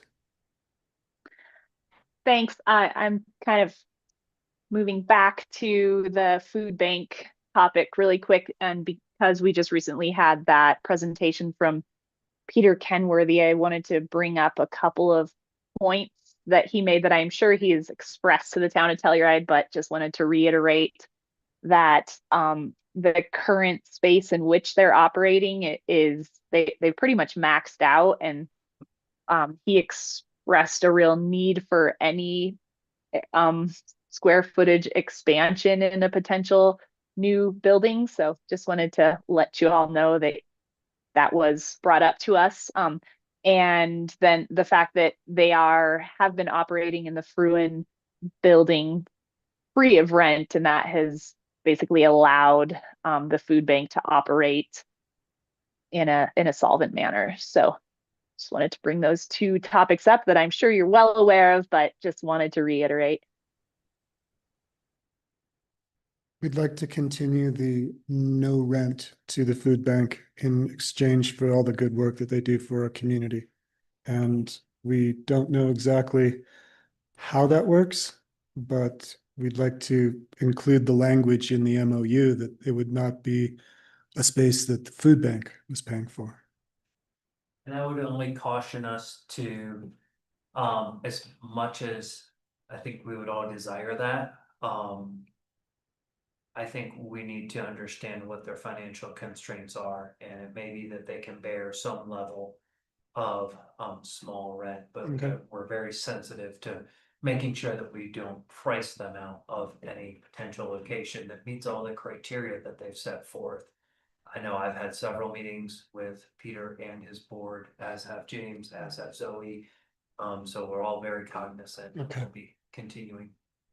I'm going to soften that position to, we are not going to price the food bank out of existence based on rent. But thank you for that clarification, Mike. Commissioner Brown. Yeah, same point. And I was just wondering what language the town might be comfortable with in the MOU that would provide some reassurance of a manageable rent. Or is that down the road? Or just maybe just an understanding and an agreement that to what Lance suggested. Setting rents is above my pay grade, but I have full confidence that this board and the Telluride Town Council will be able to come to the correct agreement for this critical piece of semi-public infrastructure. I would caution against making any firm promises, or that's really not the point of an MOU, to set rents and to it's a document that states we endeavor to collaborate and give each other permission to execute further documents down the road. These are my thoughts. That's exactly right. Yeah, this is not a lease agreement in any means, but a collective understanding and intention, which I think, again, we are all aligned on. Jared. And commissioners, I just want to maybe paint a picture of where we would go from here. So that is, recognizing kind of the preliminary design that we've developed with the steps that James has mentioned, maybe having the architects help us to re-envision our existing space a little bit. And with these provisions for I guess what our hopes, what we're striving for the food bank, we would write those into the MOU over the next week or two with language that I think between the four folks sitting here who would be working on it, we would kind of try to strike that balance of where we know the commissioners and the council want to be. And we would then bring that MOU back to you all. I think we were contemplating the meeting on the 4th of March. And then, that would kind of kick us off to work, as we discussed, towards a better design, entitlement work, and other things that are going to happen throughout the 2026 year. Commissioner Brown. I'm just going to be a little more insistent on some gentle language in there about a manageable rent. I've had so many phone calls from Angel Baskets. And then again, as Commissioner Gleason mentioned, they came to us last week and they are nervous. And so I think we really need to, in the MOU, obviously not set a rent, obviously not set a proportion of market rent, anything specific like that, but some kind of a reassurance for Angel Baskets that it would be a manageable rent that we all together agree on. Thank you. Commissioners, do you have any concerns about the path that Jared outlined as next steps? No concerns from Commissioner Brown or Gleason? I think we have a plan. Excellent. Great. So I believe from our board, the staff direction is to proceed with drafting an MOU for us to review on May 4th and to include the discussion of the food bank because we all want to make sure we get that codified, and then to have the architectural documents drafted that give us options A, B, and C, and we can try to refine those decision points down to one. So to be clear, our next steps would be to be preparing the entitlement documents, which in the town of Telluride is a thorough process. So we would not be planning to take 3 options to Hark, for example. No. So just wanted to be clear. No. But internal configurations, that type of Yes. thing, absolutely.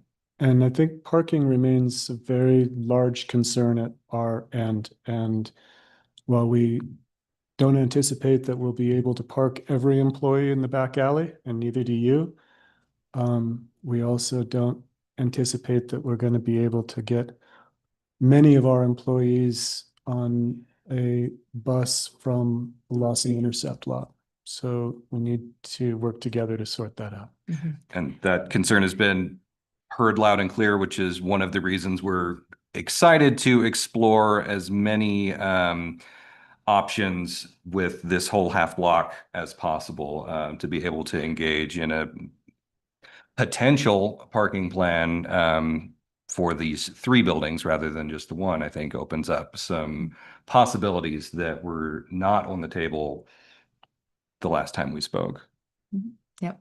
And we can talk through, obviously the town has our parking challenges and our utilization of Car Hinge for our employees and how we kind of tackle parking collectively as well. Great. I do see a hand up from the public, and I had an hour budgeted for this conversation. It feels like we're going to wrap up quite a bit earlier than expected, which is fine. Commissioners, unless you have other comments, I'm going to open the floor to Douglas Tooley to give us a bit of his insights on this project. Mr. Tooley, there you are. Hello, folks. I've been a long time recipient of food bank services and a contributing member of the community to their operations with a record, as we discussed before. One of the more recent things I suggested, which was not accepted, was a conceptual proposal for moving the food bank to the Voodoo building and the community space there. That proposal included a surge use of space where you store food on rolling carts. So you're only using the full space, the full needed space for 1 day a week. And that would leave that space open for other uses, such as special event organizing. You figure out that scheduling, it's a little bit tight, but this is all stuff to work on. I do not see a time frame, or I've not heard a time frame discussed, but I have not heard a specific proposal for the location of the food bank. And so, that would be timely. The courthouse has completely dysfunctional handicap disabled access. The one parking spot they have is used by an employee who does not use this dumbwaiter type system herself to access the building. I've been thinking about making a complaint on that to the court clerk. I'll go ahead and do so as a timely basis. And then lastly, Mike Bernardia, you're not speaking into your mic again. Sorry. Thank you, folks. Thank you. Thank you, Mr. Tooley. All right, gang. I feel guys. like Thank we you. are taking baby steps towards a big project. Thank you. Baby steps, you're right. Yep.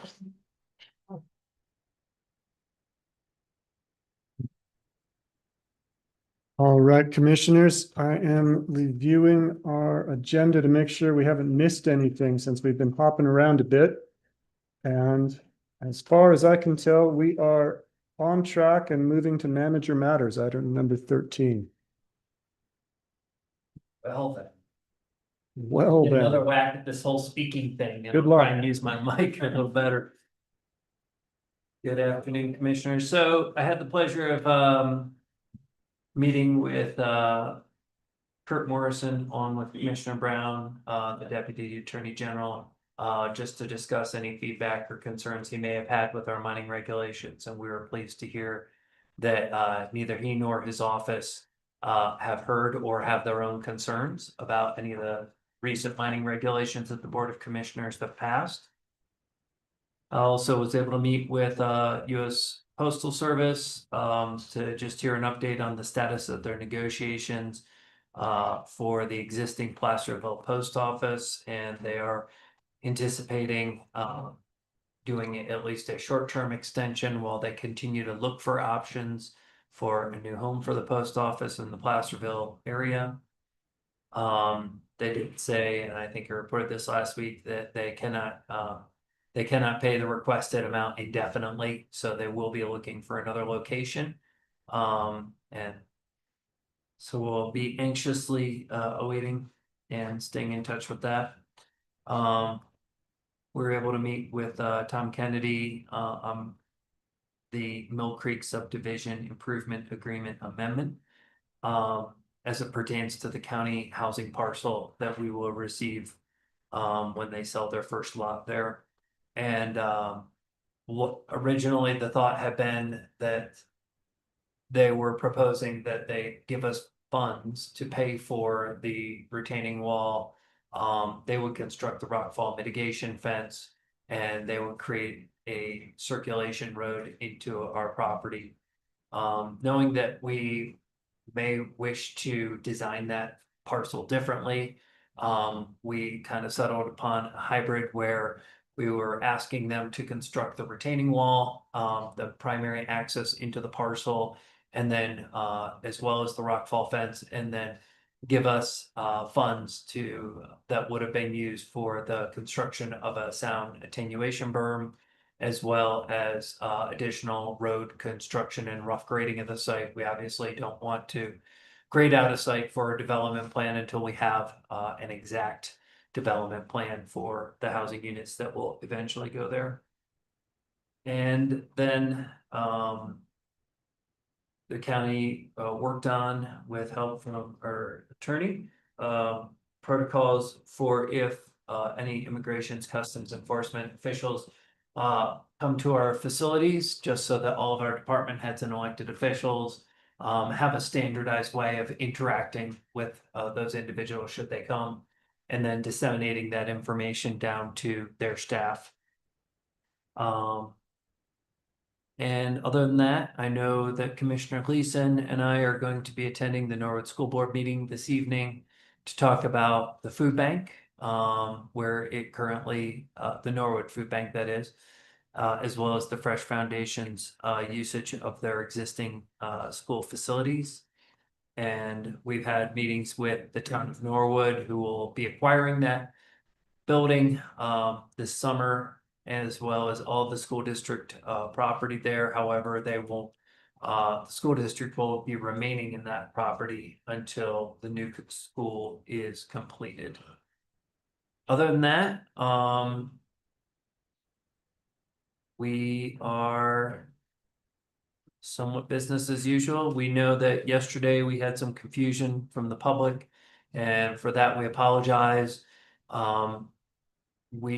Our county policy on closures is to align with the school district closures policy. And because the Telluride R1 school district had closed for the day, that's why our county facilities were closed. I know several staff members were present here at the facility. Today is another one of those such closures, and it's a little bit more understandable today than it was yesterday when we didn't receive as much of the snow and wind as had been forecast. Certainly excited to have snow and cold temperatures back, but we also understand the frustration of the public in their sometimes inability to get the services that they're seeking. And we are planning to have a work session next Wednesday, still here in Telluride, and then regular meeting on March 4th. And I'm gonna pause there and see if you have any questions. Thanks, Mike. Any questions for our manager, Mike Bordonia, before I check in with Jared Biggs? Yes, Ann. Sorry, I was just checking my calendar. On March 4th, Mike, are we still thinking about having that joint meeting with the Planning Commission regarding the, what are they called? Not unconventional, but suboptimal or something lots? And I think we have that on our agenda for the evening in Norwood. That is correct. So we're planning to have our commissioner meeting from 1 to 5 in Norwood. Okay. March 3rd, and then we'll be convening with the planning commission from 6 to 8 p.m. Perfect. Thank you for clarifying that. Break for dinner and then come back. Excellent. Any other questions for Mike? If not, No, just thanks a lot, Mike. That's a lot of good progress. Appreciate it. Thank you. Deputy Manager Biggs, do you have anything you'd care to include? Nothing to note. Mike cleaned them up. All right. Well done, gentlemen. We are on to commissioner updates. I'll open by saying that since we met last week, there's been holidays and there's been school closures, and I have nothing to report.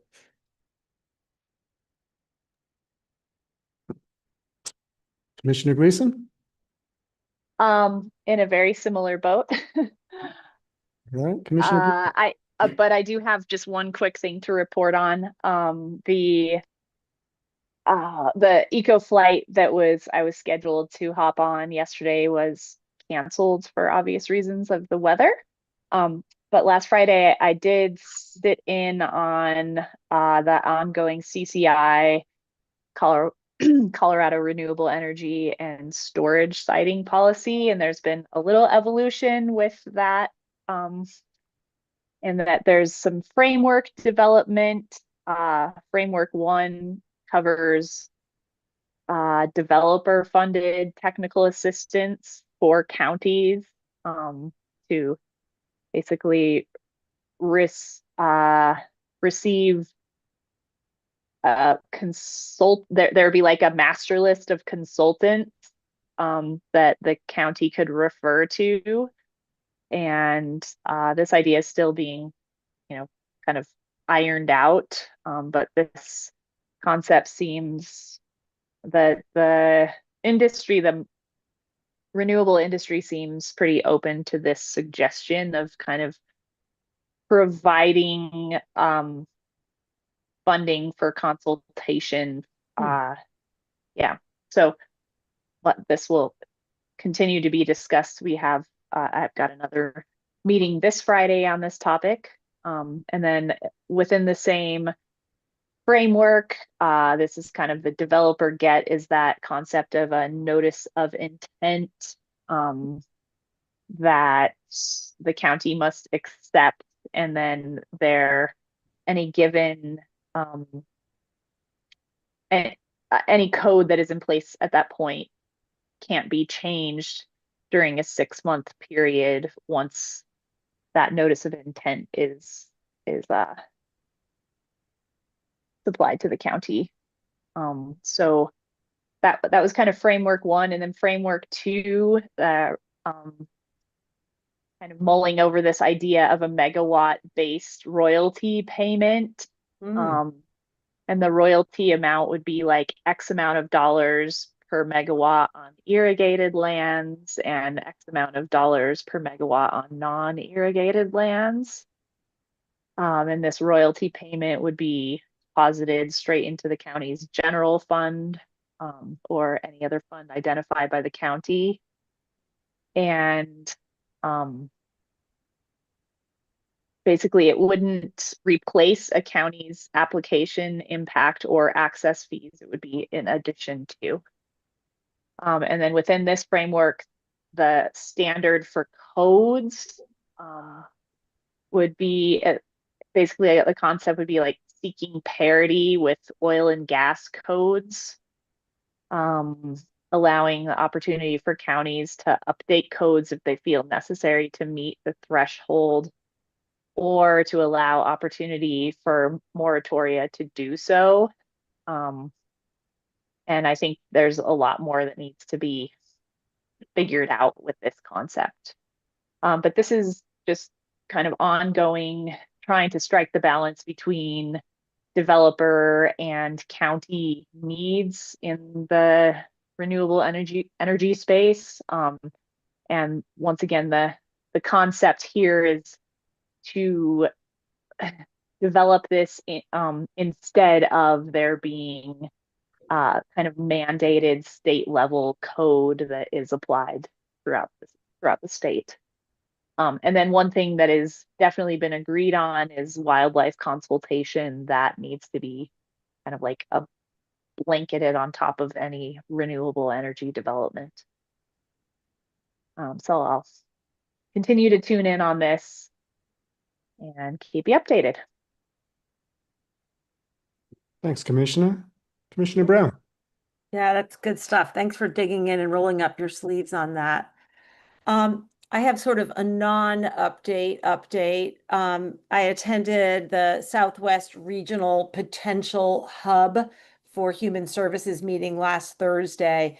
And I think on a week ago, I had reported that the hub system may be on hold as the state considered an alternate proposal from the human services directors and various commissioners. It turns out, well, I don't have an update since last Thursday, but there had basically been no response from the state on that proposal. So while things have, slowed down as they consider it, there's no indication that the state is enthusiastic about it. So we're just kind of waiting to see what kind of a response might come, which again, I haven't heard anything since last week. The other thing I wanted to say is that Mike and I participated in 3 second round interviews for the behavioral health projects lead position. And there were really wonderful people in that round. And so we're hopeful that we'll be able to make a hire out of that group. And we should know hopefully within the next week or so. That's it. That's great. Except for the holding pattern part, but I guess that's better than a no. All right, we are on to item 15, which is attorney matters. And Maura, do you have anything that you would like to discuss in public, or do we need to go into exec session? The only update I'll give is that as we speak, or in 9 minutes, Lane Thomason will be arguing for the Colorado Court of Appeals in our employee housing mitigation fee case. So stay tuned for that and send her good vibes. Other than that, I don't have anything else to share, other than the executive session that we have on the agenda. Is that in Denver? It's in Denver, yes. Go Lane. Silver tongue, honeyed words. All right, commissioners, we need a motion to go into Carmen.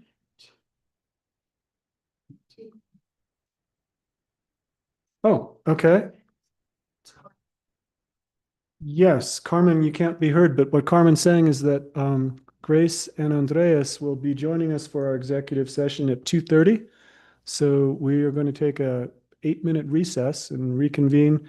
Let's come back at 2:27 and get all the executive session transfer done. Get in the breakout room. Mr. Tooley, I see the thumbs up. Thank you for that. After this exec session, I will report out and then we're going to adjourn. So not a whole lot more action here at the county at the public level. We'll be back in 4 minutes.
Do some Zoom stuff and get ourselves official. Okay, Okay, do we have our other two esteemed? probably not. Well, breakout room is closed. Okay, here comes Ann. There's Ann, there's Galena. Okay, we're back. I'm sorry, gang, I got hasty. We have to be in the regular room to go into get a motion to go into exec and then go to the breakout room. So can I get a motion to go into executive session under personnel matter item 4, under 4F? So moved. Second, All those in favor? Aye. aye. I as well. And now we will do the breakout room part.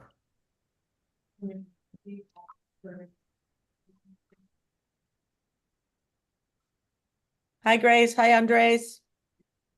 Bye. Hello. Okay, now we just have one more button to push and then we're good. Actually, we got 16 more buttons, but Carmen pushes. Since when our heads explode because we can't figure out. You're doing it. There's too many steps. Well, the recording stopped. I'll say it when we're done that Okay, great. recording. So, yeah, it'll be Andres's choice whether or not the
Bye, Grace. Bye, Andres. Hasta luego. All right, it is 3:15 and we are out of executive session. During executive session, we discussed personnel matter. We only discussed that matter. We gave staff direction. And I now would entertain a motion to adjourn. Come on, ladies. So moved. Oh, I was on mute. Shoot. I moved to adjourn. Second. All those in favor? Aye. Aye. Thanks, everybody. Have a great afternoon. Can I just say, Lance, you ended right on time. You're a magician. 3:15. Boom. Boom. Thanks, gang. Good to see y'all. Yeah, Good work taking today. notes over here. Learn that part from him.